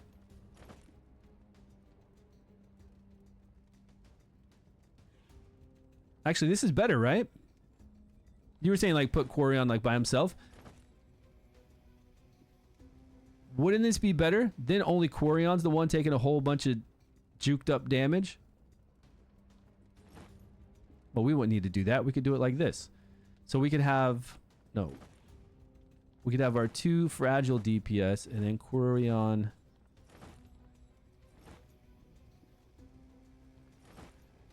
Yeah, then she's only near 1. He's only near 1 and Quarion... Okay, this is better. This is a better one. Yeah, if we put him in the middle, that doesn't make sense. He's getting hit a lot more for no reason. If we put him like this is fine. We could place a solo one. These 2 are solo. But he needs to be in the square because it's a 3x3. Unless we take him completely out, but we don't want to do that. We don't want his ultimate gauge knocked down. Unless he's buffing himself. Yeah, there's no guarantee with that. The whole crew to one side? I think this is good. I mean, we're doing 3x3 no matter what. You mean like a 3x3 like this and then Quarion off by himself?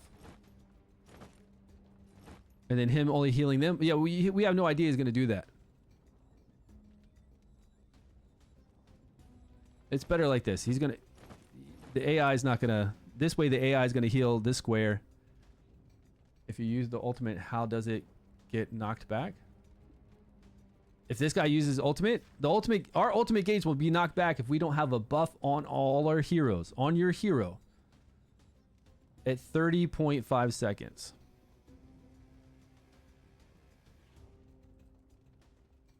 Yeah. Okay, you'll see. You'll see in a minute when we run it. Let's get these guys geared up and see what kind of damage we can get in here.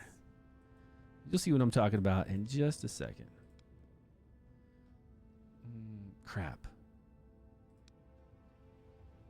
Lorenthel and Alton. Let's go back and save these guys.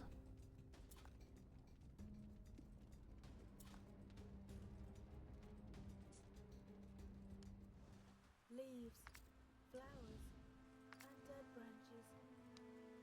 Everything is going in their own All way. right. My Alton. renown echoes throughout the land. It's impossible for you not to have heard of me. Okay, now we don't have to worry about that glove anymore. We kept changing out the gloves. And this is gonna be critical damage crit rate. No, it's just gonna be critical damage.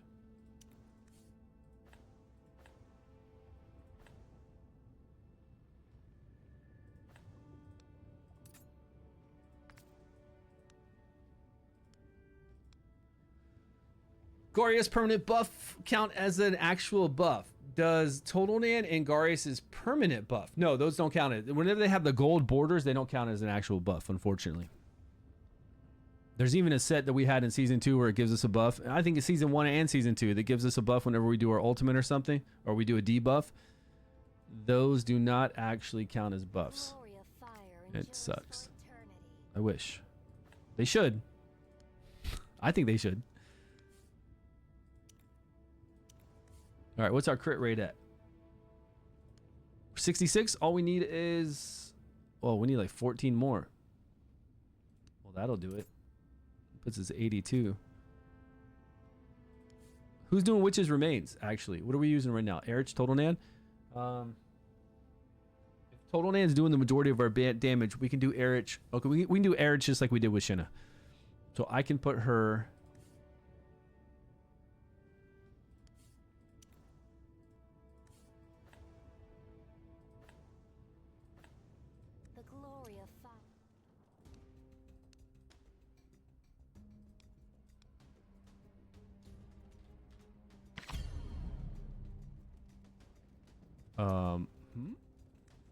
Yeah, we're gonna get Witch's Remains on him. We just gotta fire him off before, just like we did with Shinna. All right, we got her with. I got much better results. Well, that was because I was using. That's only because I was using Alfie with her. Is why I got better results with Statue.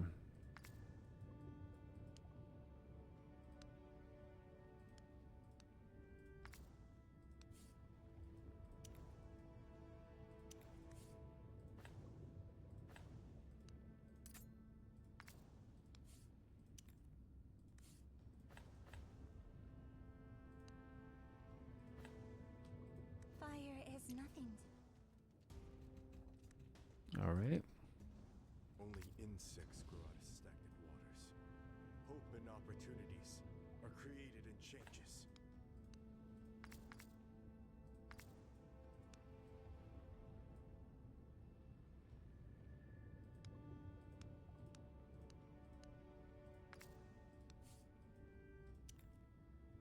We have crit. Do we have accuracy? Oh, I'm gonna give this one to him then. We got a little 8 accuracy. All right, what do we got? Accuracy and crit rate. Does he already have that on? 243. Okay, we're good. We're fine then. All we need is 230. Composure. Fire Go back over to is Felicity and give her It's my only friend. that one. The glory of fire. Good day, my friend. Okay, Corion's gonna give us healing. We're gonna have Corion at 15 seconds rolling. Sorry, what's going on? Could you engineer 15.5 for Corion? We're gonna do 15 for sure for Corion easily, so he can heal at the midpoint and he can heal at the bosses. Yeah, easily. Anybody at 16 seconds? Anybody for this boss? Bring them down to 15 seconds. If they're a DPSer, bring them down to 15 seconds. If they're a support, 15 seconds. It doesn't matter who it is. Bring them down to 15 seconds. Okay, for this gear though, I've always been. okay, Quarion doesn't do anything special based off of attack. So let's give Quarion the Puppeteer set, which I think we have one saved, but it's Accuracy Puppeteer. That's fine.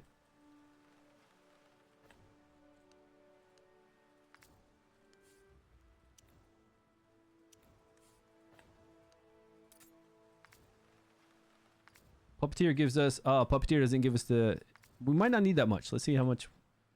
Skill haste of 18. 23 skill haste, will this do it? We might have to go with the healing one then, to make it easier. I don't think I have that saved.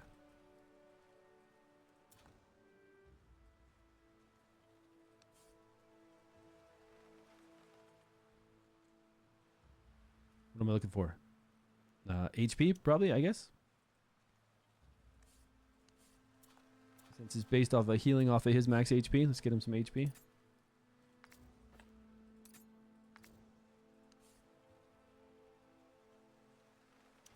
We'll go HP percentage gloves. With defense substat, and then here we'll keep defense on him. Yeah, we'll keep defense on this one. Defense. That's good enough. Okay, now he's at 43. 14.9. Okay, great. Now, Adolphus. Let's go not with the legendary. Let's go with the tiara. And then we could put defense on Adolphus, just to give Quarion a little bit more defense, which really isn't helping a lot. Or we could go with getting somebody a little bit of heal, but it's off of his max HP, and he's not going to have a lot of max HP. And then I don't think it's going to do too much. Enlightenment, defense. Defense with 2 hits into Enlightenment.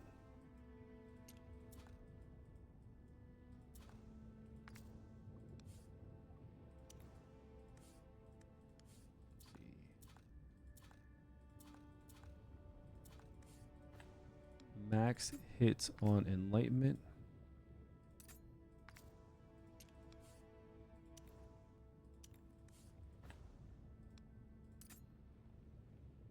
Okay, a little more defense to Quarion, since he's getting hit the most with all those spores. That'll help out. Let's take a look. Enlightenment defense. Attack percentage, critical damage, attack.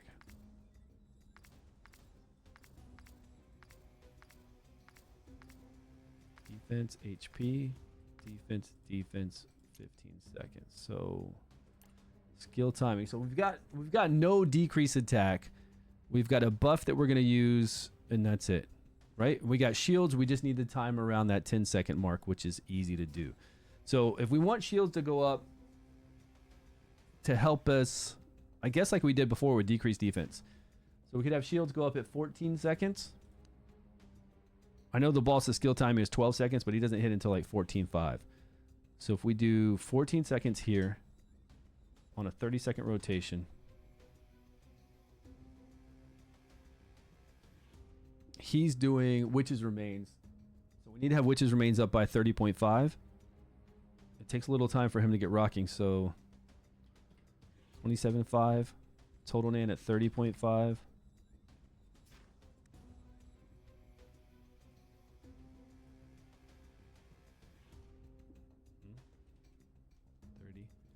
Corion's going to be at 15.15. And then right after Total Nan, so 31. 30. Okay. He's going to heal us and shield us at 15. What was the one that happens at 15? Oh, it's just decreased defense. Okay. And then again when the boss does its ultimate. We're going to go with critical damage lead. Sweet, let's go. Teams that we've done so far, we've done Ice Blast with Furbath and Cypherus all the way to time limit. We did it with an Ice Blast team with Nord, Girth, and Bledin and got 40 million. We did it with Shinna and got 52 million on Emperor set. And then we did it with Shinna on Aerial set and we got 63 million. And then we did Garius, Lorenthal, Hubbard, Alton, and Catherine. And we only got 47 million. Felicity can probably ultimate every 15 seconds. Oh, that'd be nice. Oh, she gets it whenever we do a wild proc, right? We could. I mean, she's pretty much on free fire right now anyways. I mean, it's not huge that she hits at 30 on the 30.1 on the mark. But if she's getting enough ultimate, recharge ultimate energy by 5% when a basic attack or battle skill triggers a critical hit. I mean, there should be a lot.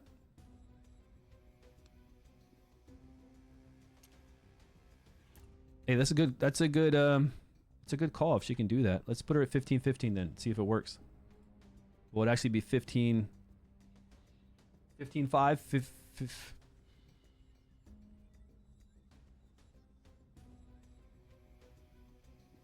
We don't want her to go off at 30, actually. Right on 30. We want her to go off at, say, 32. How do we get her on a 32 interval? Pre-gift, my man? She was your pre-gift before you started playing the game? That's nice. If we do 16-16, will that always keep her there? At 32?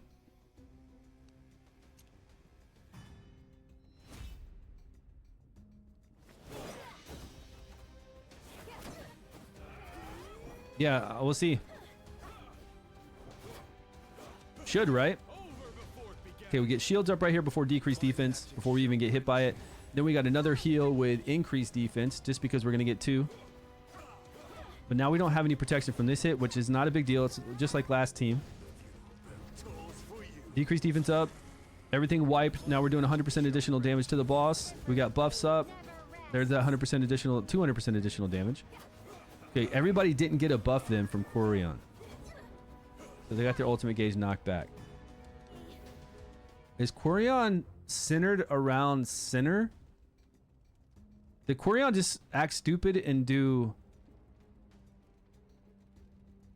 No, he couldn't have. There was like only one buff. Oh, we needed 30.5 though. Yeah, we need it at 30.5. This is a little different. We forgot. It's 30.5. Yeah, but how do we do 30.5? 15.25 and then 15.25?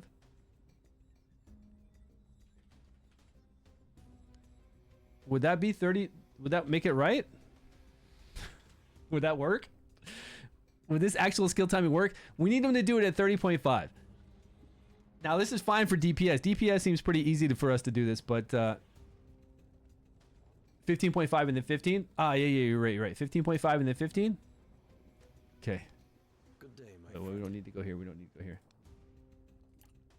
But isn't that the same? 15.5 and then 15 seconds. But won't that throw it off? That'll make it for the first one, but will it keep it on rotation like that?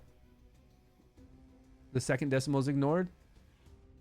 So what are we doing here with her? 16, 16. She's going to fire off at 32. All right, let's see. He's got to do it at 30.5. Okay, if this works, that'll be awesome. If he can do it twice like that, that'll be really sweet. Okay, shields up. We're hit. Healed.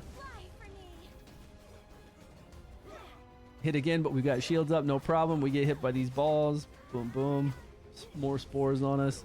Okay, here it is. Here it is. Here it is. Nice. Nice. Everybody's got a buff on, so no knockback the ultimate gauge.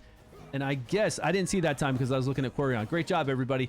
Let me let's see that we're getting up decreased defense, which we should, from Erich, even before the boss clears. He's doing it before the ultimate. And then right after that, when is Felicity and Total Nan hitting? When are they hitting?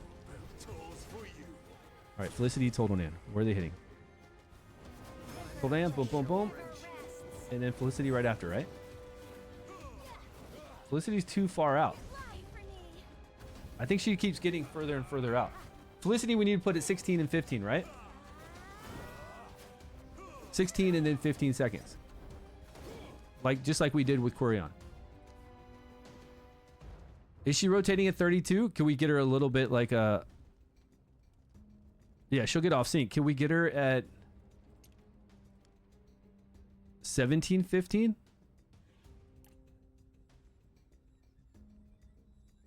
$16, $15, right? Shouldn't it be?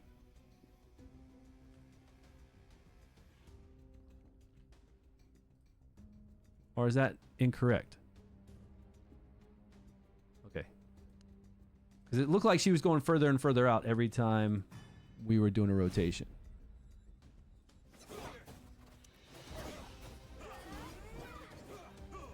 Okay, let's see how long we last and see what kind of damage we do.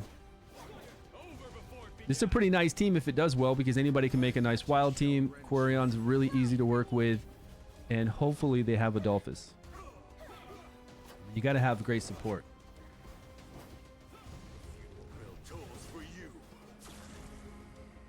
Right, the interval has to be 15. Yep, she fired right after. Okay, all this is perfect. I love it. Now, can we stay alive? All beautiful, but can we actually stay alive? It's not about the boss, right? We're not worried about the boss ramping up damage. Like right now, we've got it easy. We can easily see that every rotation of the boss, we're getting back to full life. But it's the spores we got to worry about. When they reach 20 stacks and do damage, 25% additional damage every 20 stacks they reach to, they're gonna start hitting a lot harder. And I'm already worried about. Look at Erich. Erich looks like he's hurt.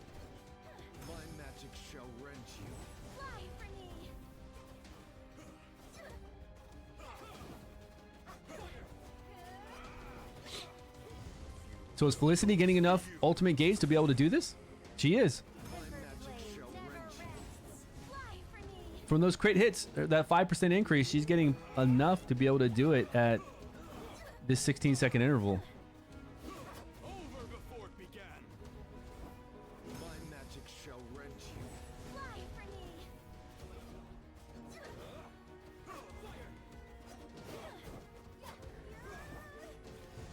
Still, we're looking at, what, 50,000 damage?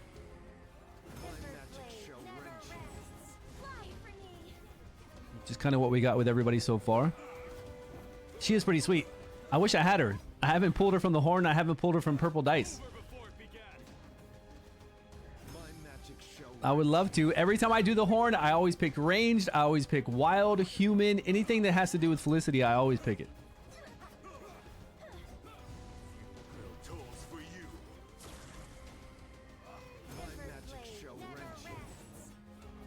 Okay, but again, it's all about the support, right?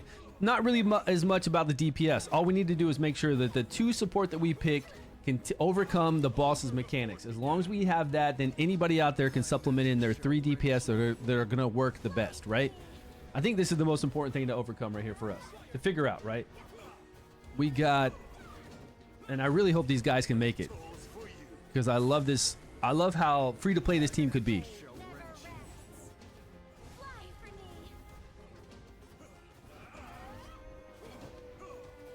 I don't know. We get hit really hard though at that first ability. We get hit pretty hard. Like after the ultimate and that first ability, we get pretty. If those spores popped off sometime around there, those 20 stacks, I think we get kind of hurt. Tools for you. My magic shall rend you. Fly for me. But we can't control when we get 20 stacks. It's really varied. And plus you can see right now that Quarion, since he's in the middle, he's getting more stacks than anybody else. So his stack count is weird. I mean, look at that. We've got 20 stacks up at the front. Like the stack count is weird for everyone. 14 up there. No, for the front two, it's 16 and 16. Because they're not next to anybody. And 17 now. My magic shall rend you. Fly for me. Why is Erich always getting beat down though?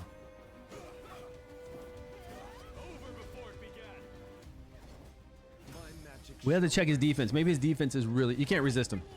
They're gold bordered. You can't block him. You can't resist him. You can't do anything about it. It's part of the boss's mechanic. We've already tried. You can't use high HP shields and not take damage and not get it. Anytime the boss attacks you, you get him. magic shall rend you. It's part of the encounter.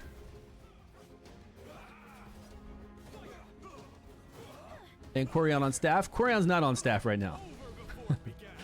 He's not. He's on book. I believe he's on rare book right now. Fly for me. But that would be nice if... Well, then we could bring Adolphus's shield after... Well, we're already kind of getting capped. Like, at that point, right now where we're doing it, we're kind of maxed out with HP by the time they actually do their moves. I mean, we're getting lower now with all those stacks. But when Adolphus does this, and then Quarion does this, Magic shall rend you. I think we're pretty topped off. The problem is we got to wait till Quarion to heal us again over here. Which really isn't bad. I mean, Quarion's going to heal us right here. But it's 50% less healing. But we do get increased defense. But then we get slapped right here. This is a hard hit, I think, by this time. Not really. I think it's just the spores. Sometimes we'll see people get low because they'll get to that 20 stacks. My magic shall rend you. And we're going to get hurt. Fly for me. If those 20 stacks always happened when we were actually doing a lot of our healing, it would be okay. But like here, a whole bunch of 20 stacks are about to happen right now. My magic shall rend you. But Quarion was there to take care of us a bit.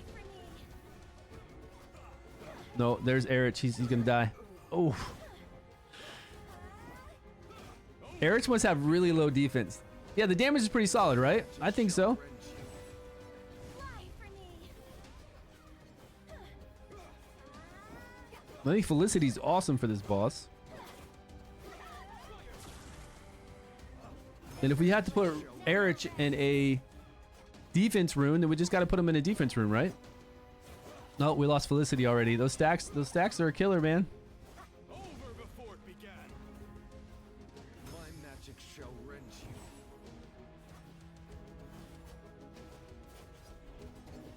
Still not bad. I mean, 54 for this type, for this support, right? Adolphus and Quarion.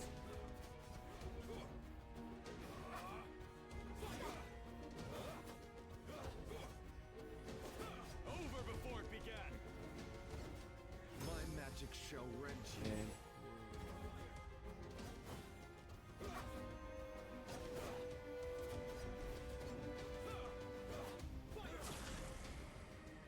My magic shall rend you. We could always sub in somebody stronger, right? Over before it began. My magic So this whole entire team is Total Nan, Felicity, Erich, Soul, and Quarion. All in the aerial set. Pulling in 56 million, somewhere around there.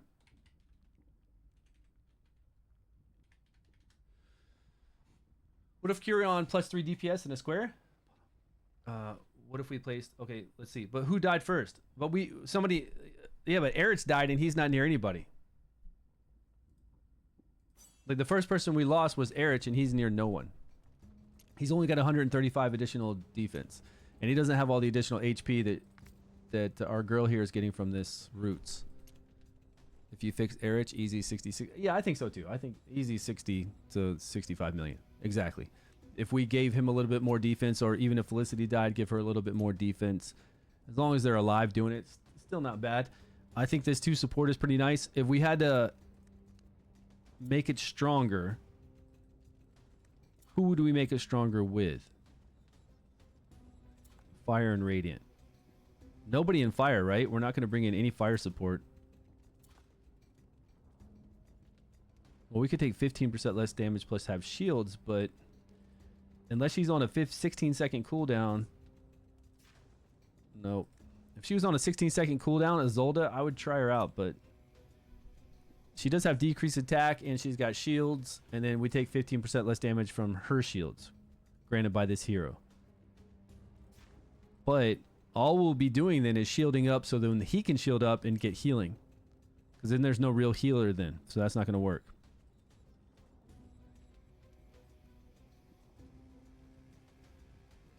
We could use Sonarl, of course, but you know that already. You know that. If you wanted to throw Sonarl in here and have 100% uptime on decreased attack, of course, we go the full round, everybody be alive. We'd have huge ass shields if we use the staff on them, and it would be easy times. And this team would get to 65 million, no problem. So we already know that. Elminster book on Adolphus to cover another hit. I've always been this costly. But he won't cover another hit. Eventually. If we use the book with 30 extended to 30, it's not going to cover another, like, a third attack. Staff on Corian. Yeah, we could. I was just talking about heroes though. Sure. There's tons of things we could do to make it stronger. Right. Staff on Corian, maybe when he does that, a heal at 30.5, he can get some shields up along with some heals, and it could be nicer. Although he's capped at 50% healing at that point. I was thinking, like, if you wanted to replace Quarion with somebody and make it really stronger, you could do it with Sonarl. You could do it with... Where's Radiant? I don't know what other Radiant healer. You could bring in Gillian, maybe? Yeah, bring in Gillian instead of Quarion if you wanted to. You could bring in... I don't think Rose is going to be a good option. We get decreased attack.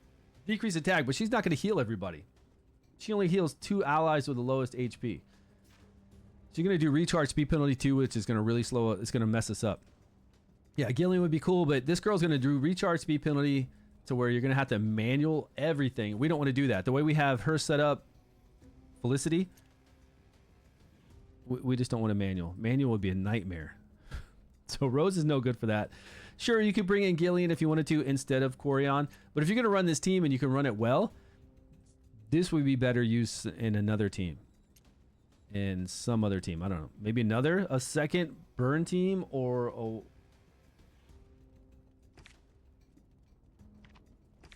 Right, we could bring in extra healing, extra this. Nah, decrease attack only. That's not going to help us out really. And when we need a buff up, so this could be our buff when the boss does his ultimate. And then of course we get healing.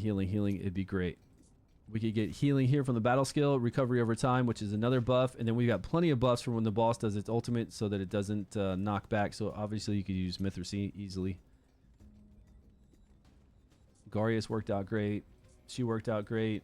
Quarion works out great. Meredith would be good if she gave us a buff. So I'm not worried about using Meredith this time around, even though she is pretty awesome. So that's a lot of support there. And then we had Sonarl, and that was it. For Fire, we only had Sonarl, right? Poor Fire. Yeah, I think that was it. Okay, so now what else? We did Garius, Staff, Catherine. We did Furbath, Cypherus, Adolphus, Quarion. We got a lot of other options. Now if we did a team, yeah, we've already used Catherine. She's great. Catherine and Garius worked really well together. So now if we use, and that was Radiance. That was a poison team. This is a wild team. What are we going to do for a lightning team? So we bring in some Dauntless heroes.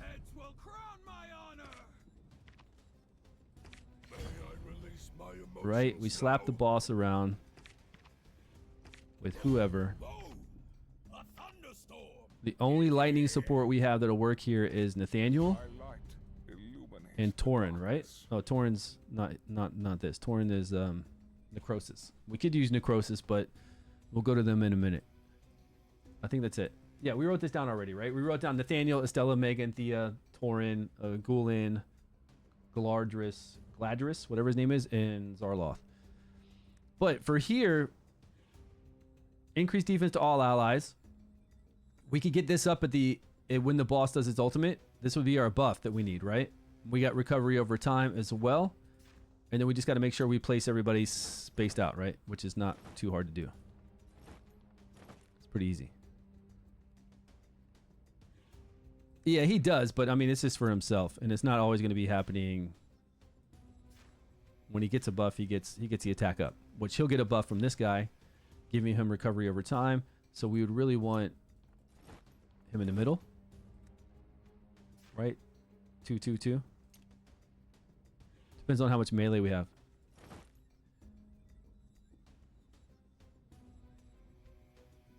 And then what else? So we need one more support is what it comes down to. We need more heals. We need some serious healing right now. That's what we need. So Nathaniel, great. Now I need some healing. Now we got to bring in either Estella, if she can do it. Thea is not good because we're not running all ranged. If we were running ranged and we didn't have Shaltar in here and we didn't have, what's her name, Sutha, and we were running all ranged, then yeah, we'd bring in Thea. Tauren, Gulin, Zarloth probably won't give us enough healings because I don't think Nathaniel's going to give us enough healing. So I think Estella is the only one we could really go with this. Garius, the shield guy. Yeah, the shield guy's not going to give us any enough shields.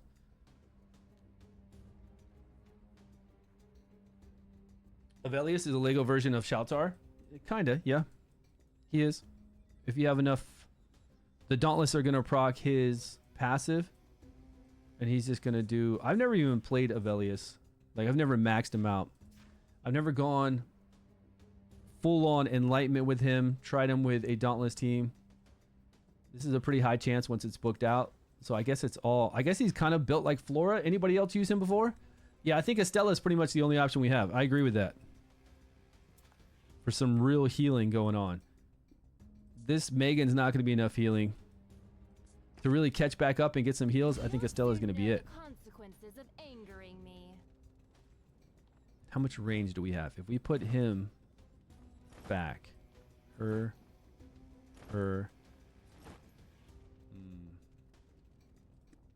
I guess not everybody's going to get a recovery over time. But we definitely need to give everybody increased defense.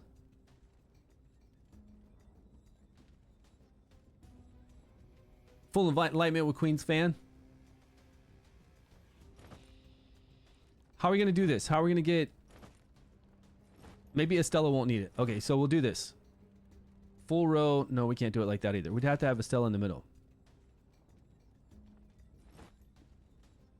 If he's only going to do recovery over time around him.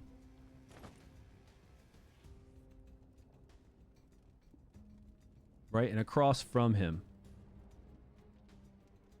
We've got 2 melee.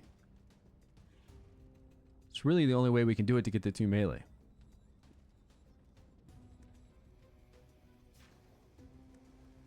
He's going to go 3-1. And she's the only one taking the most stacks. Which I guess is fine. We're going to have her an enlightenment though. Full enlightenment. She's not going to be as tanky as he is. The lizard lady? Yeah, she's terrible. She's not going to survive. Starts with an E. She's not going to keep us alive, put it that way. Right here, whenever an ally casts an ultimate ability, we get 10% targets max HP shield plus enlightenment.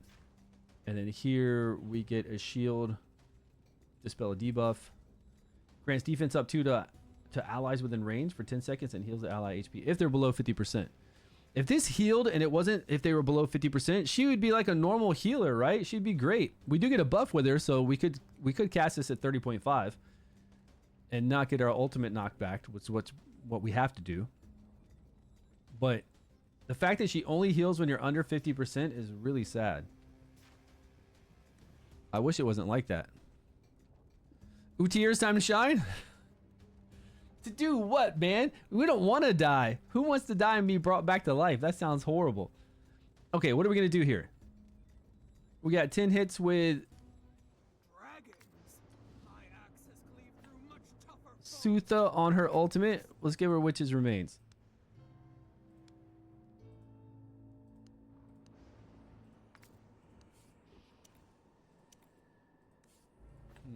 Accuracy crit rate. Okay. She only needs 70% chance to crit, which I think we're really close to. Okay,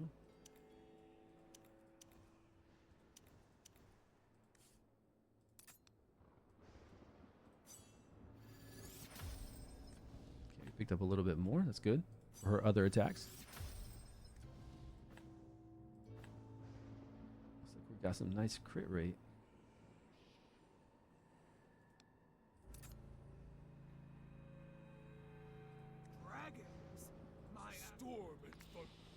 All right, we're rocking eyeball on our boy here. But we need an enlightenment set. Flora set.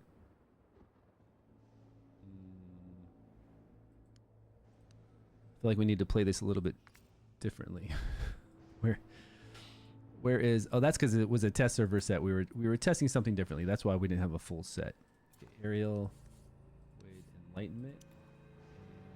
No enlightenment. All this aerial stuff and I have none with enlightenment on it, and I'm on the test server. Who puts gear on the test server, man?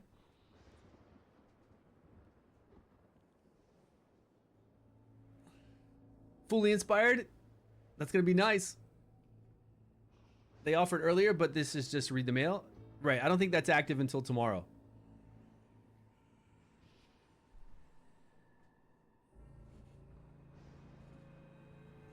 No enlightenment. What is that all about? That's attack percentage. That's enlightenment. Sure. There's attack again with enlightenment substats. This should be enlightenment substats. Enlightenment substat. I guess I'll do attack percentage just to see what happens. Attack with enlightenment substats. Maybe I got some really cool hits into enlightenment. 2 hits. I think that's a gear set though. I think when I put him in one of the gear sets I have, since Felicity had it on, this one, yeah, it's gonna take it from Felicity.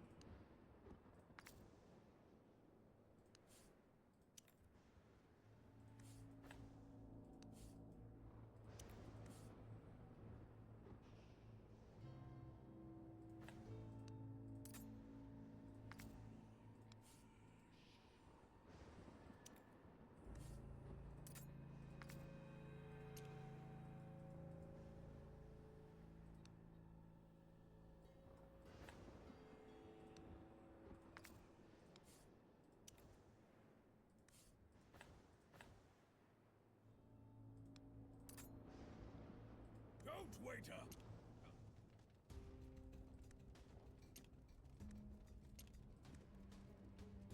Greedy people, you shall pay the price. It's really sad. No enlightenment is really, really sad.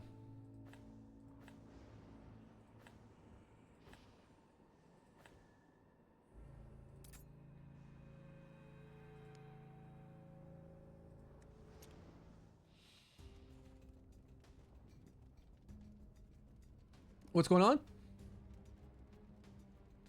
Argent, oh, for defense? That stall defense? Okay, we need enlightenment again, and we need enlightenment gear for them. Jeez.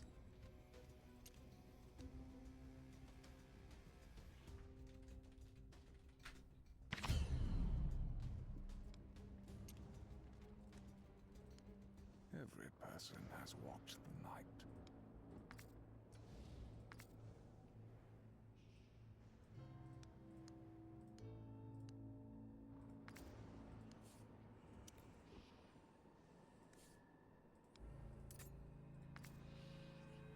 What should we put on Nathaniel for a healing right here? 25% additional healing. He's just doing recovery over time, which will get the increase, and then he's just doing shield. So maybe we put this on Estella. I guess we go with this. Yep. Then here we're doing alignment, and here we're doing defense. There we're doing defense. Okay, this will work well enough for her. Every person has. For her, we can get that 25% additional healing plus all this enlightenment. There. We can go with enlightenment, mantle, enlightenment, defense. Okay, now on this piece, since she is around 2 other players, we could put her in the piece that we could put her in puppeteer. Didn't we already have somebody in puppeteer with high enlightenment? Probably should have saved that.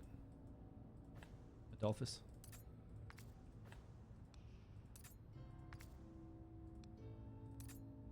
Apologize.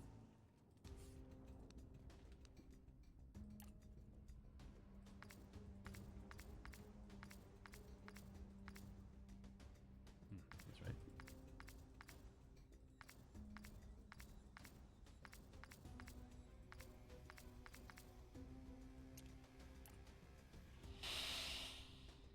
Okay, so Sutha does all her attacks at one time.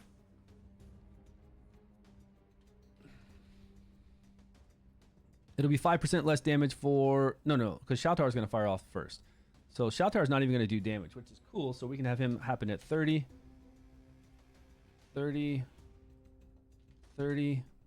Decrease defense there. And then we'll have him at 30.999. Whatever it is. We need this increased defense at 30.5.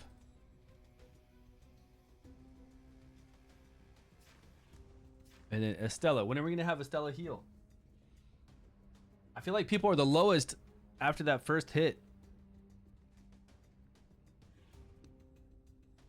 I don't know why, but I feel like people are really low around this first hit. We could have her heal the whole entire time, decrease defenses up, since it's like a channeled ability. Let's see how she does. Who has the highest HP on my team too?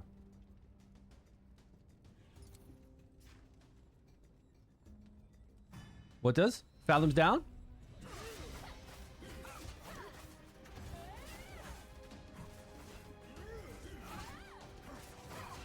I'll not allow any companion to fall.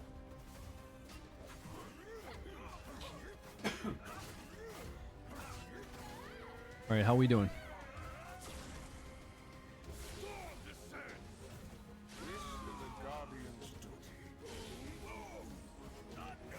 There's 5 stacks up when Nimbus did his ultimate. I'll not allow any companion to fall. Okay, Estella's keeping him from that one move, right? From those 2 hits. Actually, she was healing the whole time during 2 hits. It seemed like.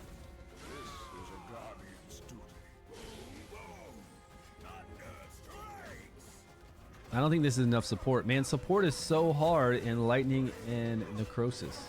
I'll not allow any companion to fall.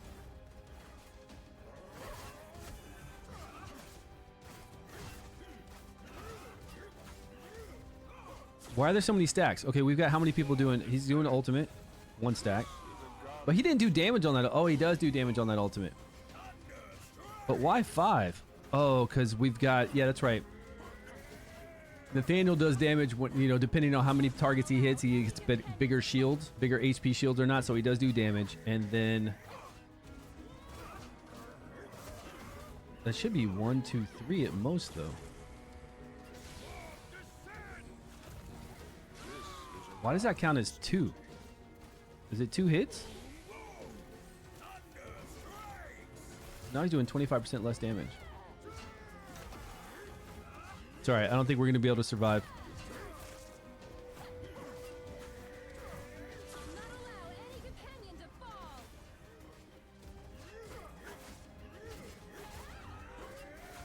Which one? 2 ultimates around? Hourglass and Skill Haster up? You guys make it sound like everybody's got Hourglass, man. Everyone's got hourglass out there. I agree though, 15 seconds. Like if we can get anybody at 15 seconds, we got it made, right? Hourglass with two gear sets to get you 40 skill haste and then whatever skill haste substats we need for it. But going from 20, I'm pretty sure it's over 150, isn't it? I think we need 174, isn't it? We need 74 additional skill haste. 40. But then that's only 34 additional on the runes, so it's not hard. Yes, with hourglass, it's not hard to do. You're right, it's not hard.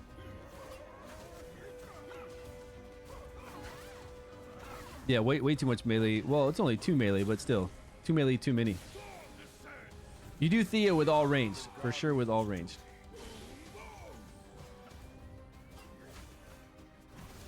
I mean, our damage is good, though.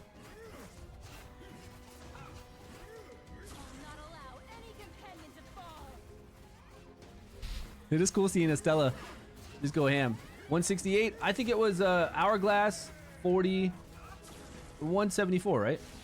Is it 168? As long as we have hourglass, skinning 68 with gear, with 40 from the gear is going to be easy. Even 170 with 40 from the gear is still really easy. So her healing us twice. Like right now we're low, so she'd be healing us now, and then we'd have her heal us when.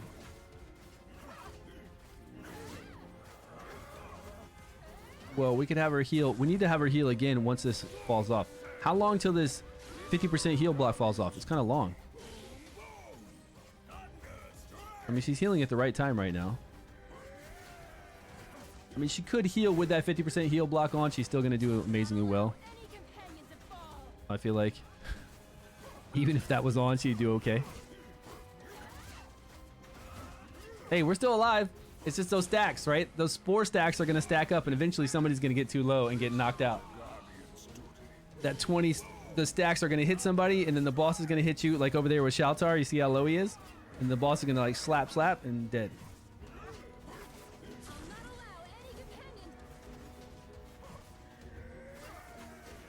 So that's the play for this boss, right? Take any hero, take them down to 15 seconds, and any support like that, and then really have them come through here and keep your team alive. And then 3 DPS. And then one of the 2 support needs to be able to do a buff. A team-wide buff at 30.5. Come on, Estella. Keep going. Someone's falling soon. Somebody's really falling soon.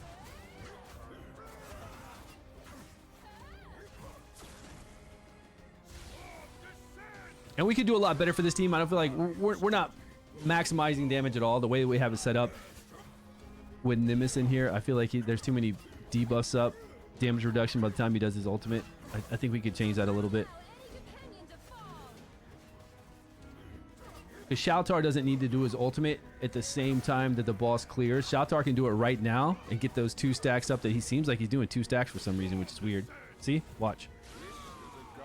Oh, maybe that's because of Nathaniel doing his move at the same time. Come on, we're almost there. Let's go. This is good. We're not even cheesing it out with the staff, and we're still getting to a minute left. This is good. Everybody's holding strong. I like it.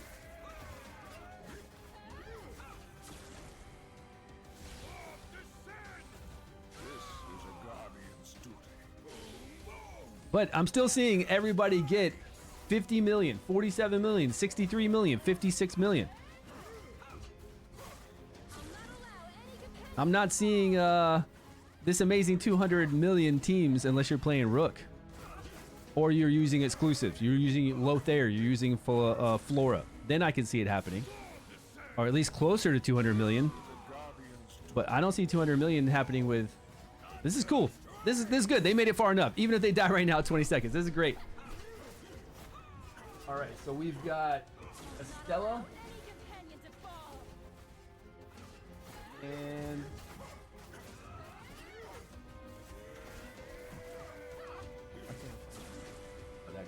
Stella and Nathaniel.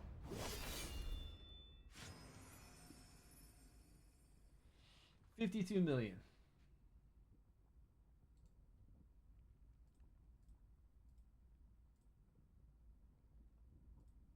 This whole team is Suta, Shaltar, Nimbus, Nathaniel, and Estella.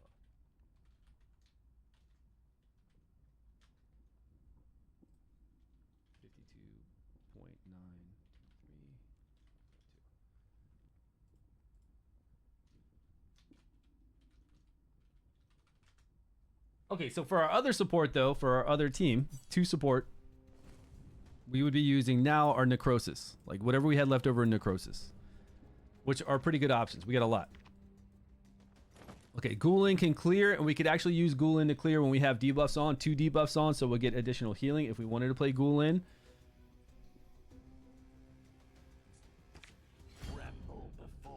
To heal for 10% of targets max HP plus that'd be 18% of targets max HP. I don't think that that's like massive, so I don't know how much. Like, I feel like Ghouling would do better. Well, Ghoulin's also going to. I wonder if Ghouling will get this ultimate gauge increase.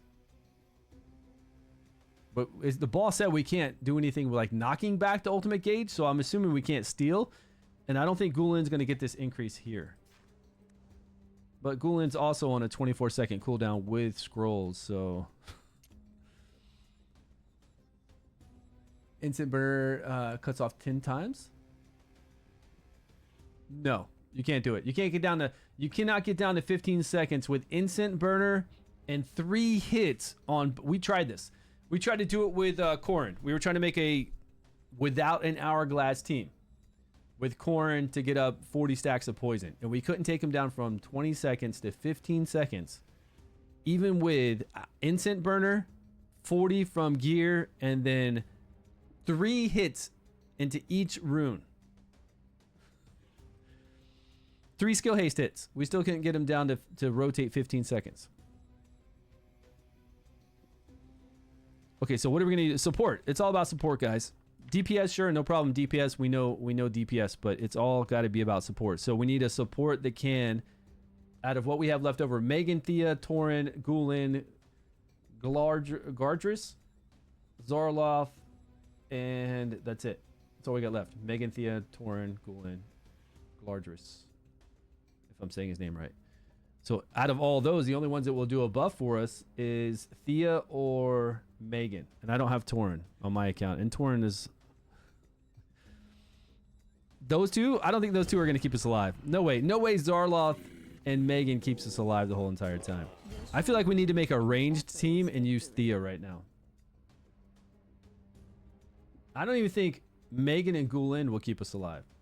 No way. I plan them. You plan to use those two? I don't think this guy can keep you alive. Once his shields are gone, he doesn't block buffs anymore, and his shields aren't that great. I mean, I've played him before where his shields... I try to get his shields as high as possible, but he is very fragile, and the shields aren't that big. 300% attack, 4% of... It does 300% attack, 4% of max HP shield to each ally within range, and debuff immunity during the shield duration. So shields have to still be in place to have debuff immunity. HP attack. Use them with roots. Yeah, use whatever you can to make a high enough shield, but I don't think these two together are going to keep you alive. They could. We could try it. Those are options.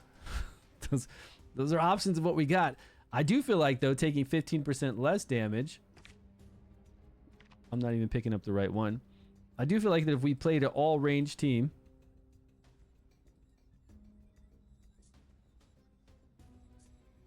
Did we not even level her up? Yeah, an all-range team with taking 15% less damage when invisible. We got debuff immunity and invisibility. So we're going to pop this. Like, these are our buffs. We can pop this at 30.5 seconds.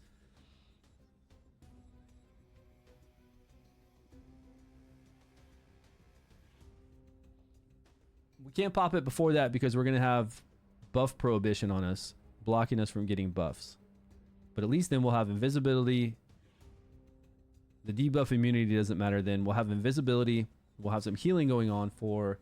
And she's on a... Can't we get her down? Oh, yeah, we can get her down to 15 second. Ah, that's another thing with Thea. She's on a 16-second cooldown, so this is a 5... Okay, this is great. This is awesome. Such traitors aren't worthy of my bow. Any support on a 16-second is magic. Yeah, this is going to be monstrous. I don't think we're going to have any trouble keeping somebody alive and getting up the buff to block those debuffs. So really, we don't need Megan. We don't need her for this increased defense or recovery over time, even. Both of those.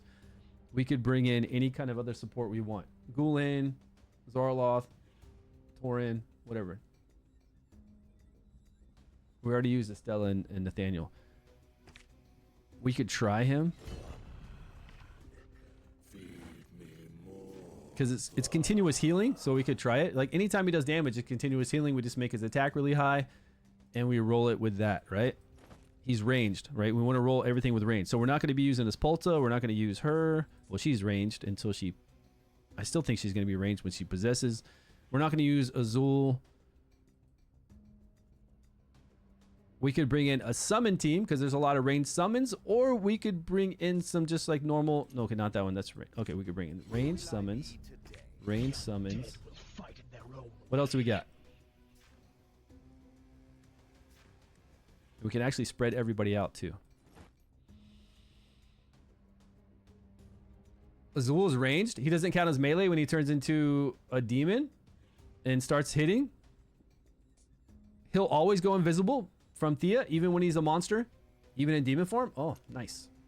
Well, he's an exclusive, so we'll leave him out. But it's good for everybody to know. Taldi and Azul, yeah. Plus whatever else will work nicely. Okay, what other kind of summon are we gonna bring in here? Isn't this guy is ranged, and we get him for free if you played season 1. I would say we get him for free right now, but you don't for some odd reason. Explain to me that. Zadok? We already got Zadok in here. He's in here for our Witch's Remains, right there in our team. We've got Joyce, which is ranged as well, and now we've got Charlatch, which is ranged except for his pet, right? Is it Isitarian's time to shine? Let's see if Isitarian... Okay, he's ranged too. Let's see if Isitarian's will survive. His chicken will survive or not. He said his Dragon Queen will smite thee. You think it's his time? Get a lot of summons out there. That ultimate's just going to pop off. Or Isitarian. If they would have made it to where he could resummon the chicken on his ultimate, there'd be no issues. Like, he would be actually a really good epic. Really good. But why you can't resummon it, I don't know. I don't know who does this.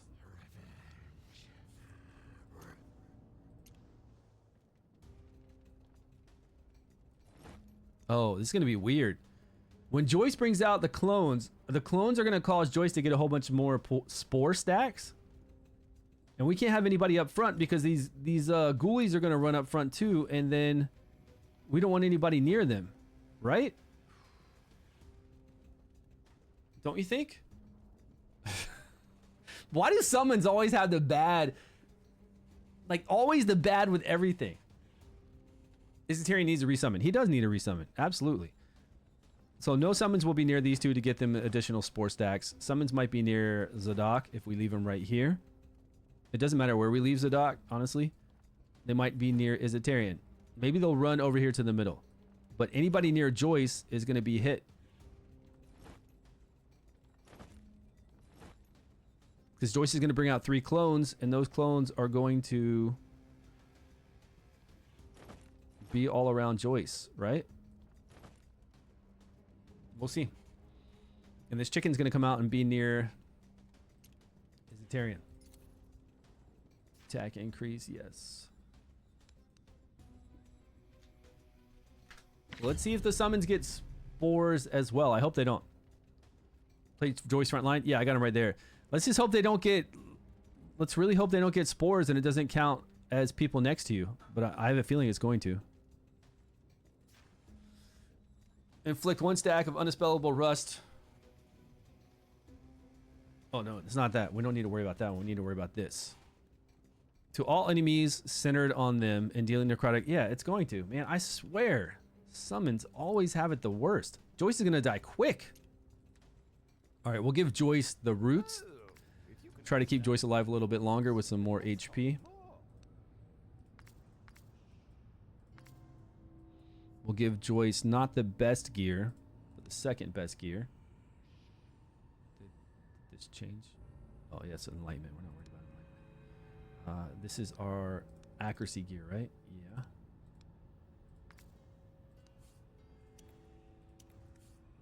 No critical damage crit rate again.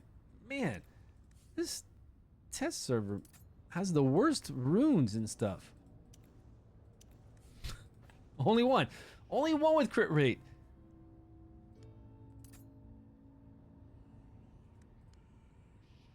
I don't even care. I just want to see how it plays out. I got better gear on my main account than this test server has, and I have so many heroes leveled up. It's not like I even farmed a lot.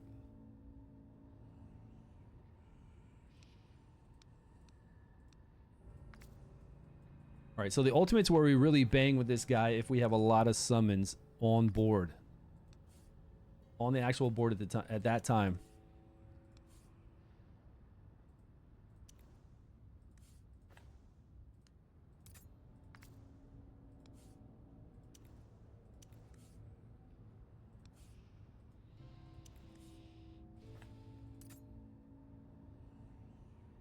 Upholding the Dragon Queen's law. As long as I'm on side. Okay, we'll be able to do him on a 15-second cooldown, right? I think with his skill increase, with his ultimate increase and all the undead dying, we'll be able to do him at 15.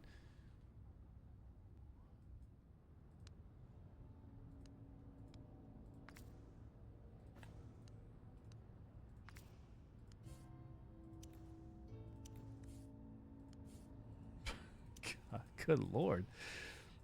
None of my guys... Maybe skill. Maybe I can't find crit, so let's see if there's a little bit of skill haste. Maybe that'll help him. Just a teeny bit. Oh, 25 skill haste? Yeah, that'll do something. Well, if his crit's so low, it doesn't even make sense to have all that critical damage. There we go. How is the world? Oh. Okay, so for Thea, we do healing based off of enlightenment. It's all ranged, so we can do this healing set. She is not next to anybody for the puppeteer again, and there's really no set we can put on her that's going to help her out. Except for... I mean, nothing really, right? Doesn't matter what set we put her in, but we want to put her in a skill haste set just in case. Right, we'll put her in the healing one. So we can get her down to 15 seconds easier. Right. Okay.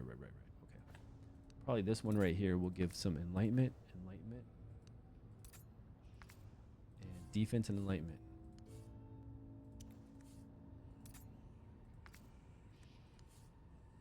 Enlightenment. Give me that, Estella.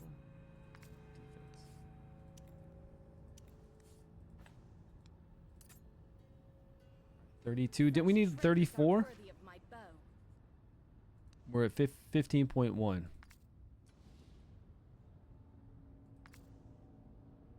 No skill haste on this enlightenment. Let's go enlightenment. Skill haste.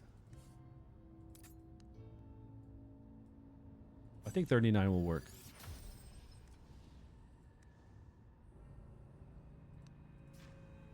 $15 seconds.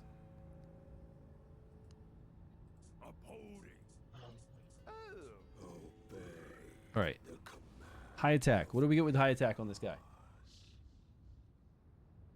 We're already using eyeball. This is the only one that will get us attack. Battle skill will do more damage. Oh, we could use...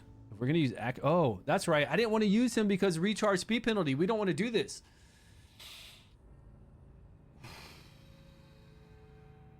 Zero accuracy? Could we do it? Will it work? If we go like legit 0 accuracy.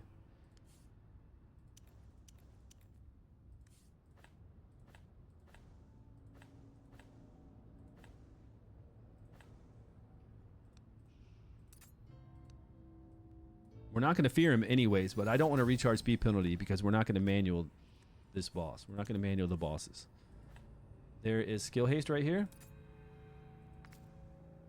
And then I would have to go attack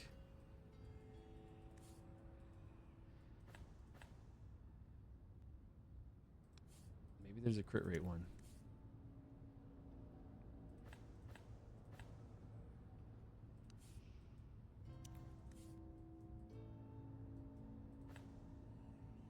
There's accuracy.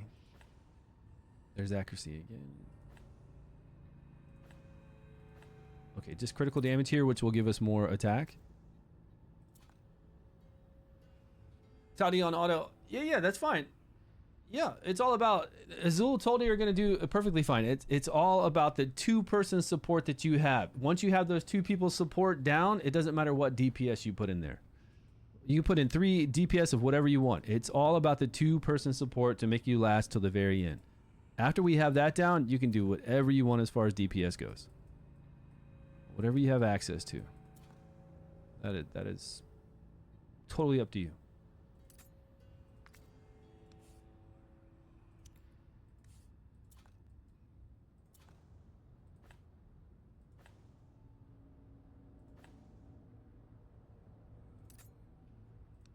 Keeping that accuracy low. Why do we have 57? Where's that coming from? That's his base? 36 is his base. Who said I could have accuracy on that?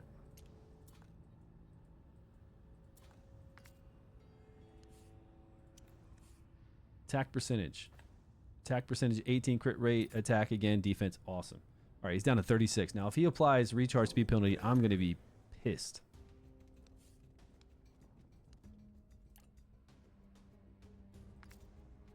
Enlightenment defense, enlightenment defense. Critical damage will be converted into attack. Attack percentage because he heals based off of attack, attack, attack. 2 attack hits right here. We've got attack, critical damage, attack.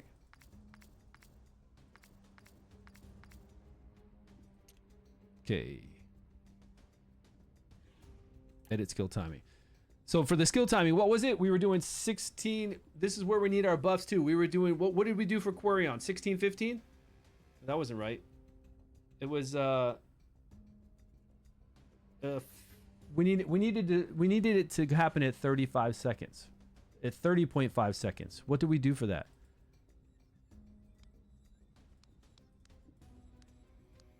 Where is our Quarion? Who did we use for, where's our Quarion, man?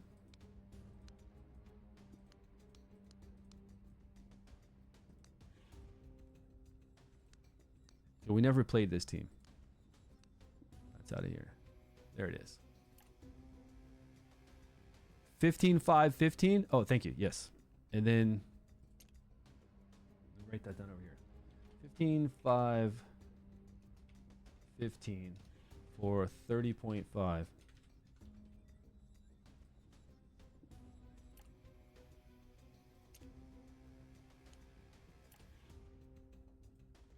$15, 5, 15. Zorloth can kind of just free play himself whenever he wants to do damage and heal us up. He can do that. How come? Oh, it doesn't matter. We're bringing out summons with this, so it's 15, 6. Yeah, whatever Joyce wants to do, we'll let Joyce do. This is brought down to 19.3. So this we want to happen at 30. And oh yeah, he's gonna be doing this often, so we can do it at 15 and 15, maybe. Maybe Isitarian's gonna be the one doing it at 30.5 as well, to feed off of the 30-second witches remains. If there's enough undead dying, he should be able to do 15 seconds and 15 seconds. I don't know if he's gonna be able to the first time though. These two are doing their own moves, and then she's doing that. Okay, see what happens. Everybody spread out, so less spores, but I don't know what we're going to get. Okay, the chicken's in a good... Well, not really in a good position. Still more spores on... Man, there's going to be... Joyce is going to die. Nobody can be up front. Nobody can be up front. No way. Because this move right here, watch.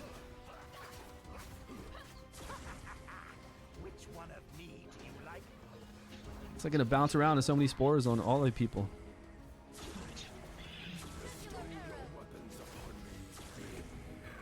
But we only get heals when she does her battle skill, correct? When they're cloaked. Yeah, this isn't this isn't keeping us alive at all. Where's our healing?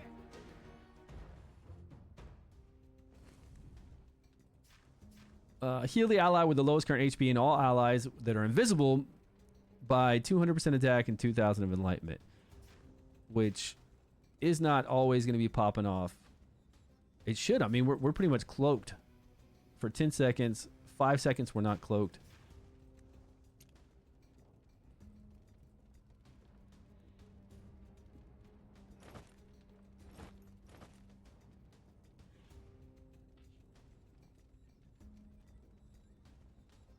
I think you can run one summoner. Well, we can have them back. Well, Joyce won't work though. Joyce is gonna have summons all around Joyce and all around everybody. Why is it always so hard for summons? That's what I want to know.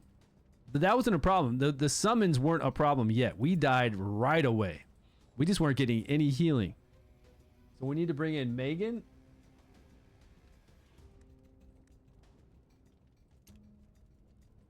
Yeah, it wasn't about summons there. We didn't even get to 20 stacks of additional spores, I don't think. Okay, nice healing right there from Zarloth.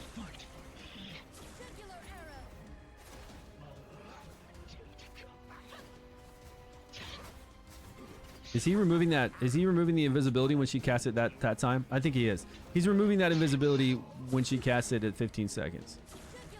So when she casts it again on time, it didn't do anything to half point. Megan will do well. Maybe. So let's see. Thea's trying to get it done the very first time at 15 seconds, but then at 18 seconds, the boss is removing everything and putting up buff prohibition. So we no longer have stealth. We no longer get heals. So that 15 seconds of her casting it here is doing absolutely nothing. We might be blocking 15% damage because we're invisible for like one hit. And then here, when she does it, she has to have her battle skill happen, and then it's only going to heal by 50% because we've got a heal reduction on. Summons is a disaster. Tell you. It's the support too, though. We just don't really have any good support. We already used Estella and Nathaniel. If somebody has Tauren, they're going to be okay. I don't even know if Gulen's going to do amazingly well. If we can't use Thea here.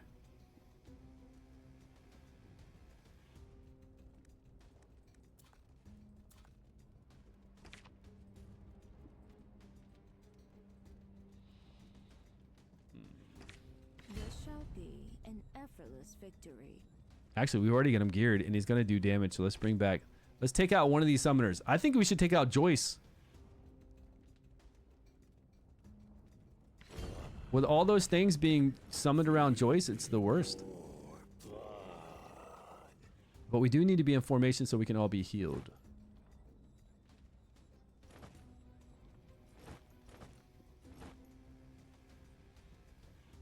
Use Questa? Yeah, Joyce won't work for sure. Joyce is summoning them all around Joyce. We could do this. Because Megan's got to do a cross-section heal.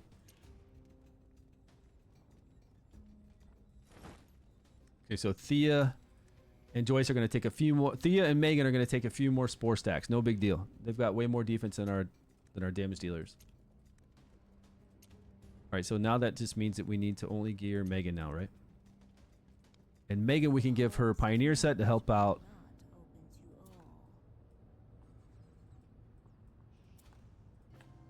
There's nothing we get on this set that will help. Like, there's no stats that we can increase Megan's healing. There's no enlightenment or anything else we can increase it with. So let's just look for defense.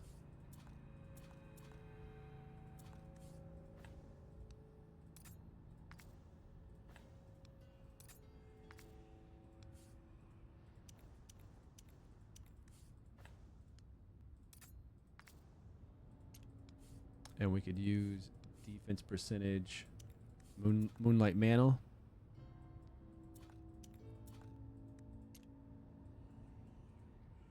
Hello. Get off of this. All sets. There we go. Defense Moonlight Mantle. We can get increased healing from her heal over time, even from something like this. This will increase your heal over time. Defense resistance. No defense. Skill haste?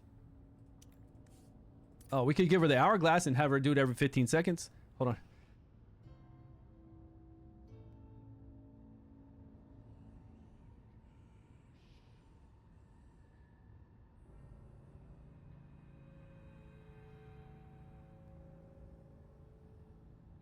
The halls of knowledge are not.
Are they still alive? I thought for sure I'd come back and they'd be dead. I know it's only 3 minutes. Oh, Izzetarian's dead already.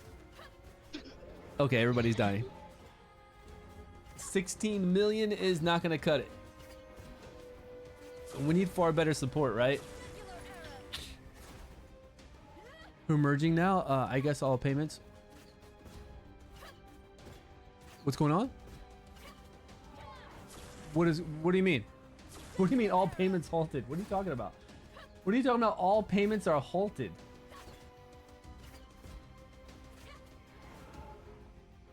I'm back. I'm back. You couldn't hear me before, or you couldn't hear the game sound? What's going on? So this isn't like I don't know. I don't know what other kind of support we're gonna do for Necrosis team. I really have no clue. If we're not gonna do like legendary wise. Hey, what's going on? Tiny T Dog, what's up, my man? Yeah.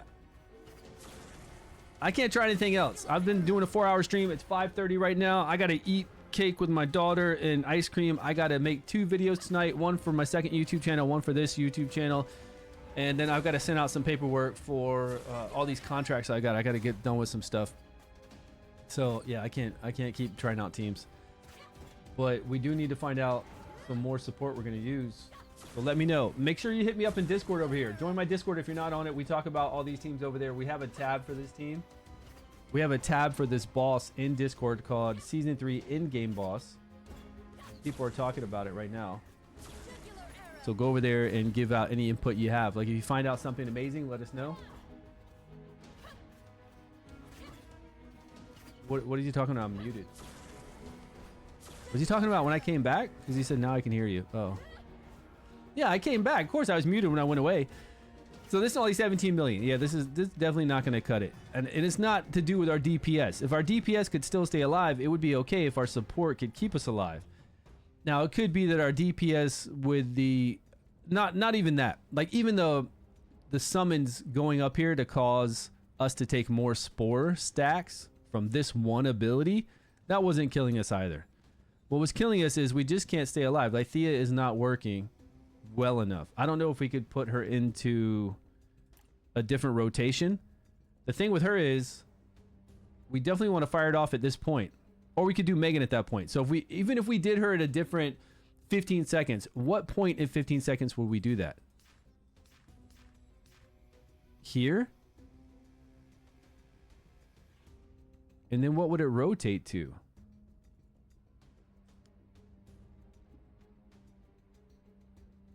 $15.5, 15. So we could do Megan at 30.5 and 30. That would give us the shield and the regen over time, so that we don't get our ultimate gauge knocked back. But then what are we going to do? What's her default? 8.5? No, that's not going to work either.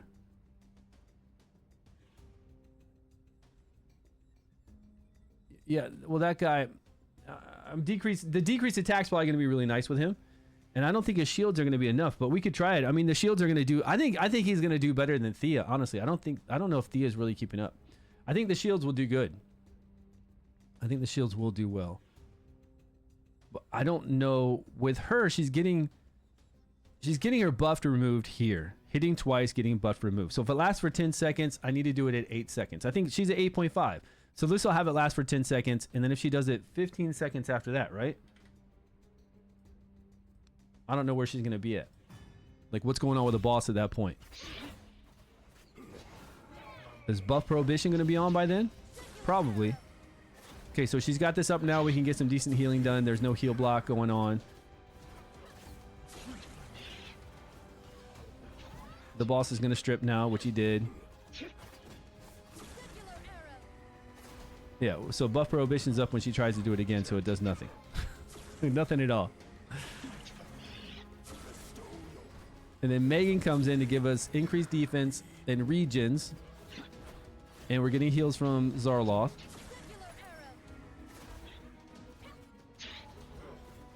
Can we block? No, buff prohibition's up on this team now. See, this is the team that's hampered by the debuffs here, right? Because we're getting buff prohibition, and then we're getting these debuffs. Only on this team comp, like this 2 support comp. The other supports that we have, two supports were able to circumvent this whole entire thing. These 2 can't.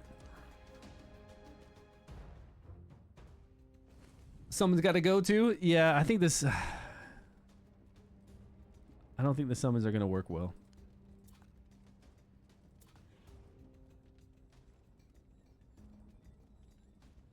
And we've already burned Estella, which is a real healer. And we don't even have, like, even if we wanted a debuff removal, what do we have in Necrosis and Lightning that's debuff removal?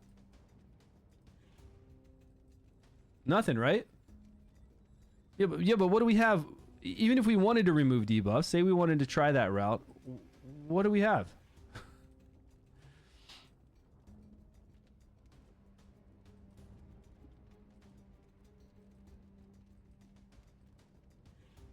Oh, yeah, it is Lightning, right? But she's only going to remove 1. Where's our little Inna at? I haven't used her in a long time. She's going to remove 1 debuff and give us recovery over time, the whole entire board, and hit recovery, which doesn't really do much, but that's not going to work. It's not going to work because, oh, we could remove, well, we could remove buff prohibition. Hits 2 times, remove buff prohibition, and then Thea pops up. Okay, so we'd remove, really we'd take out Zarloth though at that point, because we still need all this other support. So if we brought her in,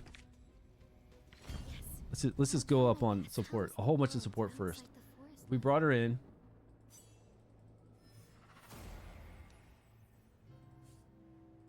this rare is not bad, but this rare needs a heal on its battle skill. It doesn't need this hit recovery. Hit recovery is like the worst thing to have. If this rare had a small heal or HP shield, it would be so much better on that battle skill.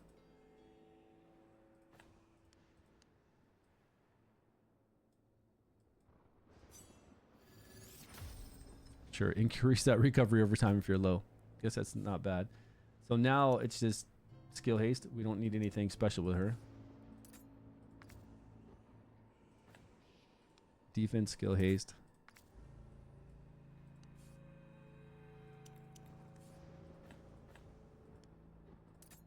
If we're gonna have her next to somebody, we could put her, let's put her in a healing set so we can get some additional heals here.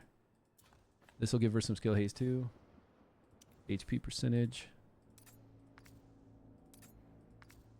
We got a lot of defense on her. Let's go HP percentage here for that ultimate heal based off of her max HP. I will never. Now we're full.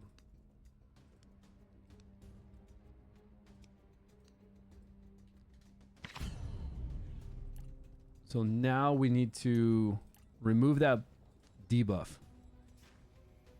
Buff prohibition is going to go up at, I think it wasn't quite at 18. It was more like 18.5. So if we clear it at 19, cleared it at 19. Cleared it at 19. 30 seconds. We're going to get a regen plus, we're going to get a regen.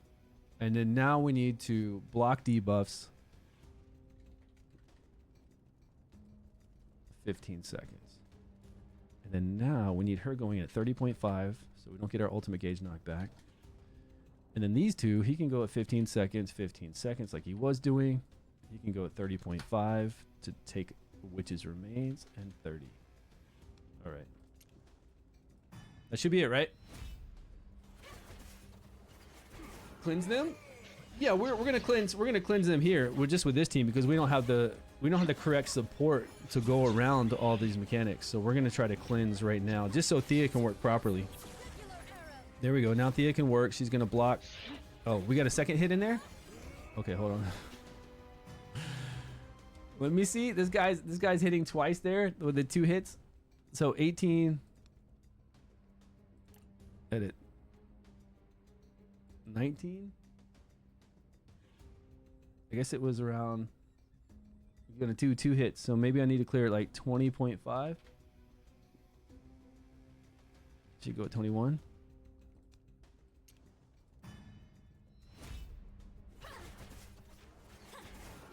each hit.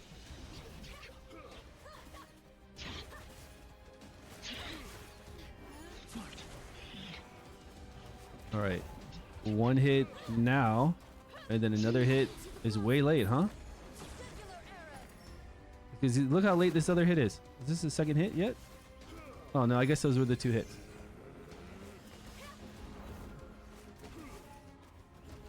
Huh? We got block debuffs on. Oh, the dragon didn't get it. The dragon got heal block. Okay, as long as the dragon gets heal block, that's fine. The Drake.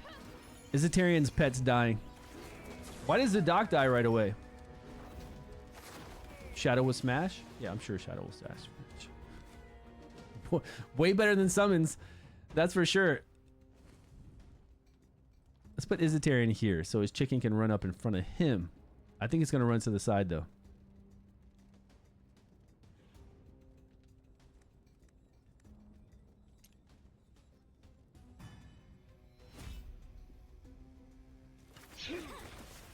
Right. Just put him right there in between both of you.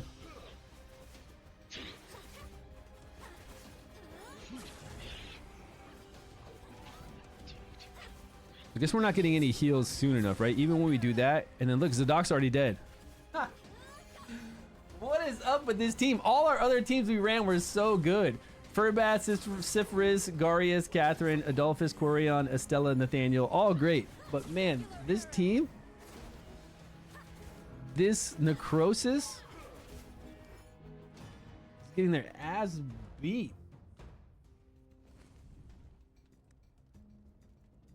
No, I'm not going to do anymore. I got to go.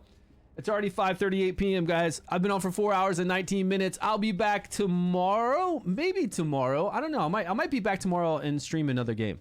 But I'll be back tomorrow.